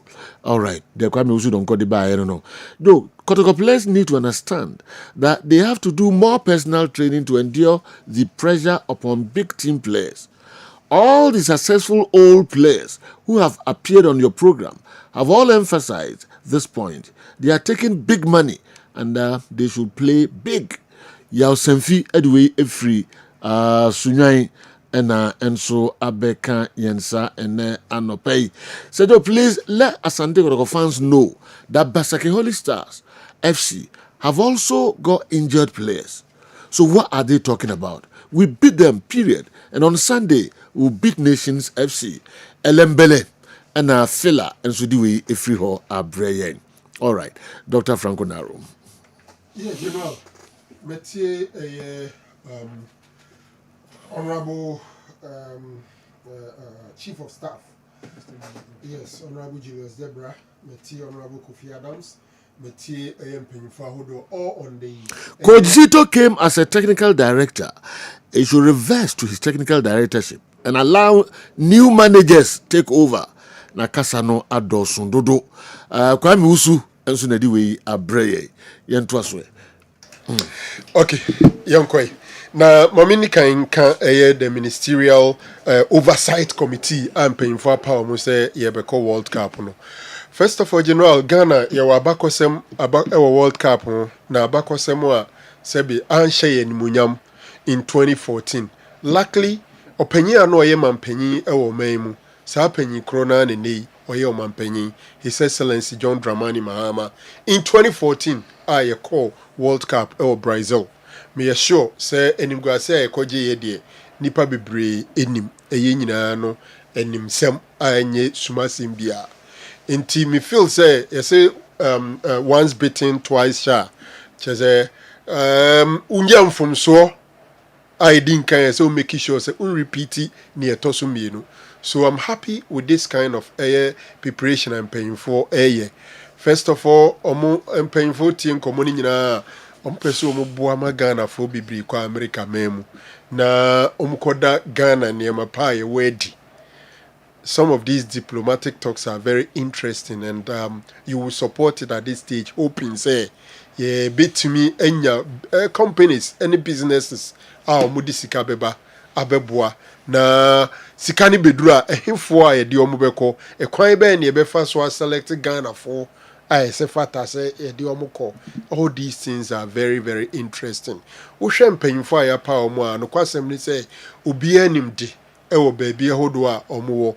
To the extent that the Ghana Football Association president is also part of it. We have our own Abedi Pele also being part, and the Minister for Youth and Sports is the one chairing it. The World Cup is about some 6 months away or 7 months away. India started the mobilization very early. Let's hope and pray. Say, ye nya scandal be around it. Because, ye mem hasino, adia sebe, yin shirakrano, yeti anye ye itumi maneko ye, adia, if you and most of these businesses would want to associate themselves with a nearma Sebian crime. Many of my drink say World Cup on idea ubia so den found at a certain point in time, in some 1 month or so, the whole world would basically come to standstill, and the attention of the world will be at the World Cup. Any World Cup or TV, so the various say it is all your Jumeku, we a business be now per platform be abojaton there and now be with the I think the World Cup is the right place. So let's hope say and paying for no bit to me and mobilize the resources. Because Jumana mobile one say upeska. 2 o fast wa say a quay be fast wa Ghana for how do a person mukubino or Munsabeka the requisite visa. Si yekunya Brazil, sorry, yekunya Mexico, Canada or US. The good thing is it is even possible so me draw ni be able 2 matches in one country, ni be another one or the other country, and you can even progress. So I'm thinking say so normally yes about 2 games another venue, about 3rd game. Yes, mostly let me about said 3 games in Grabes because different stadium. Yeah. And also to me, yes, the different stadium. No, I'm talking about country here. Okay. It could be say with 3 matches in England, no, maybe a Canada, or the 3 different stadiums in Canada. Yeah. It is possible, maybe a group, no. You can also progress. So I'm looking at saying Comodian as at this stage. You know when the draw will be. The draw will be on the 5th of December. That is next week. After that, November young baby attention bedding. But whatever it is, I'm sure the preparation are starting in earnest. Let's hope people will dedicate their time and work and make sure say Ghana for be general. Okay. So I disagree with people saying footballers get tired playing games every 3 days. If they get tired, then why is it that most players get angry when they are substituted? Footballers can play 90 minutes every day and will still get time to rest like we play in our local town football daily. It happens in Europe. Okay, they play almost every 3 days at times in Europe. Okay, All right. Inti na eno so I don't know. Ono say on tia say footballers ka so mo bobo 90 minutes every day with 90 minutes. Omo mreda footballers. Now we went 3 days for machines. Also fatigue. Are they machines? Europe then how often? And look at the travel, the bus, the comfort of the bus. They travel around. Okay. Look at their diet. Look at their nutrition. Look at their fitness. Unless you don't want to be. Also footballers for more time. And also where they are feature ball. Also with about 90 minutes. At what level? Feature ball. No? What level? What is the requirement? Now about Sunday. When you're 3 days for rest, number another one also fatigue. General, where you travel and you rest. You travel. Especially when your opponent, they are only born every day. Okay. So you born every day 90 minutes now. But in a situation where your opponent is resting for 7-8 days and you are playing every 3 days, what any difference, baby? And dear. Okay. Enti our my name's Bibia Kanfa. I don't know, so.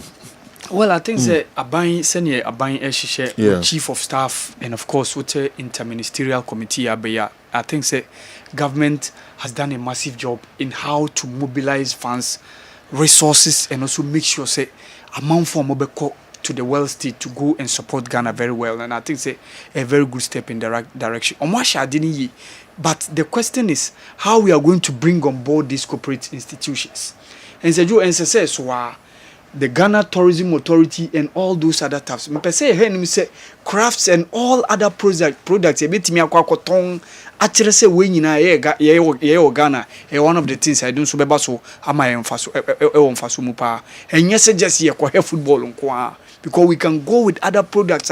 Yenso be say we one of the things ye Ghana. Imagine say ye Tourism Authority no make a good mark of showing tourist site and also through the World Cup na man for baba ebia obi wa on ba Ghana da way through this stage be mo so hu ade a nso baba bamfaso ama Ghana things say a very very good step in the right direction. Said you. The world's football problems continues, and the Kumasi Asante Kotoko also lost yesterday. Can you please play the Nigerian coach's video so I can laugh small? Else, since I'm not good crowd at all. Pozo Edwefri Kaswa Accra and so Abre Liverpool near Asante Kotoko fan. Because Munyo Kra Manokra. Oh, we Liverpool coach Asabedo okay video bear. No, it's a Nigerian coach. Video there. Okay, now okay, Nigeria coach now. Oko twa ashe DR Congo ni se o use juju. Okay, penalties now. Okay. Okay. Penalties now. Okay. Pose beya mienyi Liverpool ni we highlight now. Na yemi o also bread do. Liverpool ni Kotoko fan. Yeah, come on. We who Jeju pay na o go through pa. Just no Afebi mu pa. Ni na the same day. Afebi mu pa. Pages there be anyway. So more idea so I ready. I don't like it so I more man over last crack. There's how much team do I now they are the blue is a color, the church is a team, the blue is a color, the church is a team, the blue is a color, the church is a team, blue is a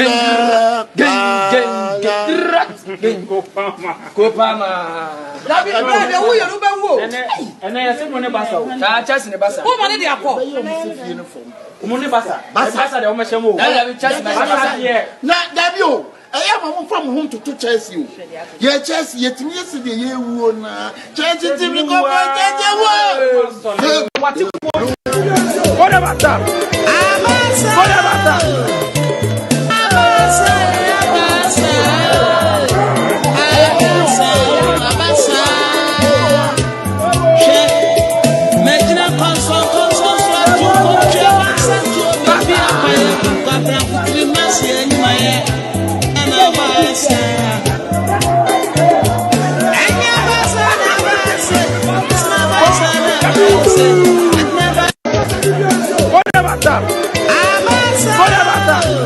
Oh, okay. And see now, and so I don't know. meko na maba enche meba mo ho na fe mu so mu de mwadwenkyere kakra enso afam de abre. This Donzo boy is angry with Kumasi Asante Kotoko supporters and the way we support the team, especially in Kumasi. How can we support you with this kind of play? Okay, Francis and the way and so abre and also who saying he's the last person to complain about supporters' absence from the stadium. Yeah. Born now could you know who saw the left in elbow, so right in elbow. And no mumramehe. General, footballers say so much as fans no more your more clients. The other supporters. Like your more clients. Now clients, you know, as I say, making sure that your clients in a pen or the bemano. In Tina, a dear Bakwami bufu GPL. A team are taking lead and our results are open in Zaka. No wasted time. Sometimes some of them are so disrespectful to the fans of more stadium. Omu hunu say bono mo bono. Nipa ne gu stadium no. Omo tuesika. Na omo no omo gina park no so no. Omo asede so omo entertain nkrofo na e ho no. Ese footballers ne tia say what is our match today? It is our match today or ye obo concert. Na nkrofo tuesika begu a he has a responsibility to entertain and make them happy so that next time they will come. Inti more footballers in nkrofo na free fieba stadium no. Omo tuesika omo sika no na edi tua moka.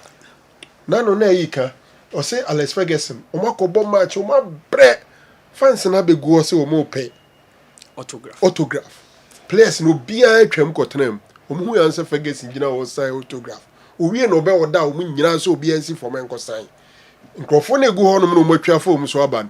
They are the reason they are paid. They are the people whose money is used in paying you them. And you don't show them disrespect. And you don't so. Born or park and so na nyafe enunti na nkrofo ma. E den bella number be ma. Near the saying Yakuba number amount.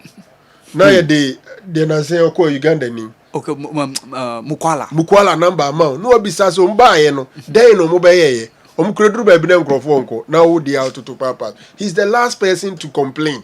Okay. We need justification to get angry. Intina no safo du kuka na me hwe ne na ye mesre. Say wo no akopia ro ko bisa sa den nkrofo ma. Na dey a we PR obeton ne say ne abeton. How many goals have you given them apart from that penalty from against House of Folk? Inti onokra dey or losing the right to complain. I've nothing me envy Obia or Liverpool fan or ya Asante Kotoko fan. I was saying a team nechi 2 matches now. I feel no Bokumas. Me envy the background. We are Liverpool fan a team niku. We are Kotoko fan because neither kunum kobio. Na almost call Samurai boy. Omasa ko nkrofo. Omasa ko back to Accra. Wow. Just a point. In 2 games. I've nothing against Abidipele's inclusion on the World Cup committee. However, considering he never had the opportunity to participate in the World Cup, I personally would have preferred that a former player with actual World Cup experience was also included. Such a person could bring first-hand insight and perspectives that come only from participating in the tournament itself. Raphael Edway Efriteshi and Abreye. All right. Madam Waba. Now maybe I will disagree on the one some Abreye. Meko Dr. Dawood aswe na mafankra toka kra aba. Ye basisia. Wood Heba Hospital. What's that? Your baby maybe o ha. Osi so no wonya emfie be duasan num. But untimi ne oba nhia. Adintra. Ne be ma no empeja kra. And on so ofere se oni obi bedi hu nkomo se mewe ma npeja se mpani ka aka se bi se wan ton wo yade a unya ho adru nti o da hye no ho o metwen awrade metwen da be na obeware so metwen awrade sa be ma no so onya akukudru na oba Dawood Heba Hospital kwan a ye be fa so ma ne be ma na pejani ebetimi aba se awo mu timato bi na ma ne be ma no o nyini no wadu ne mpanyi mfie so empeja ena obi wo ho nso a ebra oye ketekete no maame no e ma ne nufu no nufu nsuo ne bi sogu ne be ma no so wo bra na onim eno so bedu baabi na betimi aye ne sa ebi nso ye yade bi a eto no kwan mu bra oye ketewa no ena ma eba na sa ba sa nipa no wo sa tebie no mu a oba asabe ye fa on say ye ka traditional medicine say you ade ba ko Dawood Herbal Hospital ma ye daso nko ne say ye nim say traditional medicine no e broad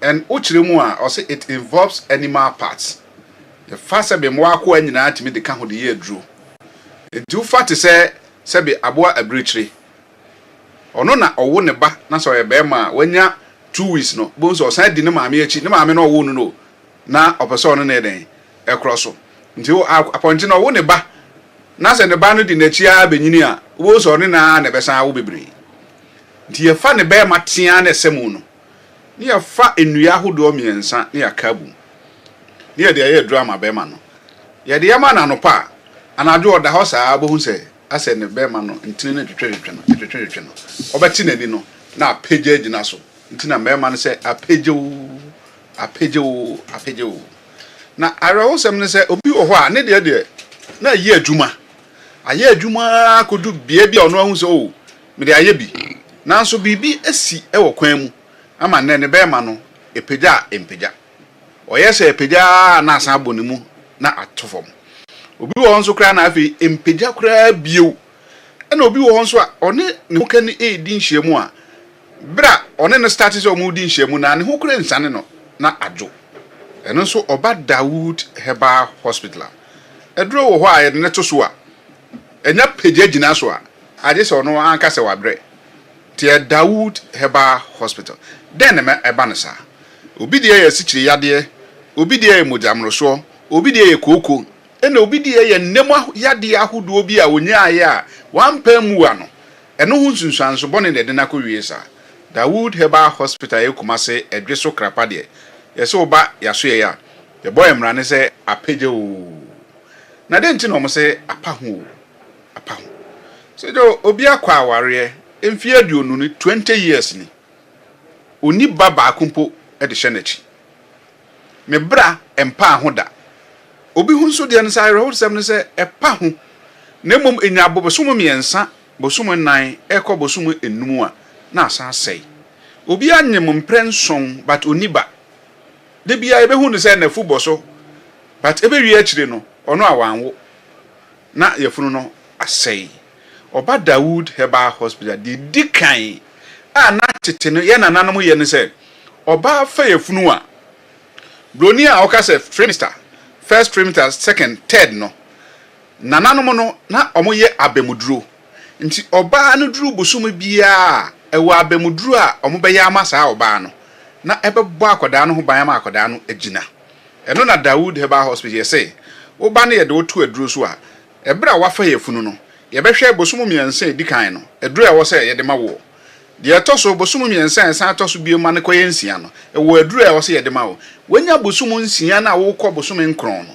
afi ye be mawo awo mere aduro eno nti na say ye ma obi aduro ma wafa yefunu a ana say ye ne tu aduro so a bra wafa yefunu no na wo ti sesebe akoko a otukosua semape awo kan no obi mbe no kra ha beba no na ne nko ana wawo enti Dawood Herbal Hospital enti na say apahu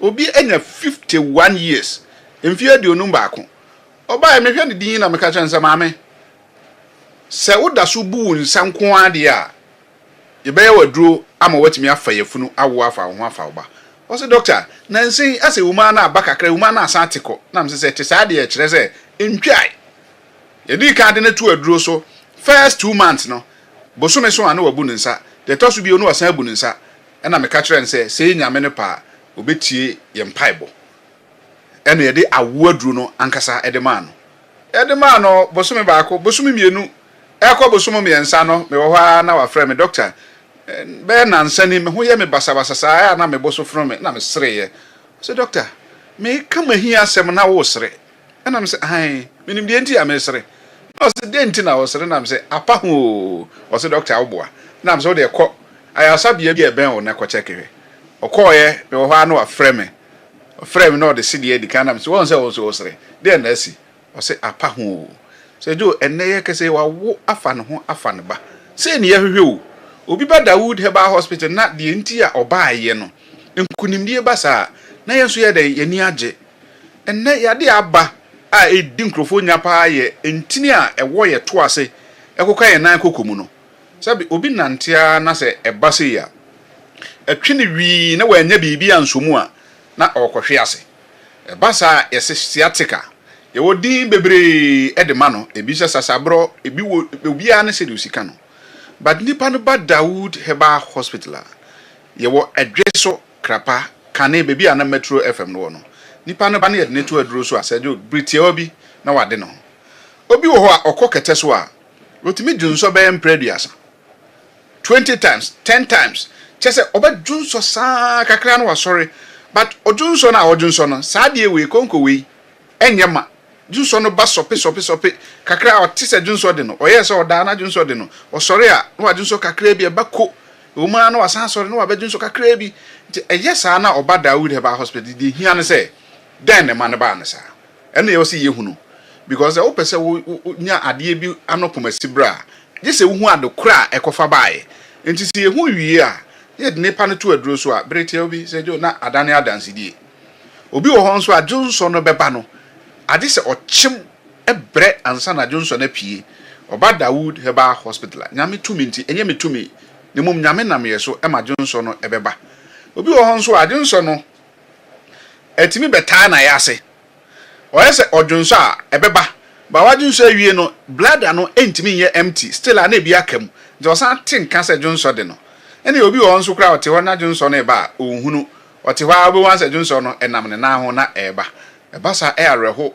akwantu ontimi ntukwan bebi e domahia ontimi enkoho because dwunso ba ohunu ye be hunya o mampani bi ogina platform so na o kasa na dwunso nam ne na ho ba den na ya areho sebe e chense ade no na se wo sa tibie nmu a eno nkyere se wawie ya ba Dawood Herbal Hospital de nyame ene chade na yade ya ode chen no eyese ye ntia hahan emfansa yade bi e hawo bia no de nyagidie se oba Dawood Herbal Hospital age se wani ye oya se jo se wani ye oya nko ade aso ye oba ho a eni eduru eno de obi ba na ne sisi ye ne ya na ni hu ade me man sisi ye redru oba review a oba se doctor mani nati o but enye ni yare aduro na mede ma no na emo me man sisi yade aduro enti no nkyere se me we ni yade aduro enti oba Dawood Herbal Hospital yade bi e ha obi ano nyame tumi enti bibia be kama afei Dawood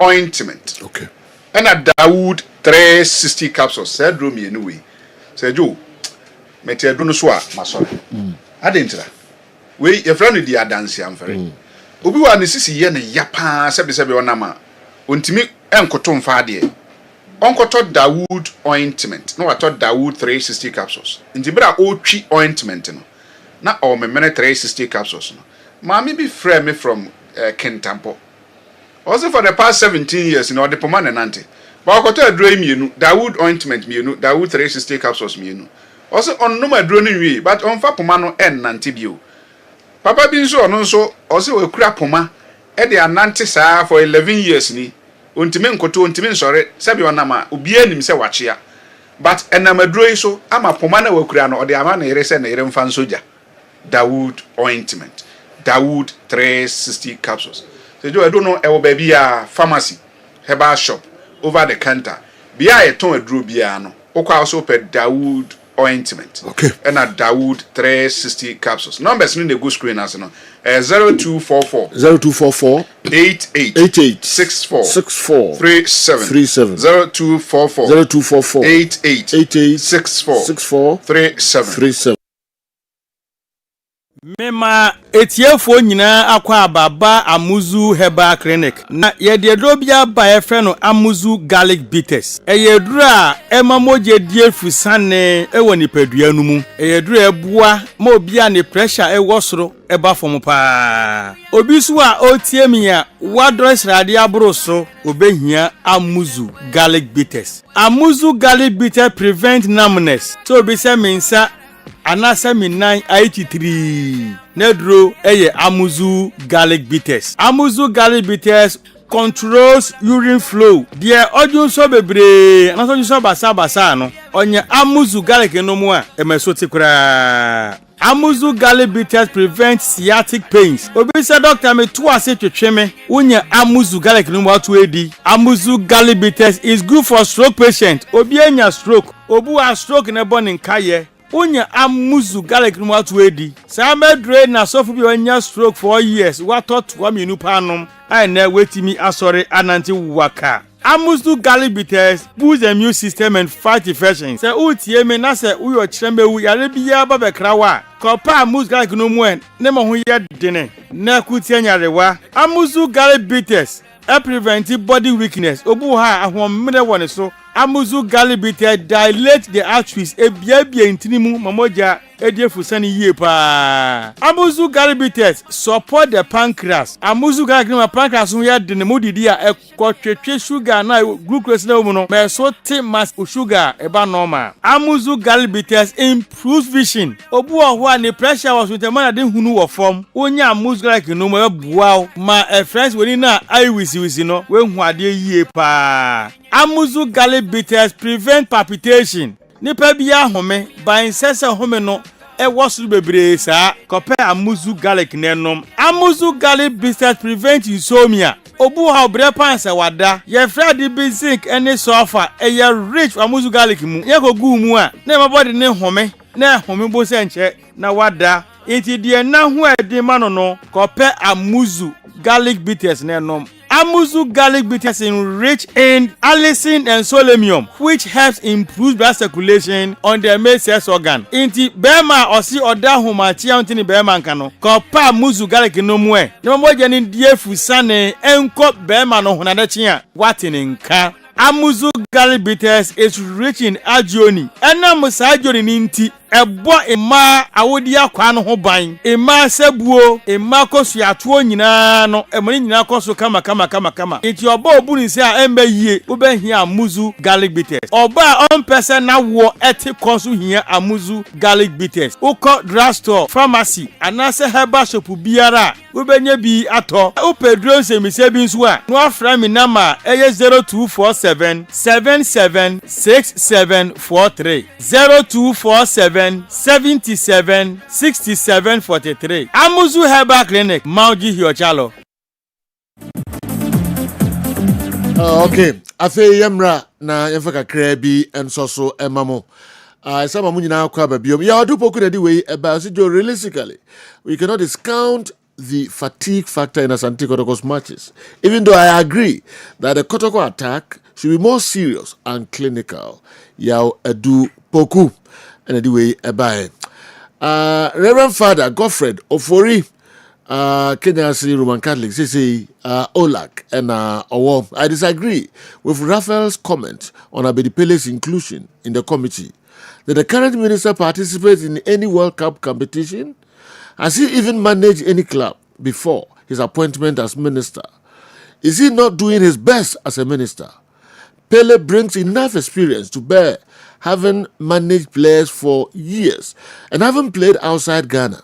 Is Raphael aware of his connections to ex-players and masters of the game outside Ghana? And what Ghana can gain with his connections? Even if Asamoah Stephen Appiah and co. are asked to deliberate on this, they themselves will pick Abedi Pele, Reverend Enediwe, and so Baye. My stance is one. Kumasi Asante Kotoko team must be sold because the king is spending too much money. Abba, when Asante Kotoko win or loses, okay, the way I feel, it's not easy. I sometimes don't want to listen to sports to cry. All right, obviously, I don't know. Doc, but tough for mommy and I'm quite bad. Yeah, my person me kind be crazy from the official release, and I say the high level body will supervise the work of the already inaugurated technical working group, receive periodic progress reports, and lead key initiatives, including resources mobilization, investment partnerships, fan engagement efforts, and the global promotion of Ghana's image. Nti abejoko nduma na omukodi neno no. Adwuma ne fa mbeye bi okroma sei. Nti I think that Abedi Pele's inclusion is spot on.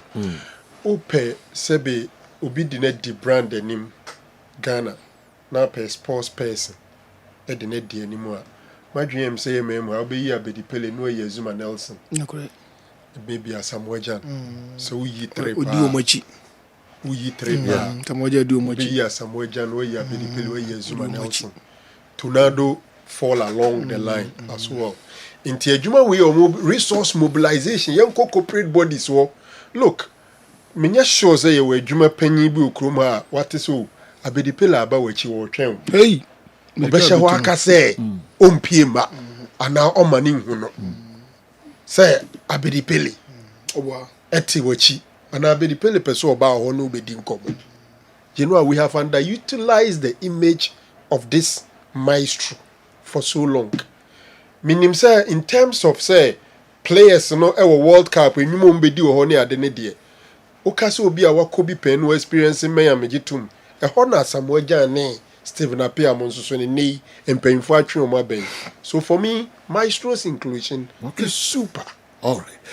Abbas, ka krabia na fi. Ka krabia de kwa nse jamba. Eno just ajebo. Abasa. Na krobi wo ba wi afiri wa na akọ achi constituency on even invency. Kroni di me de papa from invency ai. So you beating na invency wo. Kroni di invency eno anti what am ko ya mache you. Na say you had the opportunity to beat or stop their unbeaten run. Any yantim. Munya chances. Any yantim. No. It didn't go for say so when you be had the fancy. Tina Kuri di ya me de to fancy. Kuri di the fancy from Chama wi. So mo Kessben, mu tie Kessben. Kuri di ya me de. So fancy, am tan go for na fancy wo. No beating. Some the train akopem. Nzai. The trade two and the day we to atwa. Se kuruma idin ye kɔ sa ne awewe no in House of Folk supporters na me aduma ye bobo Saturday ye go back to Legon ye won ye bokotokotu ne no ye go back to Legon ni akohwe hye mu ho supporters ne hye no so na me aduma Saturday e ya nwumre 4 o'clock ene ye be start match no tie ne mpanifo ka say 4 no de come mfa nko 6 because 4 no obi wo be pon 4 opon a wo first half wi a wo ma obi wo pon 5 ya po wi o manti ma sa dia ka mo fa nko 6 na obi emu say 6 o'clock any wo pon adwuma obetima duru one time enti 4 ni 6 no mo dia ko da fe no masas 4 no am fe no masas no tie so wonye ni ye ma ye na ne mantimi ko ye adana doctor ka se be offer me ga je doctor say see the penalty say eba of late me dwene ho amenti ase nto mo ame fa de nim die mo ame penalty na be nyina ombetwa players no won machi ada so obesum no wanachi ada so obetwa no wanachi o kan GPL no yes okay ada so obetwa no wanachi ada so obesum no wanachi edinti de be defender attacker dikaje defender because I do mementi ase na do ka say obeto no boss ahwehwe mam say na mbre nti no wantimi nkom na me ado mechena sadia ne de meba no waboa mo sadia because my dwene wa menti ase say defender de wugina ho na attacker abeto but of late because of the 30 seal say two people was say double pivot do say the information on dia ba the bia say defender mom na gane ko to attacker no go push out from me dwene wa menti ante say coaches no yesre wo mo ball no o mu ye coaches ba yenso ye coaches okay omo ntutu ne maye say the bia na defender akopim so aka to from the bia na defender akopim so aka to from the bia opa check penalty say e Ghana almost 80 to 90% is up for far one. You defenders no. You defend piano di strike no piano. On be original. That be can we say strike defender there all the time no. Other say ucha striker no. Ucha no. But when there striker ni di o manim kan. But just what must you do? No foul no. When it is happen nyina almost 80% yes ah. Oh penalty area. Oh penalty area. Ada so be sumu no. Either so oboye ni den. The clubs ni nyina. Paniti abanyina do no yesa. Okay. Na do ye de ekura kwesi ya referee anye. Ya minkofo se paniti. Sa the same thing. Mu de kwesi we. Yekosi wanchidie. Wanchidie ya. Wanchidie ya. O mu se paniti ya. Referee so se nya paniti. Ba referee ndo se nya paniti wanye. Obi ani ma de kusia. Referee nka ho. Da bi referee film. Kasi obi ya referee nka ho. Referee say penalty. Okay, you referee. Sir. Yeah, okay. Yes. Why would you say the uko penalty? Okoye. That be make a defender. The defenders na. Eti would say the uko. Eti mi gidi yes say coaches ni strategy na masa ade ne ba. Sir. Yes, because akra de no okokotwa. otwa kotoko ringare de say Accra ye de na no yi kotoko paneti Bafi Pitamidu ni Bafi nachi da bia nachi no mutwa timidu no amente ase te say coaches no yesre wo mo se pa na ye de babo board ya se do ye nya hwe ball no on e wo se ye kwa ye ba ko mu che yade wote park ne so abra wo bre easy o bre che wo mo bo no especially wo no mo tu kwa kwatiri a na bo no ti wo bi na wo hwa we mu nkwa wan hada no wano betim akasa I see bo ni hwe ya because mistakes omu ya no so ko sukura ungusa mistakes no enti na da me bu be bi chi ofia se witimi for so agira mu ama ne njigusie agira mu ne level e ya kutre ni nkura there is no motivation ya de ba ma agira mu ama na chigusie enti player bi wo wa pa de ne tie de coach bo so che no onuru wa wontimi nye ene na masa de ne ba obi on the level Obia and has of folk. You hear no players in your Panibia Jam, the players in the players, the players, no, or level. I don't know. Medasi, also level. I'm so level. I just to base and my mamma. There is no motivation. So, but my motivated Jamazon, the level you could say, all right, level. No. All right, Doc. Yes, sorry. Yeah, with the birthday wish back. Yeah. Reverend Bismarck Ajenim Boatin, Reverend Bismarck Ajenim Boatin, Global Church of Grace Ministries, Manso Bonteso branch, and Ajenim Boatin. Okay, Reverend, happy birthday. Okay, Abbas, I raise the issue. Yeah. No. The defenders, defenders need to play attacker no way anymore. Yeah, the defenders. The defenders no cause penalties. Be out doing one less penalties. How? Division first Premier Division. Tap me won't be there. Penalties no more. Me won't be there. Wow. Tell me doctors want to boss in yes. I don't man. Maybe I do them. Me won't be there. All right. Deaconess Mary Boachi and San Ken Boachi and San Mame. When the baby Ken Boachi and San CEO Nations FC. The mame Mary Boachi and San Eta Freno a fear in Sia. Una 73 years. Call the crate. Yami Adma weekendi and Ninsi any idea in so basso. Kona school park and so. Kona school park and so and basso. Ne 1 week in Yanko. Na Yanko Boama Bibia and so and kama pa. Ken Boachi and San. Ne mame kuna school park ne ben himfie honum yanko boa me bia nyaka kama pa next DJ yes nyamania na basa sanyo ne so boma ha supporters okay ba ifo kwa na arukwasi o basa kefo abasa all right no ebeda mu nyina ase ebesa ne matrasi nyamia ya kramo